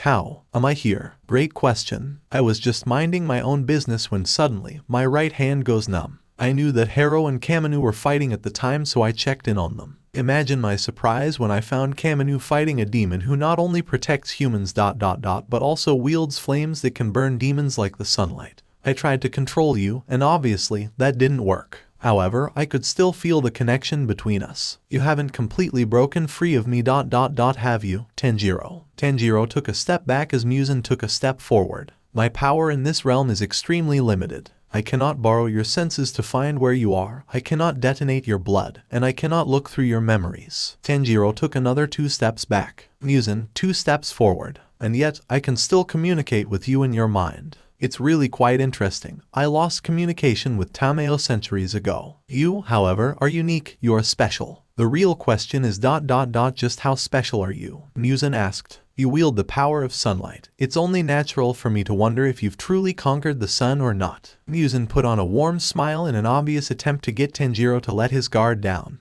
But the boy wasn't fooled. What Muzan didn't know was that Tanjiro's nose, which could sniff out emotions, made it pretty much impossible to lie to him. Tanjiro, I'd like to apologize for how our first meeting went. Those earrings of yours they resurfaced some unpleasant memories. Muzan's smile faltered when he said that. Tanjiro picked up a scent of anger and sadness. He couldn't really tell. I'm afraid I was a bit frustrated, and I took it out on you. I truly am sorry. That was bullshit. A bit frustrated. You launched me into a tree, paralyzed me from the waist down, slit my throat, and made me experience hell as you turned me into a monster and you say you were a bit frustrated. You should be thankful I wasn't downright furious, Muzan said with a dangerous glint in his eyes. Tanjiro took 3 steps back, Muzan took 3 steps forward. Then 4, then 6, then 10. Tanjiro's heart was ready to pound out of his chest, his breathing becoming quicker and more shaky. I saw you in your battle with Kamado. You were quite impressive. Normally, I'd be pissed that not one, but 2 lower moons managed to get themselves killed. In one night no less. However, I'm in a rather good mood. You amuse me, Tanjiro Kamado. In fact, I think you've earned a little reward. As he said this, Tanjiro felt an itch behind his right eye an itch that turned into a burning feeling. Tanjiro grasped his hurting right eye before screaming in pain. What did you do to me? Tanjiro shouted as the tears began to fall from his eyes. Muzan continued to smile at the boy. Think of it as a gift for defeating Kamado and a reminder that I will be monitoring your progress with great interest. Till we meet again, Tanjiro Kamado. Ha ha ha, ha. Tanjiro fell on his back and moved further away from the Demon King before his back hit something. Tanjiro turned and saw a mirror. After feeling no more pain in his eye, he got up and moved his hand away while Kibutsuji continued to laugh. Tanjiro's eyes widened to impossible levels as he beholders himself in the mirror.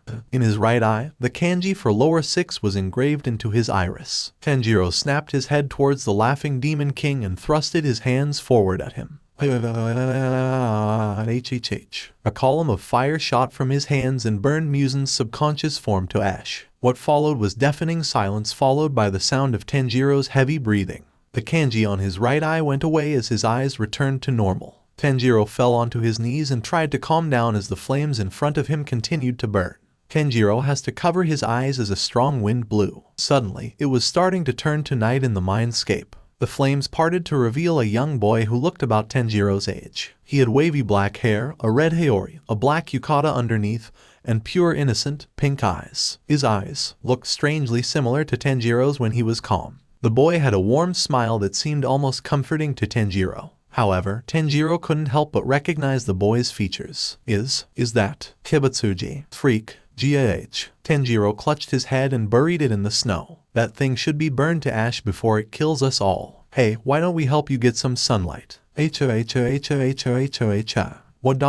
is this? These voices. Make them stop. Look at him. How anyone sane could love a monster like that is beyond me. Filthy demon. Do you honestly think a horrible creature like you deserves to live? You should have died when you were born. Your very existence is a sin. Stop it. I can't take it. Please, no more. As tears began to fall from his eyes, Tanjiro raised his head and looked up at the younger Muzan. His eyes were now the plum red, slit pupil, glaring eyes Tanjiro knew well. His smile turned into a simple frown, but Tanjiro felt as if a Shinigami was looking down on him. The flames spread around the forest. Behind Muzan was a small house burning to embers. The horrible screams of a man, a woman, and several children could be heard from the burning house. Tanjiro's mind was fighting to hold itself together when he heard one more voice. The voice of a young boy, whispering in his ear. If a demon is all they'll see me as ... then I will be the worst demon of them all. Muzan Kibutsuji, Infinity Castle. The progenitor of demons stood on a lined platform. He opened his eyes after his chat with Tanjiro Kamado. He sighed. He's the spitting image of Sumiyoshi. Plum. The sound of a biwa chord echoed throughout the endless space. You summoned me, my lord.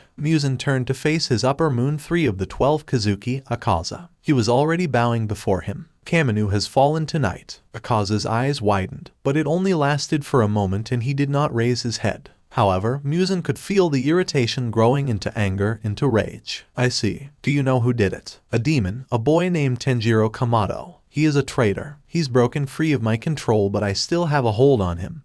Just not enough to control him. Kamado, didn't you visit their family at the end of last year? Akaza asked. Yes, I found the boy at the bottom of the Mount Kumotari. I gave him a little blood, and his heart stopped. I thought he died, but my blood must have had a tough time breaking through his spirit. I severely underestimated him. And you want me to find him? Akaza asked. Yes, but be careful. I believe that, like Tameo, he's already under the protection of the Demon Slayer Corps. Muzan warned. Would it not be easier to find the rest of the Kamado family and turn them into demons? Akaza suggested. We don't know if they'll survive the process or if they'll even conquer the sun. For all we know, Tanjiro Kamado was just a lucky accident. Still, it wouldn't hurt to try, would it? Muzan went silent after that. I have my reasons. Do not question me, Akaza, he said with a menacing tone. Akaza got the message. Why yes, my lord, please forgive me. I will search for Tanjiro Kamado and destroy any demon slayer who stands in my way. It's not just the demon slayers you should worry about. You'd be wise not to underestimate this boy as Kaminu did, Akaza. I have reason to believe that he wields the power of sunlight. Akaza finally raised his head with wide eyes. Sunlight? You mean ...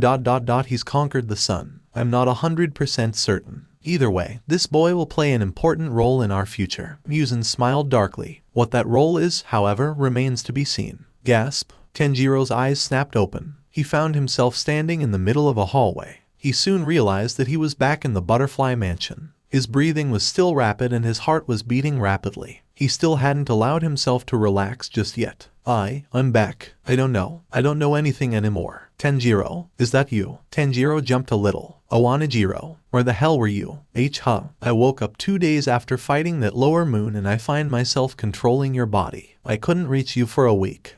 A week? What do you mean you couldn't reach me? What do you think, dumbass? I tried to talk to you again and you never said a fucking peep. I've had to deal with those butterfly bitches shit for days. Every time I went to sleep and visited our mindscape, suddenly you're nowhere to be found. Hi, Tanjiro. Tanjiro looked up to see Ai turn the corner of the hallway with a food tray in her hands stare at him with wide eyes. Suddenly, she bolted back down the corner. Lady Kani, Lady Shinobu. He's back. Tanjiro is back, she yelled. Tanjiro tried to move but stumbled and fell on his face. After he managed to get back on his feet, he saw a blur come around the same corner Ai came from. Tanjiro was able to figure out that blur was Kani who, like Ai, also looked at Tanjiro with wide eyes. Kane, whoosh. Before Tanjiro could speak more, Kani dashed to him and pulled into a hug. Tanjiro's chin rested on the flower Hashira's shoulder. The hug was so tight that Tanjiro couldn't move his arms. Don't you ever worry us like that again.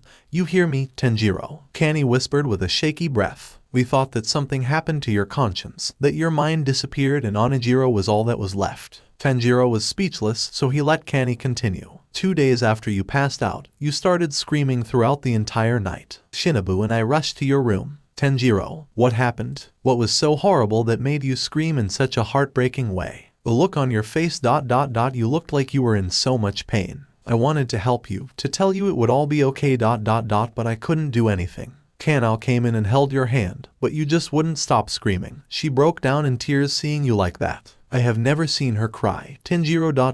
not once. Kyojiro and Mitsuri helped hold you down despite their injuries. They didn't get hurt but the risk was too dangerous and we begged them to go rest. Tanjiro began to cry again. He had no idea he had caused so much suffering. When Shinobu was about to give you sedatives, you were covered in black flames. Suddenly, Onijiro sat in the bed, looking just as confused as we were. Tanjiro felt tears fall onto his back. For a week, I asked and he said the same thing. He's not responding. I don't hear him. He's still silent. Kani took a shaky breath and broke the hug. She cupped Tanjiro's cheeks in her hands with tears in her eyes and a frown. Tanjiro looked down in shame. Hibitsuji ... he spoke to me. Kani's eyes widened. I haven't broken his hold. Not completely ... he can't see what I see, hear what I hear. He can't see my memories either. Tanjiro gritted his teeth and held his right eye in preparation for his next words. He congratulated me on defeating Lower Moon 6 and ...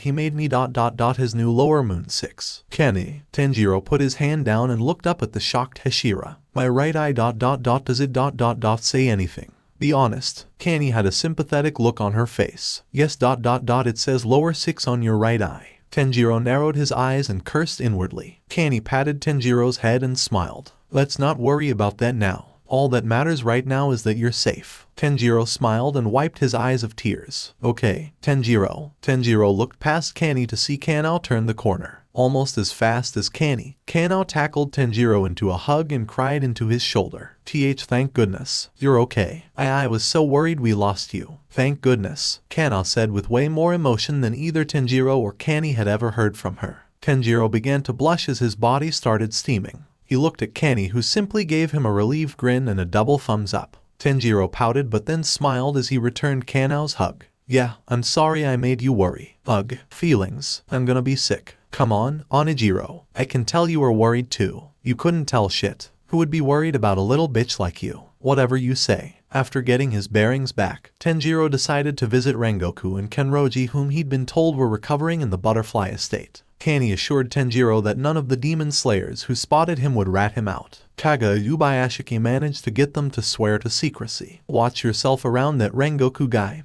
Tanjiro. If you're not careful, your ears will bleed. Will you stop trying to scare me? It's not working. Tanjiro found the door to the patient's room and opened it. UMAI. Tanjiro was startled by the sudden shout from the blonde man eating on one of the patient beds, Kenroji sitting on the bed next to him. Rengoku took bite after bite after bite. Yumai, Yumai, Yumai, Yumai. Tanjiro walked up to Rengoku's bed. Hello. UMAI. Rengoku's head snapped to Tanjiro. Why yes, I'm sure it is. Tanjiro replied. Young Kamado, I'm relieved to see that you have taken back control of your body. Your friend was very rude, but very good at lightening the mood. Rengoku said with a bright smile. I tell you, this guy's humility is ridiculous. No matter what I said, he'd simply laugh it off as if we were buddies screwing around. Lady Kanny told me about your situation. You are truly fortunate to have survived an encounter with Kibutsuji himself, Rengoku said while staring at a wall or something. I'm not sure I would call myself fortunate. Tanjiro muttered. Also what are you looking at? He does that a lot. Confused the shit out of me too, but I just learned to live with it. Young Kamado, I'd like to thank you for saving my pupil. I fear what might have happened if you had not been there. I believe it was fate at work, Rengoku announced. I have single-handed defeated Lower Moon 2, meeting the requirement of Hashira. After I become the new Flame Hashira and you become an official demon slayer, you should become my Tsuguko. Tanjiro tilted his head with confusion in his eyes. But I'm already Kanny and Miss Shinobu's Tsuguko. That is fine. I do not mind sharing, Rengoku replied, still staring at nothing in particular.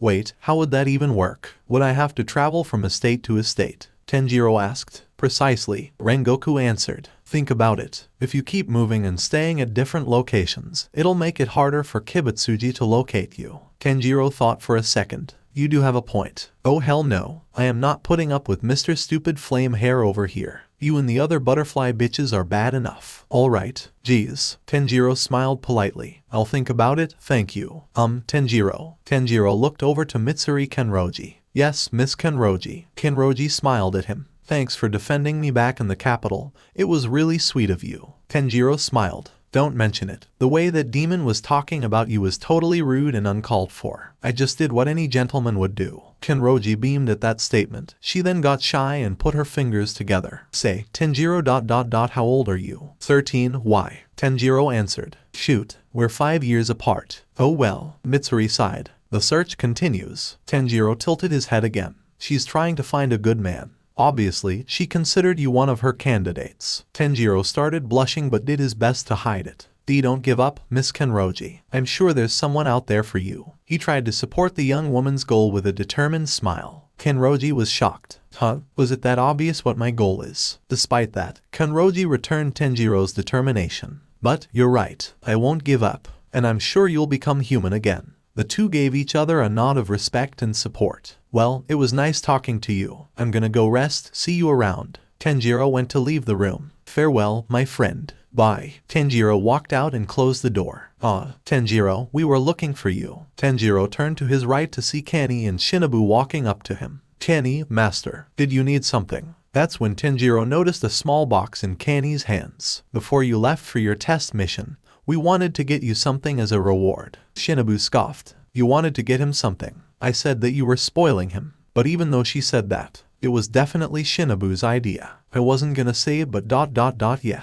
Whatever you say, little sister. You're so adorable when you're shy. Kanny lovingly patted Shinobu on the head before the blushing insect Hashira smacked her hand away. Just give him the damn present so I can get back to my research, Shinobu yelled, earning a giggle from her older sister. Tanjiro couldn't help but smile as he remembered his little brother, Takeo. Tanjiro would always tease the boy just to get a rise out of him. Hey, Takeo, don't overdo it, but make sure to chop plenty of wood while I'm gone, okay? Sure, though I thought we could do it together. Aw, there. Hey, don't just pat my head all of a sudden. There, I said knock it off. Anyways, Tanjiro. Tanjiro was brought back to the present as Kanny handed the box to him. Congratulations. Tanjiro opened the box to reveal 2 shiny red butterfly earrings made from multiple gems. Wow, this is amazing. I thought they'd make a nice temporary replacement for your Hanafuda earrings. Do you like it? Kanny asked as Tanjiro took them out of the box. Like it? I love it. Thank you so much. Tanjiro wasted no time putting them on. Well, how do I look? Kanny beamed. Aw, you look adorable. I can't. She started jumping up and down like a little girl. Shinobu smiled. They look wonderful. I'm glad you like them. For Kanny's sake, I mean. She lied again. Tanjiro and Kanny then started laughing, much to Shinobu's dismay. Hey, what's so funny? You won't be laughing when I poison both of your meals. A few days later, Demon Slayer HQ, Shinobu, Kanny, and Rengoku stood in a line. They stood in front of the building where Kage Yubayashiki stood accompanied by his daughters, Hinaki and Nishika. Kyojiro Rengoku. Rengoku walked forward, took a knee, and bowed. You are an astounding boy. Will you support the Demon Slayer Corps as a Hashira? Yubayashiki asked. Yes, Rengoku answered with a wide smile. Yubayashiki also smiled, as did Kanny and Shinobu. Then from now on, you will be known as Lord Kyojiro Rengoku, the Flame Hashira. Rengoku stood with his head high as he stepped back in line. Shinobu and Kanny clapped and congratulated him. Now, Yubayashiki continued as a 4th figure stepped out of line and bowed. He wore a black Oni mask, a black Demon Slayer uniform, a sword at his hip, a green cloak, and 2 red butterfly earrings. Tanjiro Kamado, while you were not able to defeat Lower Moon 6 by yourself and become a Hashira, you still accomplished a great feat. Needless to say, you have passed your test with flying colors. Will you use your power and skills to fight for the Demon Slayer Corps and to protect humanity? Yes, then you, my child, are now a Demon Slayer. You will start at rank Kano for your performance at the Imperial Capital. Congratulations. Tanjiro stood and removed his mask, revealing the kanji on his right eye. He smiled at Yubayashiki and gave a standing bow. Thank you, master. I won't let you down. I know you won't, Tanjiro. I look forward to seeing what you will accomplish. You too, Onijiro. Heh, you're gonna be eating those words soon, buddy. Tanjiro decided to ignore Onijiro, not wanting to let him ruin this moment. He was a Demon Slayer now, a warrior, a protector of humanity. He looked into the sky and smiled. If only you guys could see me now. Tanjiro imagined his family, including his father. I hope you're doing alright. Done. Phew, that was a long one. I hope you guys enjoyed. Now you know why Tanjiro was wearing that mask during his encounter with Makomo in Chapter 13. To hide the kanji in his eyes. Also, in Chapter 13, Tanjiro said his rank was Mizunoto, but I changed it midway since I assumed they would promote him immediately for defeating a lower rank. I'll change the detail in Chapter 13 soon if I haven't already. Man, Tanjiro is now Lower Moon 6. I still can't believe it even though I wrote it. Also, it seems Muzan's story is a little more complex than we thought. HMM. Anyway, I've also given any fan artists in the audience some material for a new appearance. What do you think about Tanjiro's new look? Before I go, I'm afraid I have some bad news. I have midterm exams starting tomorrow and I likely won't be posting for a while. My grades have been slipping a bit and I have to get my shit together. I'll still be working in my free time, but my #1 priority right now is school. I'm very sorry and I hope you understand. Thanks for being such a great audience. See you next time. Bonus, Butterfly Mansion. After becoming a Demon Slayer, Tanjiro went back with Rengoku and the girls to celebrate their success. The Butterfly residents, Tanjiro, Mitsuri, and Rengoku sat at the dining table eating a feast prepared by Ai with some help from Kanao, Naho, Sumi, and Kyo. Going clockwise, the seating locations were Tanjiro, then Kanao, Ai, Naho, Sumi, Kyo, Rengoku, Mitsuri, Shinobu, Kanny, and back to Tanjiro. They were all chatting, telling stories about missions and training, all of which fascinated Tanjiro as he listened to each one intently, no matter how minor. As they were eating, Tanjiro was enjoying his second favorite food, rice crackers. However, as he was enjoying them, Kamado, Onijiro, what's up? And why are you whispering? You know no one can hear you but me, right? Whatever, smartass. I want you to tell AI that her food is really delicious and that she's a great cook. Hello? Did you hear me? No, I got it. It's just ... Why do you, of all people, want me to compliment AI's cooking? Just do it. Confused, Tanjiro decided to humor his other half. Besides, he was gonna compliment AI's cooking anyway. Hey, AI. AI looked over at the young demon. Yes, Onijiro said thaw. No, smash. GAH. Tanjiro felt his nerves go haywire as Onijiro manipulated his own brain to crash into Tanjiro's. Kanao looked at him with concern. Tanjiro, are you okay? She said hurriedly, clearly still weary from his last freak out. I'm fine. Tanjiro gave a reassuring smile to his colleagues to let them know he was okay. What the hell was that for? I was just doing what you asked. I never said to mention my name, idiot. I have a reputation to uphold as the future Demon King. What are you talking about? And why are you so insistent on me complimenting Ao?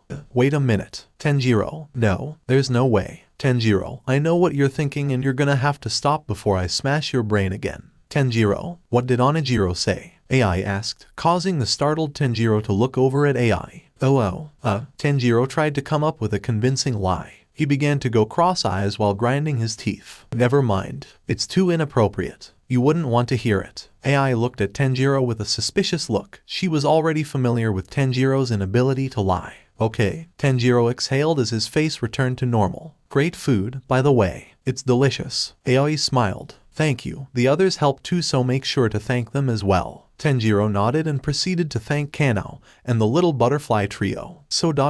you and AI. Kamado. What? It's nice that you have feelings for someone. Do not. Do too.